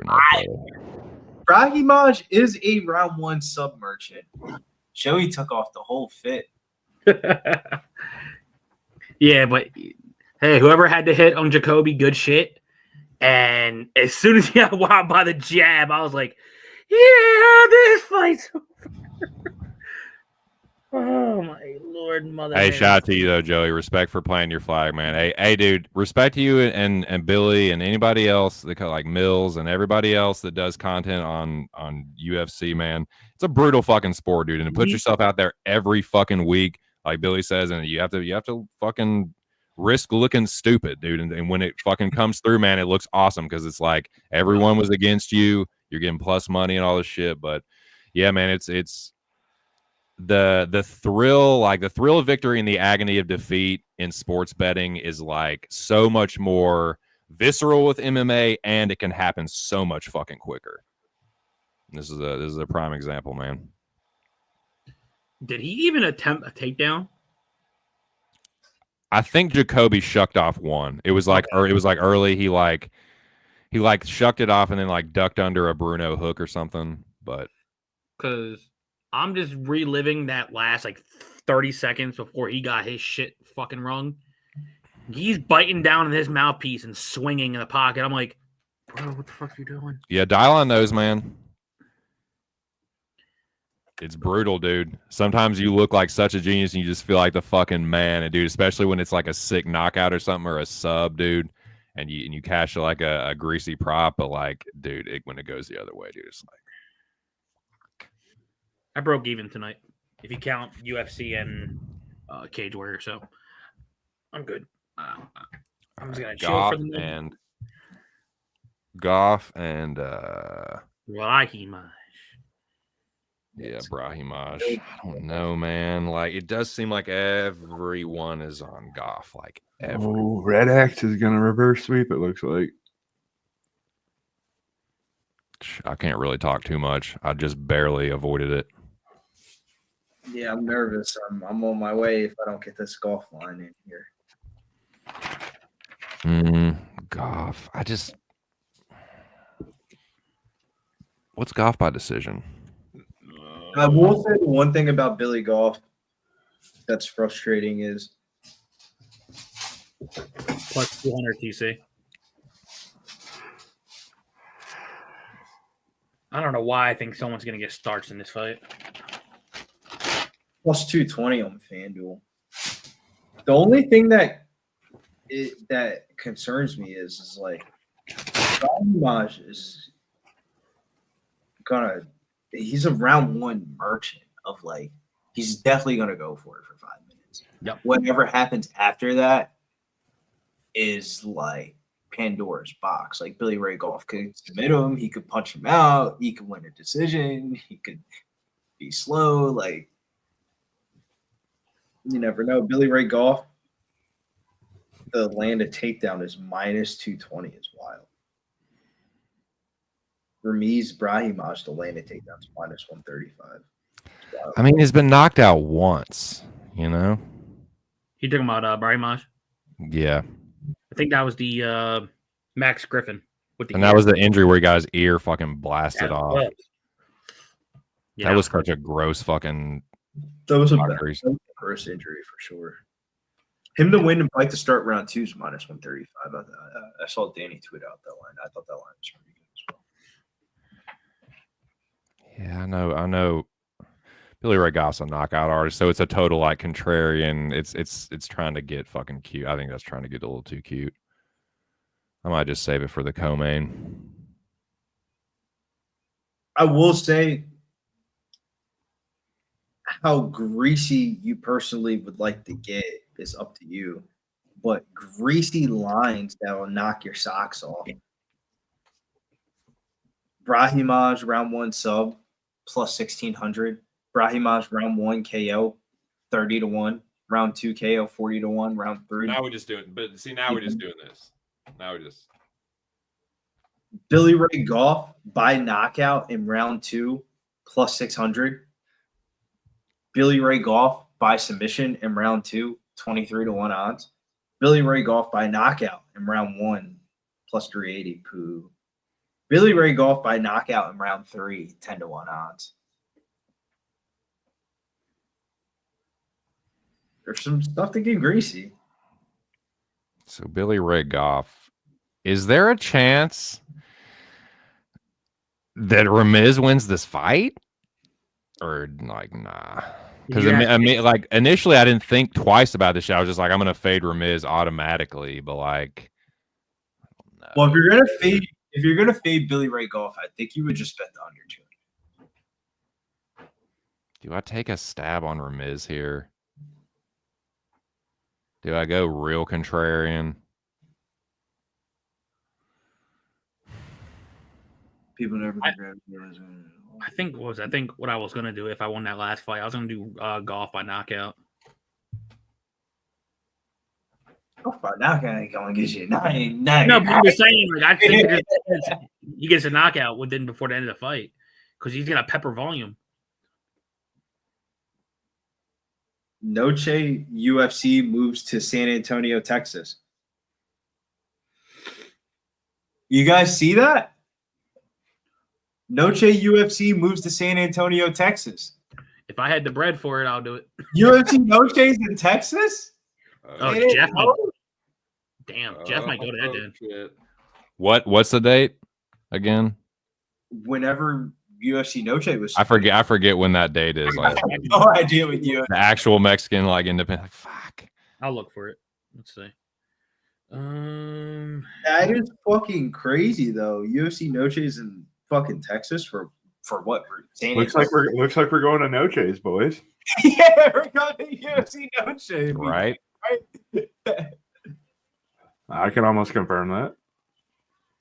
Oh, September 13th. September 13th. Oh man, we're going out to UFC Noche, boys. Come on. The gang is gonna all be here. If I got the bread, I'll try to go. Well, we got the whole entire summer. Oh no. That's next year, isn't it? No, September 13th this year. I thought I heard the announcement saying that they're taking it next year. Oh, if it's next year, if it's next year, then I'm down next year.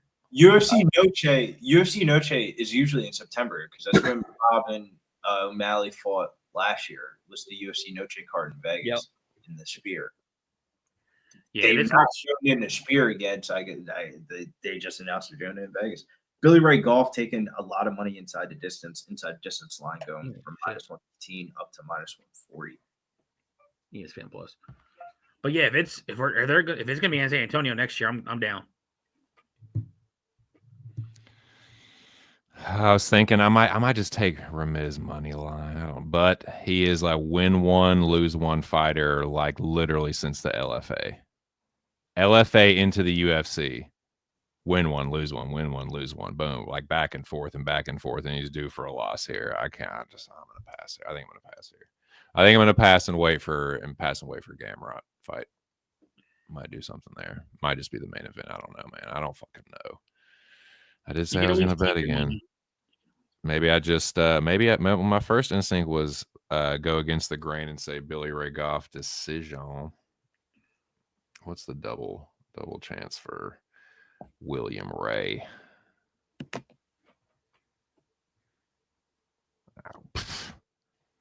Nah, dude. Billy Ray Goff by points plus 270. Billy Ray Goff KO is plus 115. No, I'm gonna go a little bit contrarian. I'm gonna say Billy Ray Goff by points. I'm gonna take a quarter unit poke on that again. That was my first instinct for this, to be like, because I'm not like, Ramiz is pretty tough.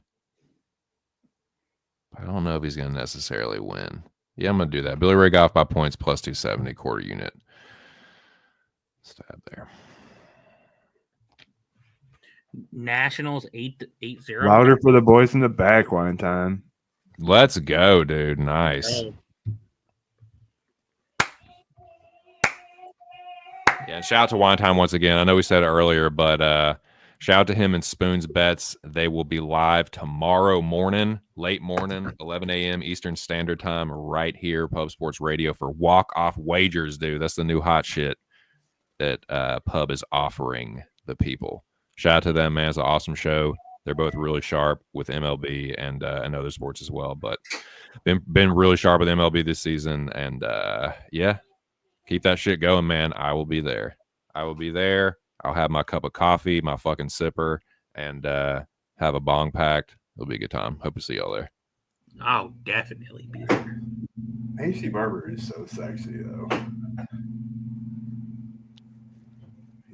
Dude, she's got that like devilish look to her, dude. That like demonic, sexy look. She got the girl next door look. Yeah. Next to the girl next door look. Yeah. Like there's something fucking like sexy and evil about her or something. I don't know. Whenever he said, TC, I need you to make your debut whenever you're available. Well, shit, you just tell me, man. You tell me, and I will be there. Ramiz and Billy Ray Goff coming up, boys. Yeah, dude. Me and old Show had a little mini sweep there. One time. It worked out too, and like Big Show's a Tigers fan, so I know he won't super happy about his team losing, but if it's gonna lose, at least our bet cashes. I was in the Discord when you posted that in the thing, and I was like, I'm not even mad because this is like, I thought we were gonna lose yesterday. So like, like you're getting a good number on it, and all I needed was Scooble to get his strikeouts, and like I said, the Tigers just don't fucking score for him normally. Like, they just get awed into fucking, like, oh, we're good. We don't got to score now. School's pitching. Well, we're good. Like, yeah, dude. And y'all are good on the road, but, like, not as good as you are at home. Like, y'all are outstanding at home. And, like, the Royals are better in Kansas City than they are on the road. And it's like I don't know. I felt like Scooble was going to, like, and he pitched well. Like, he got the Ks for you and all that shit. So it's like, not like he played bad or anything, but I was just like, I don't know. Something tells me that he's not gonna get it done today. As far as like, and you got the fucking plus money with Scuba pitching. So like you got because everyone's shit scared to like, oh, if it was nice pitching, you were getting a plus 120, plus 115. You know, because you got Scuba, you got the extra 50 cents. And but yeah, shout out I called you because through 7 innings, you almost called a fucking no hitter against the best team in baseball as your one dog play of the day. I was like, hands down, that's a fucking sharp call if you get the no hitter, and then they gave up the hit. So yeah, for sure, man. Shout out to Wine Time and Spoons, and shout out to Dabby Cabby, Jose, Jimmy, Low Shack, man, all the fucking all the pub shows, dude. If I forgot anybody, please forgive me. That's what happens, man. When I start doing individual shout outs, I always forget someone later, and I remember it, and I'm like, fucking piece of shit. I don't think I would be doing it. Fucking idiot. I like the live stream though. The Sunday night live stream's kind of lit. Sunday night baseball's like a nice little. You can like kind of like the session. See the session Monday at noon.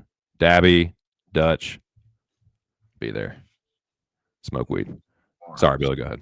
No, I was saying the Sunday night baseball streams are always lit. Like you can like marinate for a whole entire day off of it. By the end of the night, you know, kind of smoke the J-Bo and watch some baseball. And they've been having some good Sunday night baseballs. Like tomorrow's Sunday night baseball stream is going to be the Yankees and the Dodgers. Hell yeah, yeah, and shout out again for Jose and Dabby for inviting me onto that. That was a hell of a time, boys. Hope it's not the last. So it's a top of the first. The Nationals are up 10-0. Jesus Christ. Home one time 75. Yep. Nice solid number there. 25 more significant strikes on that like button, boys. I'm going to hit the John real quick. I'll be right back. There's been some crazy price tags. Or not crazy price tags. Some crazy scores today. 17-7. Brewers beat the Phils.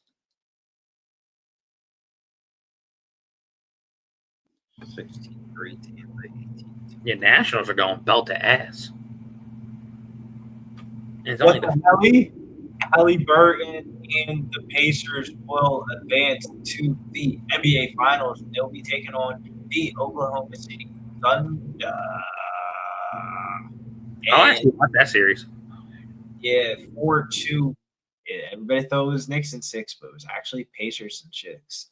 Shouts to Danny Betts. Danny Betts had the Pacers to win the series for 8 units. I remember him talking about that last time he was on stream. But we come up here, Billy Ray Goff versus Ramiz Brahimaj here. All over the card for this one. I got inside the distance. TC's got this in. Joey, did you take anything? I ain't got nothing. But no, like ideally as a pick, I am going Billy Ray Goff by knockout. We need to check the Pub Sports Radio standings while we are getting into this is the future bout. Yeah, future bout of the night here.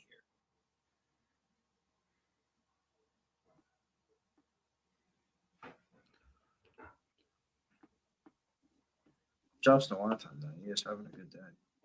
Just peek down the website. Billy Ray Goff. Billy Ray. First place, though, is B. Lee. Second place is Nikara. Wow, I think that's Mills' daughter. MMA at plus 355. Number 4 is Preston. So, very low scores tonight. Yeah, shout out to all those guys, man. Shout out to Swig, too, for putting up that contest and keeping that thing running, man. Shout out to Slaughter for still just giving her out cash prizes every fucking week. Oh, Billy Ray said, I ain't touching gloves. No glove touch. Oh, my God. Here we go, gentlemen. Everybody smash the like button if you haven't done so already. Done pretty good with the likes so far tonight, though. Ramiz taking the center. Billy Ray on the back foot. One of those don't blink fights. Don, depends on when the knockout happens. If it happens round 1, he'll probably score over 100. With a knockdown in any round, it all depends. Ramiz immediately shoots on a fucking double-legged. He dumps Billy Ray Goff. Billy Ray Goff up to a knee. Ramiz got a Motherfucker. deep body lock. But Billy Ray does manage to get back to his feet.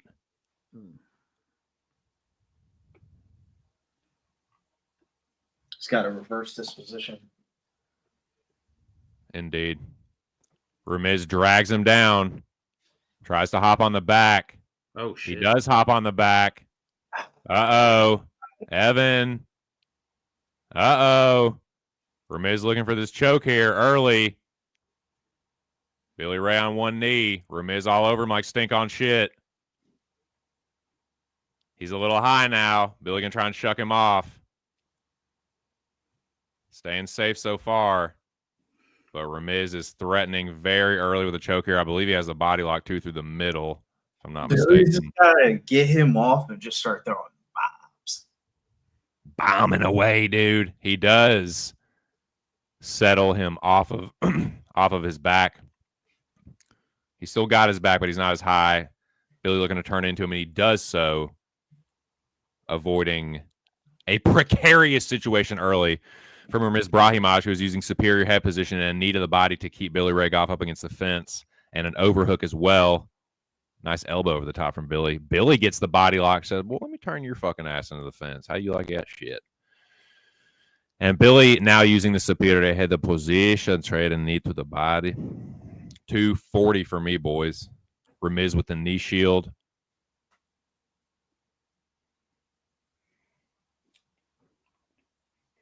Billy just kind of muscling him up against the fence. Push, don't grab. I'm kind of shocked he didn't push off. Yeah, Billy gets the gable grip. Ramiz pummels underneath. Billy pummels back, just doing a little wrestling warm-up drill there. Billy does get the gable grip again, though. And Ramiz answers with a knee to the body. Billy drops down. Ramiz threatening with a front choke here. Billy, he is threatening with the front choke, but Billy just pops his head out. Ramiz threatening with it again. Looking for it again. Looking for this fucking front choke here. Billy, Ramiz going for the high elbow. Oh, my God. Choked him unconscious. Evan L. cashed the Ramiz Brahimaj submission.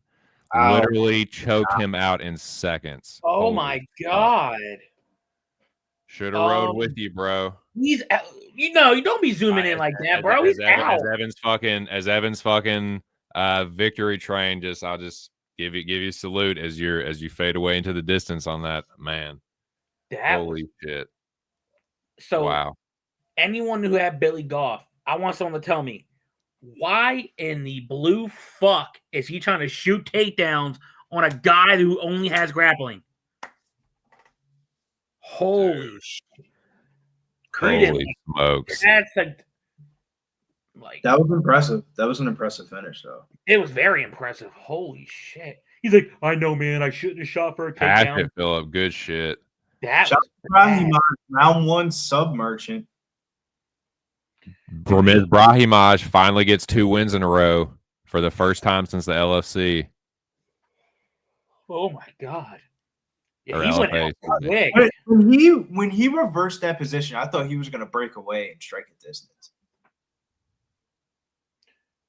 God, Wow. that's bad. That kind of reminded me of the it wasn't the same choke, but it was Jones Machida. like a Trayshawn Gore Josh Fremd, where he looked like he was about to fucking pop his head off.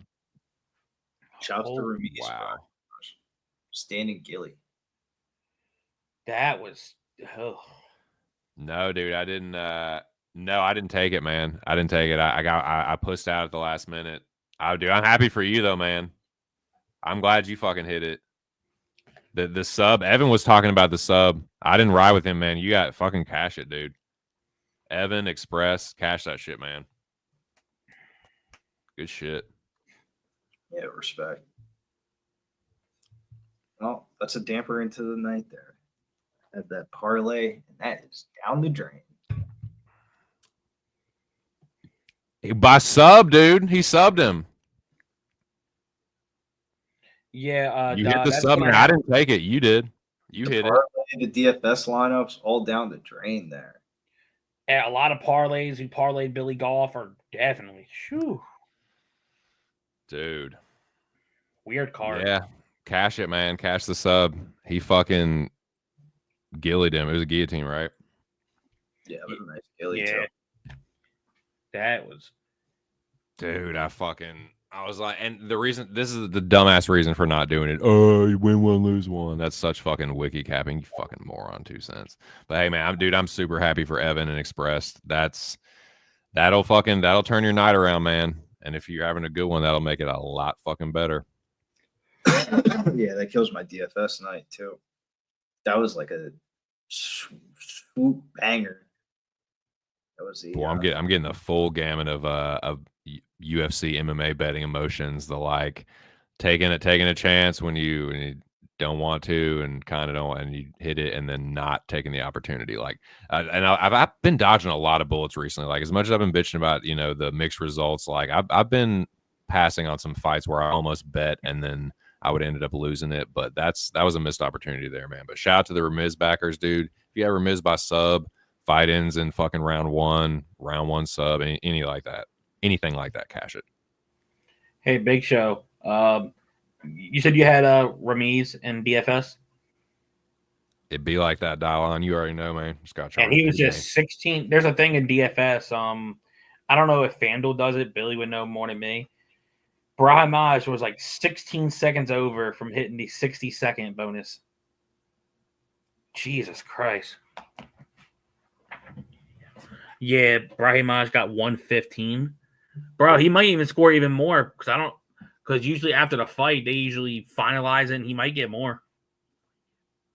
But dude, he put him unconscious. That was bad. Like, I would love to talk to like Goff's coaches. I'm like, you can't tell me the game plan was to clinch up on the cage and wrestle. Yeah, that was fucking stupid. When he didn't break away, I was like, what the fuck? Yeah. I was like, you're playing with fire, young man. And shoo-wee. Now, I would like to ask y'all both a question. And I know ultimately I gotta make up my own fucking mind. Just be a fucking man. And be a man. Bitch. It's hard sometimes, Joey, but gotta do your damnedest. So Gamrot is blacklisted for me. Are you considering taking him off the blacklist? Temporarily lifting the list, the ban. Temporarily lifting the ban. I'm considering it, but because I really do feel strongly that he wins this fight. Yeah, I think he wins as well. Feels like a Gamrot smash spot. But he's blacklisted. And you want to talk about feeling sick? You're going to be even twice. If I bet this motherfucker and he sells my dumb ass down the river, there's no one I can blame on myself, but I will feel really stupid and sick to myself. My question is why is he blacklisted? Because I thought he won that Dan Hooker fight. Because it's not just me backing him and getting screwed. It's me trying to fade him and getting screwed too. And it's happened for a couple years now. So he's put the fuck to me too many times, either backing or fading him. So it's just, that's why I was like, he's on the list, but it just feels like such a Gamrot spot, dude. Like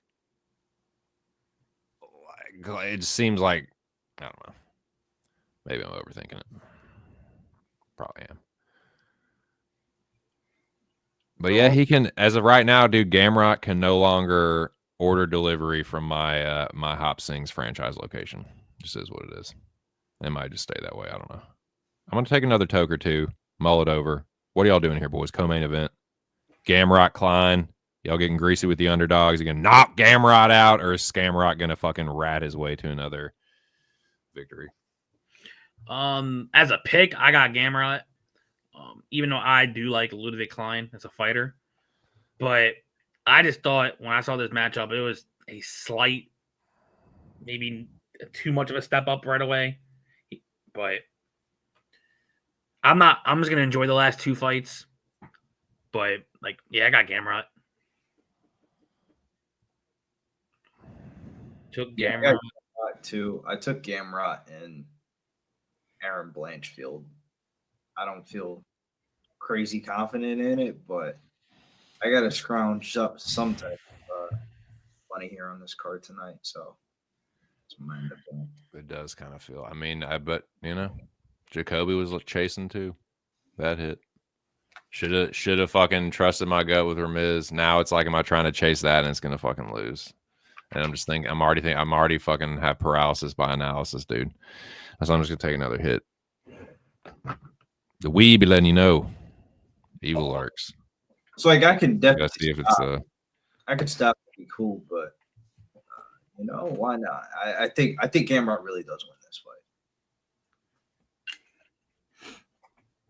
fight. I do too. It's just dogs are barking though. the method of victory is what's kind of F-wording with my mind right now.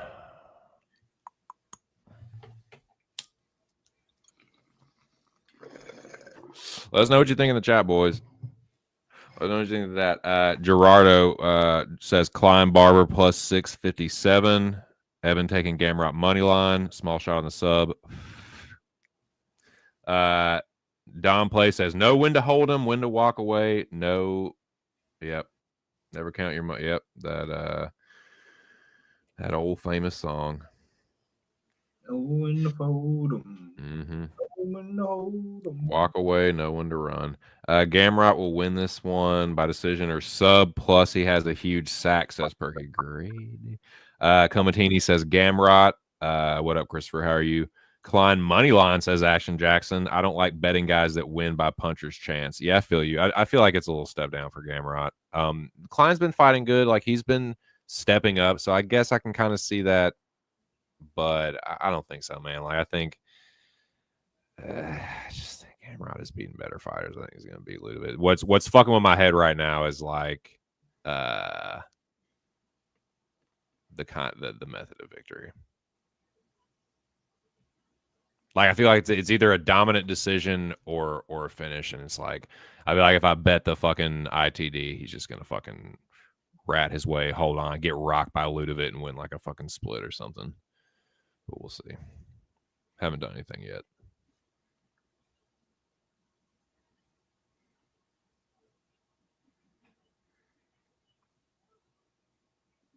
What up, oldie?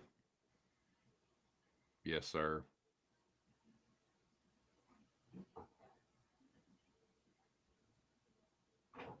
Such a promising night. All came crashing down off of the Billy.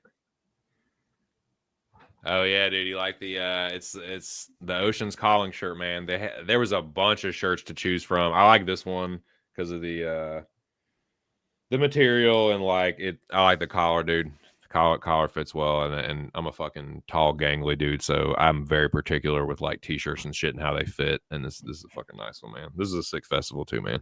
The lineup is not good this year, and I'm not going, but last year's Ocean's Calling was fucking sick. All right, Don said, how many fights on a player does it take you to get to know how that player fights? I don't know. What do you think, Joey? 3. I say about 3. You can get like a ideal feeling to an extent because you might see a striking fight, first fight, second fight. You might see a whole different game plan. I think it primarily does by matchups, but I think usually after their first run, 3 fights, you can probably get a feeling how someone's gonna approach a fight.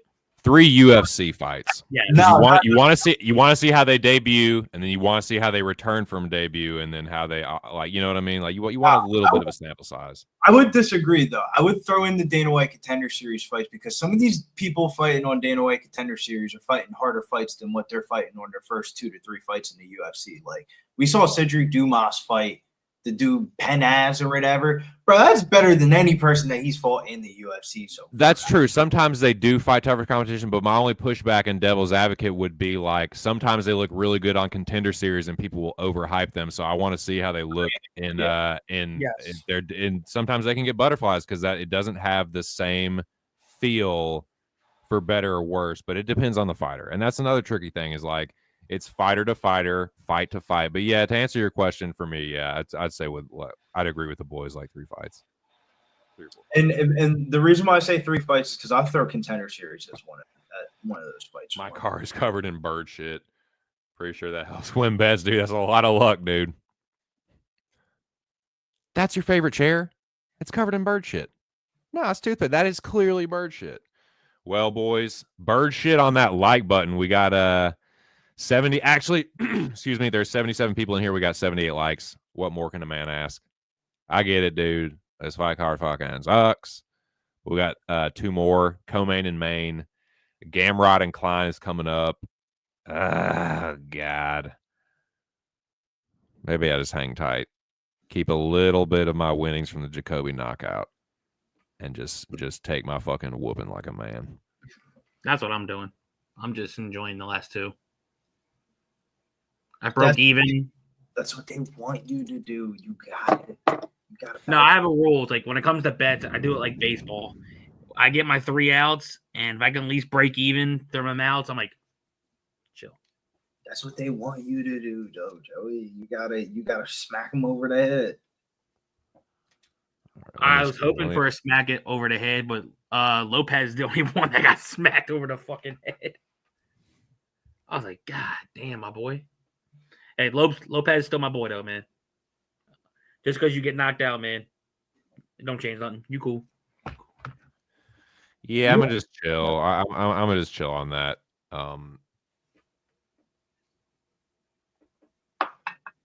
Going Gamrot, you gotta go Gamrot, man. Nah, fuck that. Ah, God. Come on, peer pressure. Hey, man. Hey, while we're on the subject, dude, shout out to Nubian Bookstore.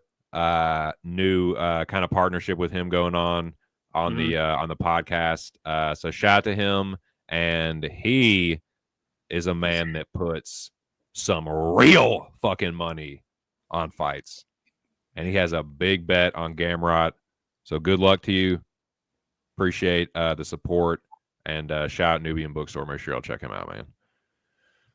But I'm pretty sure it's at Nubian Bookstore on X. Dude, yeah, Co-main, Gamrot, and Klein. I do think it's such a fucking Gamrot spot. God.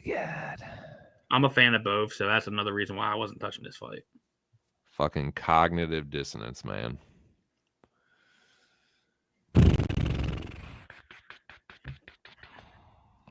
Let's see what we got right here.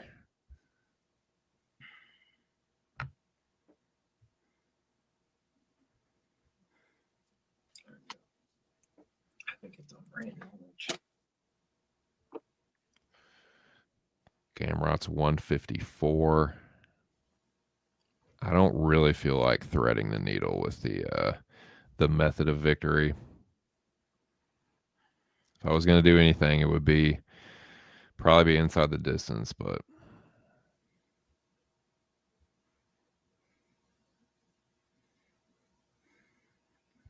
it's plus 500. That's crazy. UFC Noche is going to be in San Antonio. Is it this year or next year? It's this year, bro. There hasn't been UFC Noche this year. I thought maybe they're going to say, oh, we're going to go there next year. Just stay alert. I'm like, no. Oh, okay. UFC Noche is Spanish Independence Day, and Spanish Independence Day is like right after Labor Day, the week after Labor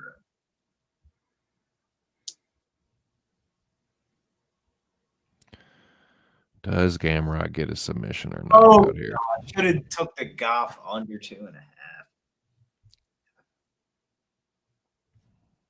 I didn't think Goff would be that stupid to get submitted around. Oh, did y'all hear what 2 fights they added for the next week's card? Medeiros versus some newcomer, Mark Triniski. I never heard of him.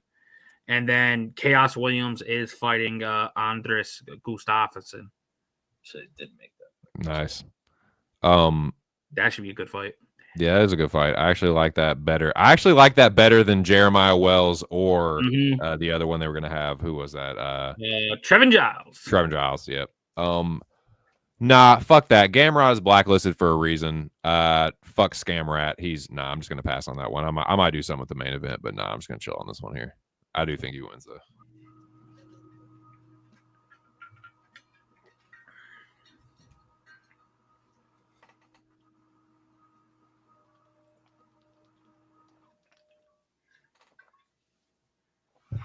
drinking that? You staying that H2O TC? Trying to, man. Trying to. H2O.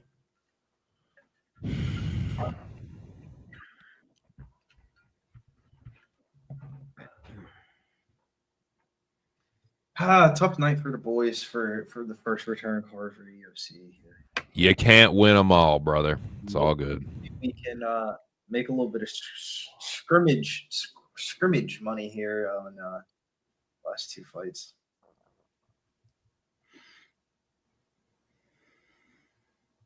Pepto-Bismol, that doesn't work. Pepto-Bismol is that shit. I rather. I'm not gonna lie. Like Pepto works for me, but like I rather take the fluid. I don't like taking pills. I'd rather take the fluid. The fluid works better. That shit just tastes. Yeah. Kicks in quicker. Mr. Gamrot versus Ľudovít Klein. Here we go. Dun, dun, dun.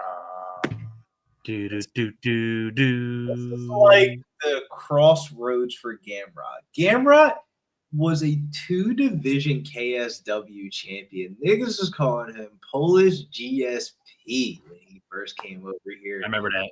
I'm getting fucking diced up by Guram Gudialatse in his first fight in the UFC, and everybody thought he was a fraud. Then he ends up bouncing back. Kind of some up and downs, been knocked down 4 out of his last 6 fights, but still trying to find the win column and find that second gust to win. Kind of like a now or never spot for both guys in their career here. Ľudovít Klein has been able to string together some performances, 6 wins, but I would say over some lower level of competition. This is kind of like the first step up in competition, first time to crack the rankings, and shout outs to Gamrot for staying active. And I did it. I fucking did it, Billy. Quarter unit on Gamrot inside the distance. Oh, inside the distance. Plus 500. I don't care how he gets it done. I think he chokes Ľudovít. Fucking got submitted by Nate Landwehr. I think Gamrot's going to grab the living shit out of him. Mortar trap. Look at those fucking ears, dude. You kidding me? It's like Gamrot's a good offensive striker. Get the cheese, rat. It's Get just the fucking cheese, scam rat. sucks. If Gamrot had good striking defense, he wouldn't even be in this fight. And I won't even blame this on. I can't even blame this on Gamrot if this fucking goes sideways for me, dude. It's my dumb ass that did it. So let's fucking go. Come on, Gamrot. You're better. This is a levels fight. Choke him. Thankfully, we got Herb Dean inside the cage here. Come on, Gamrot. It's already been a loss. What's a little bit more? Fuck it. Let's see how long it takes Gamrot to shoot. That's what I'm saying. Don't be on no bullshit, bro. Just shoot. Oh, that's right hand up the top from Gamrot. She'll take a knockout too. Hell. Say hey, Jose. Jose. There he is. I'm on screen. Hello, gentlemen. Nice to see you guys. Hello, sir. I like the afro. I was going to say, the stream just got a lot more follicle. Is that a word? Hear the news, though, Jose. I just got a text from old Preston Ekdahl, UFC San Antonio, or UFC Noche San Antonio. So Yeah, crazy. all my cousins are going to be out there, screaming, I guess, homophobic slurs in Spanish. I can't wait. We gotta make a weekend out of it, Jose. We need to get Jeff to rent a fucking a cage and put it behind fucking Southtown 101 in that little open lot back there. Yeah, we'll just have open fights. Yeah, it's like open mic. You just gotta hit a certain weight class. You gotta wait till somebody comes your size. Open fights. Somebody can set lines. We can have a commentary booth and column. I'd be very interested. I'd stop and watch that for a few minutes for sure. Bro, if somebody's seen a UFC ring outside of the back of the fucking bar, people would probably stop. Bro, I might print out some waivers. I don't know if it's legal. Wow, Gamrot gets sat down in an invisible chair by Klein. God, party's over, boys. Party's fucking over. Jose just got here. Party's already over. Fuck. Damn. What's up, though, Jose? How are you, man? I'm doing all right, gentlemen. I've had a few alcoholic beverages, so I thought I'd join the fellas. My girlfriend is not at home, so I can, let the hair down, show the nipples a bit, Of course. Fucking wrestle, Gamrot. Scoop the leg out. Yep. He grabs the far ankle. Get him to the ground here, Gamrot. Whatever you have to do, just scurry to the cheese, get through the maze, however you have to. Scam rat. Yep. Yeah. Yeah, I heard we're rooting for a choke here. No, we're rooting for Gamrot. Gamrot to win inside the distance for me. A nice little rear naked. That'd be nice. That'd be sick. I'd love it. I'd love that. Knee to the fucking. I'm ready for this fight then, so we can look at some pretty women. Some booties. Well, there ain't no tatties. Is that the main event? Is the main event next? Yeah. Some nice legs in the main event. Came at the right time for nice a single man all by himself at home. Everybody in them loves themselves some Maycee Barber. Maycee Barber.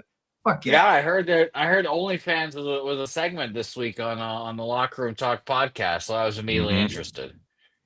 Gamrot with some right hands here. He's all over Ľudovít. Klein got the he's been pulling the support hand out when Klein tries to post. He's kicking the legs out now. Yeah, but this is smart though, TC. Oh yeah, okay. Gamrot stepping over. Looks to take Klein's back. Who, to his credit, like Gamrot is a really strong wrestler and grappler, and Klein has been staying pretty safe so far. Knee to the back from Gamrot. Top 5 wrestler in this division, damn near top 3. It's just everything else. Like his offensive striking is not bad. It's just the striking defense. It's like you could throw a paper clip at this guy who would drop. Yeah. I mean, Gamrot is starting to ragdoll him a little bit though, just kind of throwing Klein around. Who's busted up on his right cheek now. Gamrot is trying to put the left hook in. Under a minute here, so it's short time. It'd be nice if we can get that rear naked. Let's get it, dude. Gamrot he'll pull on a sub real quick if he's got it. He's very opportunistic. It was crazy though, the Dan Hooker fight, his last one, he was throwing bombs to that bitch. Mm-hmm. It was like, yo, what the fuck is he doing? Shout out to my guy Dan Hooker. Love my guy Dan. I just needed the liver. Yeah, did you there's a story that came out last week. He was running backyard fights, sanctioning in his backyard. Backyard, and he was the referee for all. Klein was wise. He had a good grip on that fucker too for a sec. And it was open on one to save himself. Either. Very short time here. He ain't gonna get it. If I was more intimidating, I too would get shin calf tats and just let people know that those legs are dangerous. Shout out to Dan Hooker.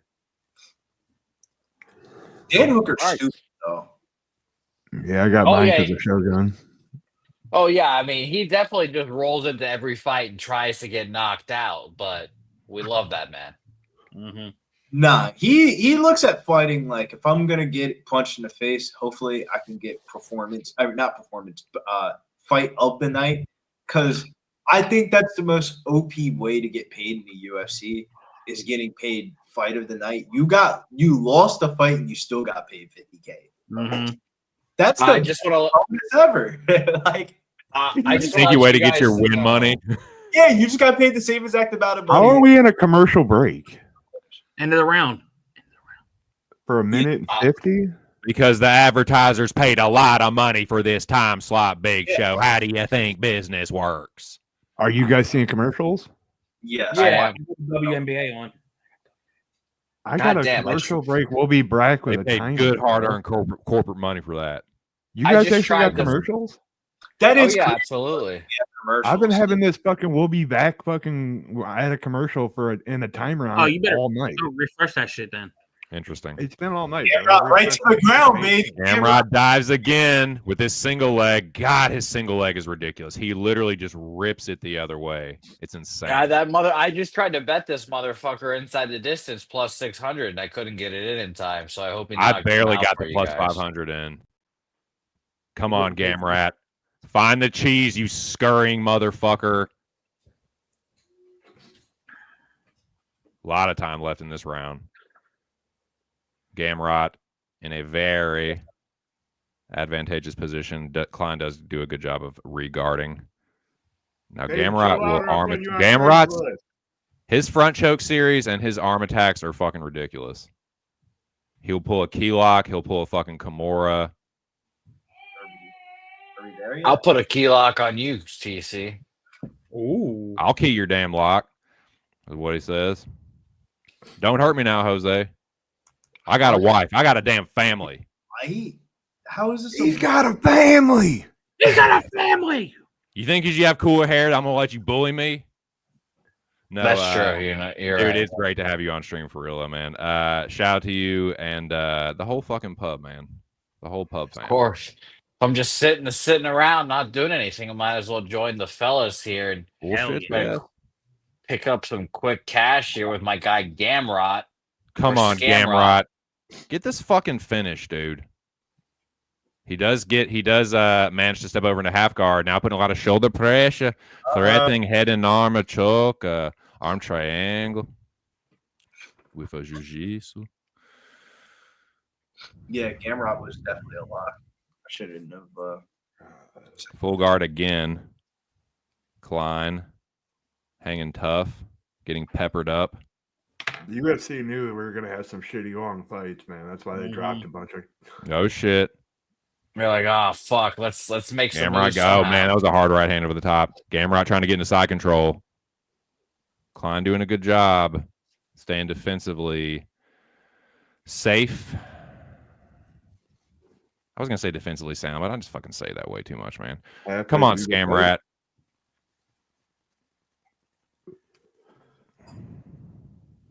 Klein doing a good job trying to sweep, but Gamrot having none of it. His top game's too Gamrot good. was ankle picking. His wrestling's too good, man. He was ankle picking the sweep before the sweep came, bro. Like he is on top of this shit, bro. He's gonna take what Klein gives him, be one step ahead. Yeah, bro. His grappling's elite. He's got A nice short elbow there, Gamrot. Let's fucking go. Yeah, start softening him up, dude. I mean, Klein's first layer is pretty good, but you just got to make him make a mistake. If he's going to close guard, fucking finish this dude, bro. Exactly, dude. Just smash him. Just fucking, yeah. He ain't trying to get up. Just fucking. If he's just gonna squirm and like rat his way out of submission attempts, and just fucking mash on him, mash the gas. I don't get why fighters don't do that. Ooh, nice elbow to the body there. Ooh, putting the neck pressure on now. Can opener. Bending his neck forward. Big brother in him, honestly, on the ground. Ľudovít Klein don't like that. Pushed him off, though. How could a man like that, honestly? Ľudovít Klein bicycle kicking with these fucking up kicks. Come on. Yeah, right, throw that shit to the side. Come on, dude. Motherfucker's doing Tybo. Yeah, there we go. There we go. Get around to the back. Come on, Gamrot. Oh, yeah, he's just so much better. He's just so much fucking better. Come on, Gamrot. 5 takedowns already? Jesus. Knee to the back. Can we just get a little choke here, a little arm bar, maybe a one good Nah, knee he'll to the just kidney? take what Klein gives him. One just solid knee to the kidneys, make him pee blood for the rest of his week. Oh, nice head kick from Gamrot. Klein misses a head kick and return fire. 30 seconds left for me, gentlemen. Second round. Klein in the southpaw pushing forward. Nice two-piece from Gamrot, but he eats a right hook from Klein in the southpaw. Klein pumps a jab. Gamrot circles on the outside. Klein in pursuit. Overhand right over lazy jab from Klein goes Gamrot. Head kick and a front kick from Ľudovít. Meets Gamrot in the center. Ľudovít with a spinning back kick that just misses the mark. You ain't John Jones. 3 seconds left. That's So, right hand PC, from- when are you going to make your debut in the octagon? When are we all going to go watch the fight? Brother, that ship has sailed by about 15 fucking years. Dude, I thought I was going to be a fucking boxer in 2016 in my early 30s, and I realized pretty quick that that won't going to happen. So, yeah, if I like when I started watching UFC, it was like 2008, 2009, that would have been the time. Joey? Let me drop about like 90 pounds and maybe I'll do an amateur fight.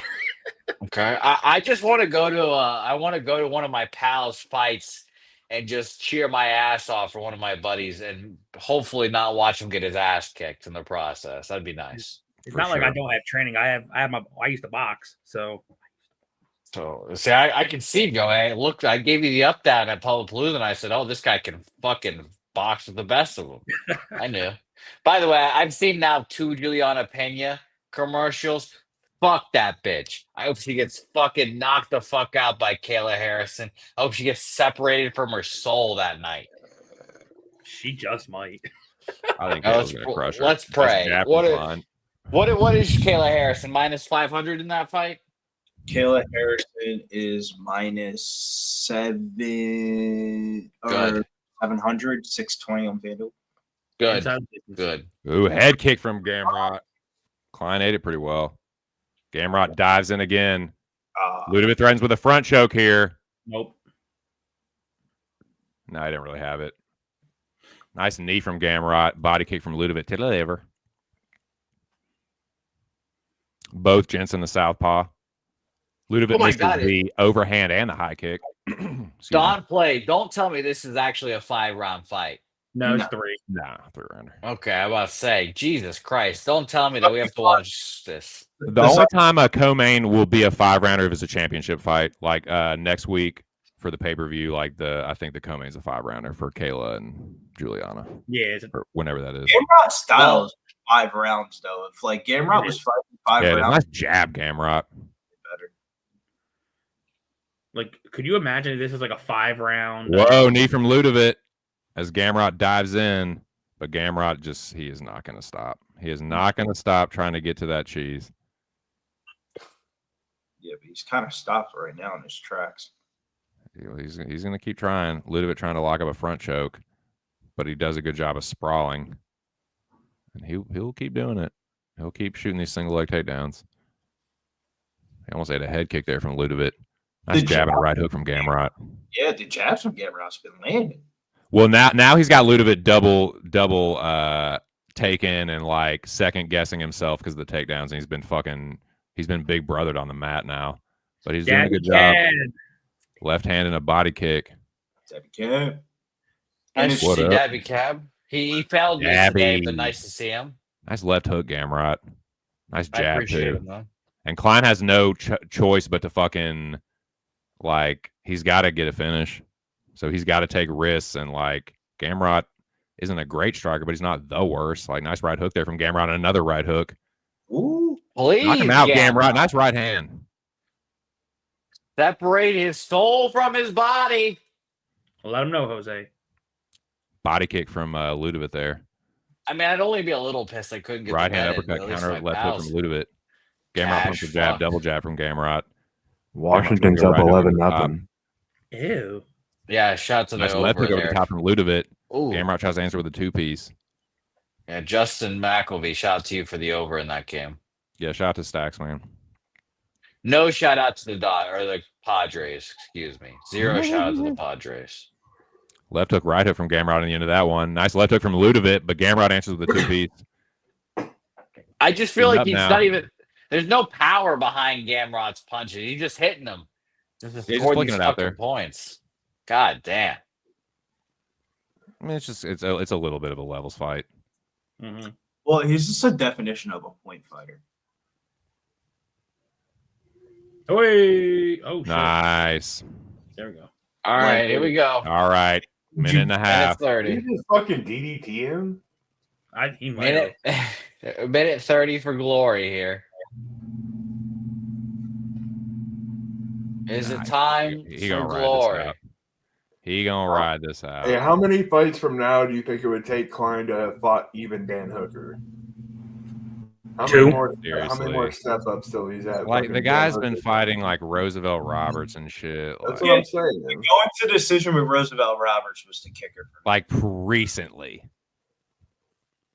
I parlayed him there in that spot, and I was not happy. Smash him out, Gamrot. No, don't go for a sub. Just keep punching him. Heard standing over you. Keep punching him. Keep smashing him, dude. You got less than a minute. In bookstore, because that looked like the easiest $3,000. Make him give it up right at the end here.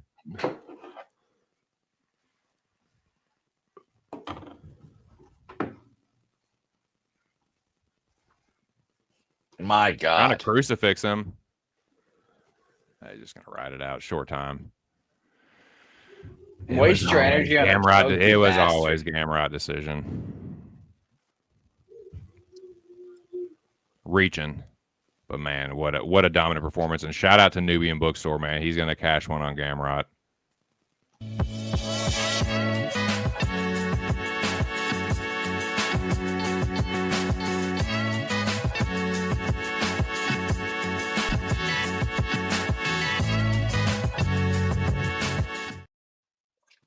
Did you see the way Gamrot rubbed his head like a brother that he said? He's like, good boy, good try. That's that European that European camaraderie. Keep that shit over in Europe. Was that? It's Slovakia and Poland, right? For Gamrot. In any case, yeah, that's a 30-27 Gamrot for sure. Well, what are we on in the next fight, out of curiosity, lads? I've heard a lot of takes on this fight, a lot of Jersey love here as well. So I'm very interested to hear what you have to say about this next fight. Joey's a fake Aaron. Joey, are you just a subscriber to her OnlyFans? No, like I like Blanchfield, but like I just think like once her striking fully comes together, I think she could take over the division. I picked against her before, but I do like her as a fighter. She's a cutie with a booty. The thing is, though, Jose, she doesn't. The striking will never come together. That's not her thing. She's the 2-time IBM AF champion, which is like basically like the top level of jiu-jitsu that you could possibly do in the world. She was like a 2-time winner in that, and then she came over into MMA for how it's her striking defense. She gets punched in the face a lot, but she does have a sick head kick. I'm seeing, I don't know if these are accurate. I'm seeing that this opened up at minus 170 and is now minus 285, minus 300. Mm-hmm. I mean, my Lord. Maycee Barber by decision sitting at plus 470. I thought that was a good odds, though. What is Blanchfield by decision? What, minus fucking 300 too? I think it's minus Good 20. Lord. Good Lord. All right, well, main event time. Let's fucking get it here. I mean, you can't. Maycee Barber isn't the worst bet ever. Like, she's definitely live. This is her first 5-round fight, but if this fight just stays on the feet for 25 minutes, she definitely does piece up Erin Blanchard. But MMA is MMA. You can tell. Fights hit the ground.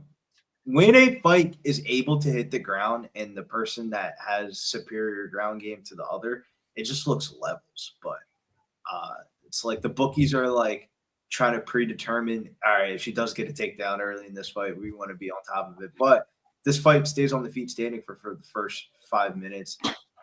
I think the weirdest thing about this is both girls are historically both starters. Of like Erin Blanchfield's a slow starter. She drops a lot of round ones. Maycee Barber is historically a slow starter. She drops a lot of round ones. So, but both of these girls are getting in each other's face at the weigh-ins and barking at each other and talking a lot of shit all week. So I don't think we're going to waste a lot of time to see some action. That's lovely. I just made a parlay. I can't believe that I actually was able to make this parlay as well.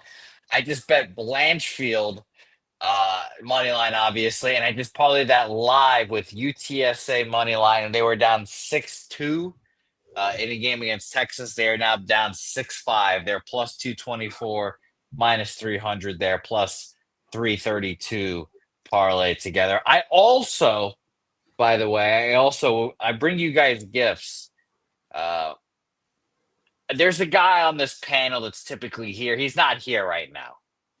You know, it's a real shame that he's not here right now. His New York Yankees got just dominated tonight. Just slapped in the mouth. Slapped in the mouth. So I thought I'd bring you guys this image. He likes to send me things that like 2 seconds before the show starts and be like, hey, can you post this on the show? Can you do this, this, and that? So I wanted to bring this to you guys. It seemed like he had a great time in Los Angeles. His child's first Yankees game. I tip my hat to him. But look at the joy on Mills's face here. Look at you can't buy this joy. Look at that joyous little smile Mills has right there. I've never seen Mills happier in my life. Good seats, good poster. The poster's simple, but you get the message. Yeah, and definitely he wrote that, right? His kid definitely doesn't write that. He doesn't have that handwriting. I know Mills has that penmanship. So look at Mills. Go. Nah, if you ever seen Mills text, he would have got every one of them words wrong. Like That's true. That's Wholesome. true. If I could describe that in one word, wholesome. Look at our guy Mills. So whenever anyone's feeling bad about a bet, you feel like you made a shitty bet. Just think about this picture. Look at that smile on his face. that was the night I burned a Jason Dominguez fucking card. Well, yes, that added bird money there. So that's a Mills. Just makes you feel more comfortable when that smiling face is around. The pity. Let's So I know pick it you up do a those little. Let's pick up the energy up here in a little bit, boys. Let's get a little 8 seconds of booty.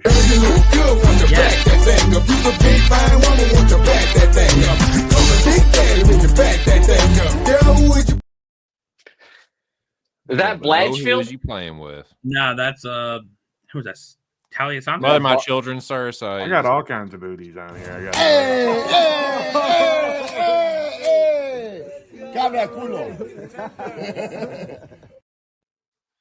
What the fuck is Marab doing? Look, I'll tell you this. I can't do nothing against Marab, but that's my woman. Marab asked me, he's like, hey, can I smack her booty? I'm like, yes, sir. You can, just because you're Marab, you can smack her booty. See, At least you're nice about it. Be claiming if you're gonna be claiming some shit, you can't claim an Aline Perez. Why not? She was a good Planet Flag. No, I'm just saying, like, that bitch is a thought. Hey, she could slob on the You can tell that bitch is a hoe. Okay, boys. Tonight has been a disaster. Surely it can't get much worse. And I'm not going to be losing much more. But here's what I'm going to do. This is the long shot to actually pull out somehow, some way, pull out a winning night. Erin Blanchfield by KO plus 1100. It's greasy. It probably doesn't happen. She probably subs her or wins a decision, but You know it's a good bet when Billy takes that slow sip. Nah, to be honest with you, to get it all back, to be go. honest, quarter unit on Erin Blanchfield TKO plus I mean, 1100. I don't give a fuck how she gets it done. I don't care if it's a decision. I just need her to get her hand raised, and it would be a decent walk away. May God have mercy on my setting up wretched. for pretty girl overs here, boys. They're setting up for pretty girl overs. It's 11:20. Pretty girls over. It's 11:27 right now. By the time this fight takes off, we're looking at what? 11:35 with 25-minute fight. Big Show's got his hat on. By the way, UTSA just ties the game up with Texas 6-6.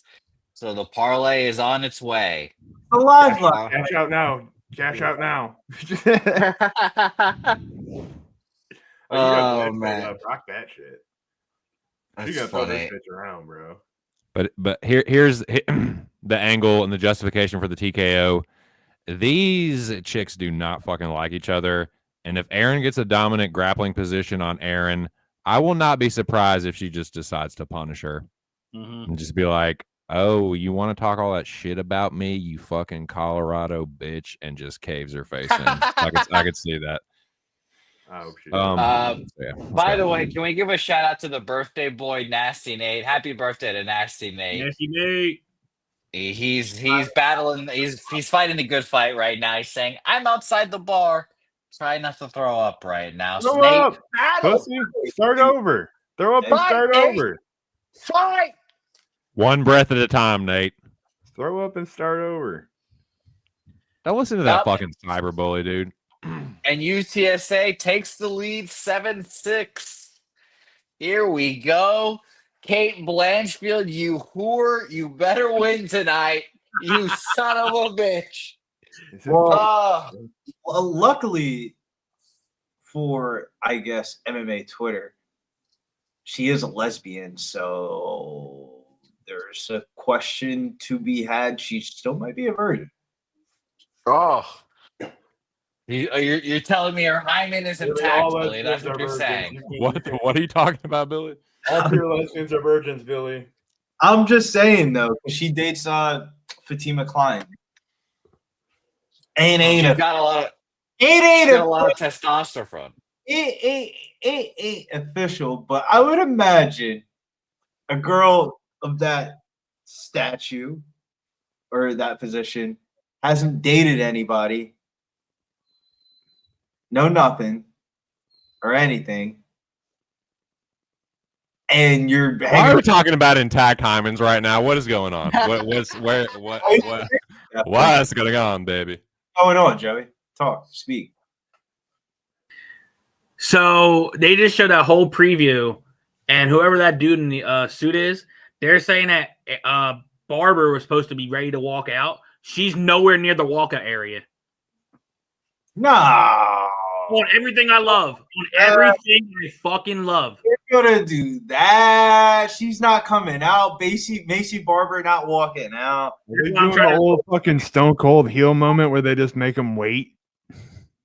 Wait until you know what? TC might be on to something, bro. Erin Blanchfield's about to run through this bitch. She got to throw this bitch around. 8-6 UTSA in the chat. So is she gonna walk out or not? So pretty much, the guy that whoever's in that blue suit said that they went to a commercial. They're trying to get more update on what's going down. So Some WWE type shit, dude. Some Naomi shit. If she oh my god, pulls a fucking stunt in the main event that she's headlining, dude. Bro, this is what Field was talking about, DC. Man.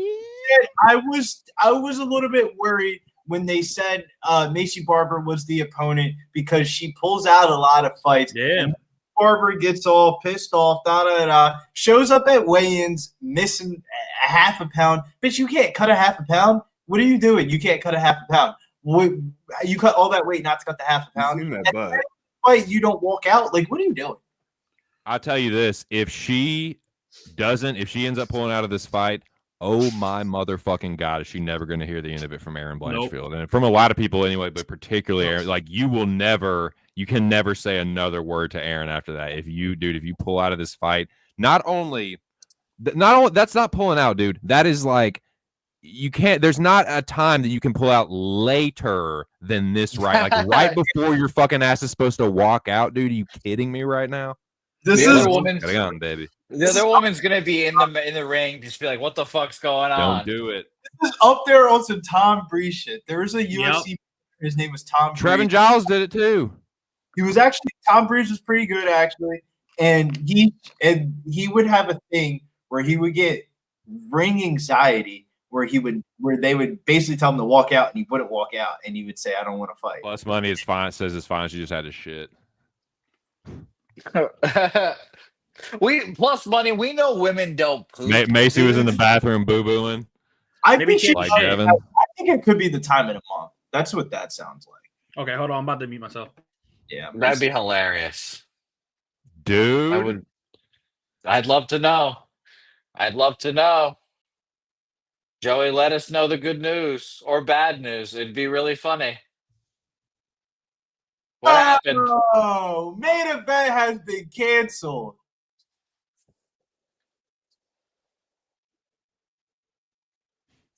What a fucking fraud. What an asshole, dude. I just put a parlay on you, ho. What happened? What was the reason they gave? Medical issue with Barber. Yeah, medical. There ain't no way that she hasn't at least talked to a doctor before this point. The fact that she got medically cleared before this, and now it's at literally the 11th fucking hour, dude. And now all of a fucking sudden, I ain't buying what you selling, bitch. You want that? That is the biggest fucking stunt I've ever seen. Sorry, go ahead. Hey, shout out to No Gi. Won it again, back-to-back weeks, boy. Plus 470. No final main event, so he's going to win it on the co-main stats. Plus 470, No Gi, back-to-back wins. God damn, that's fucking beautiful. This is the corniest way to end out a card that I was only excited for the main event. Hey, that's whatever. Put us out of our misery. This card has been a sack of shit for me. This card fucked me up, dude. This card took me out behind the woodshed and stomped me, dude. Man, I'm glad it's over. We don't even get the fucking last parlay through. This fucking sucks, bro. I know, bro. This is like the It's last. hilarious. We got 0-4-1 because we get a fucking push. It wouldn't matter if they would have said the Blanchfield fight was put off earlier in the night, but like the fact that it's like the 11th hour and they're pulling this off is kind of. Hey, GMC, is this no gi right here? He said thanks. I would guess so. Shout out to you, GMC. I hope you are that. What a hilarious turn of events. I'm glad I could be here for this. I blame Jose. Actually, Nate said he.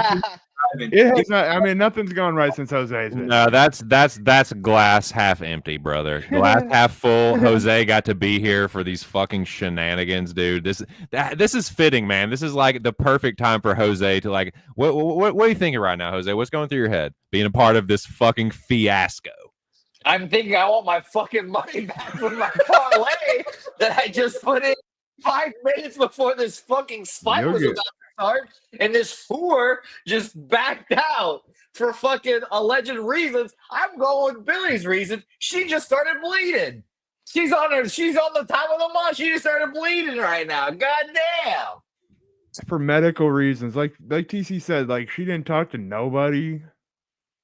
You were chill. You were all Gucci while you're back there fucking warming up. Like you see her getting her hands wet. And then all of a sudden, actually, now I'm not good. This is a ducking, bro. I don't give a fuck. She faked the tummy ache.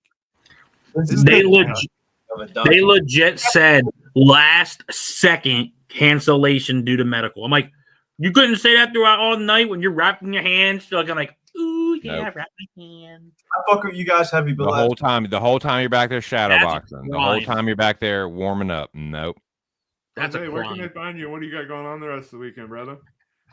That's fucking crazy. Shout out to you, Big Show, and the crew. I appreciate you guys letting me bomb in here, as well as fucking UTSA now is going to have to protect the lead, so pray for me. But you guys can follow me at Jose Bouquet. It's Bouquet with an extra T. We have walk-off wagers tomorrow morning with Wine Time Sports and Spoons Bets. They'll be doing the damn thing, so that'll be a lot of fun. And just follow me there. You'll see me on Pub Sports Radio. And Erin Blanchfield's being interviewed now, so I'm sure she's about to call this woman a pussy bitch. So I can't wait to hear this.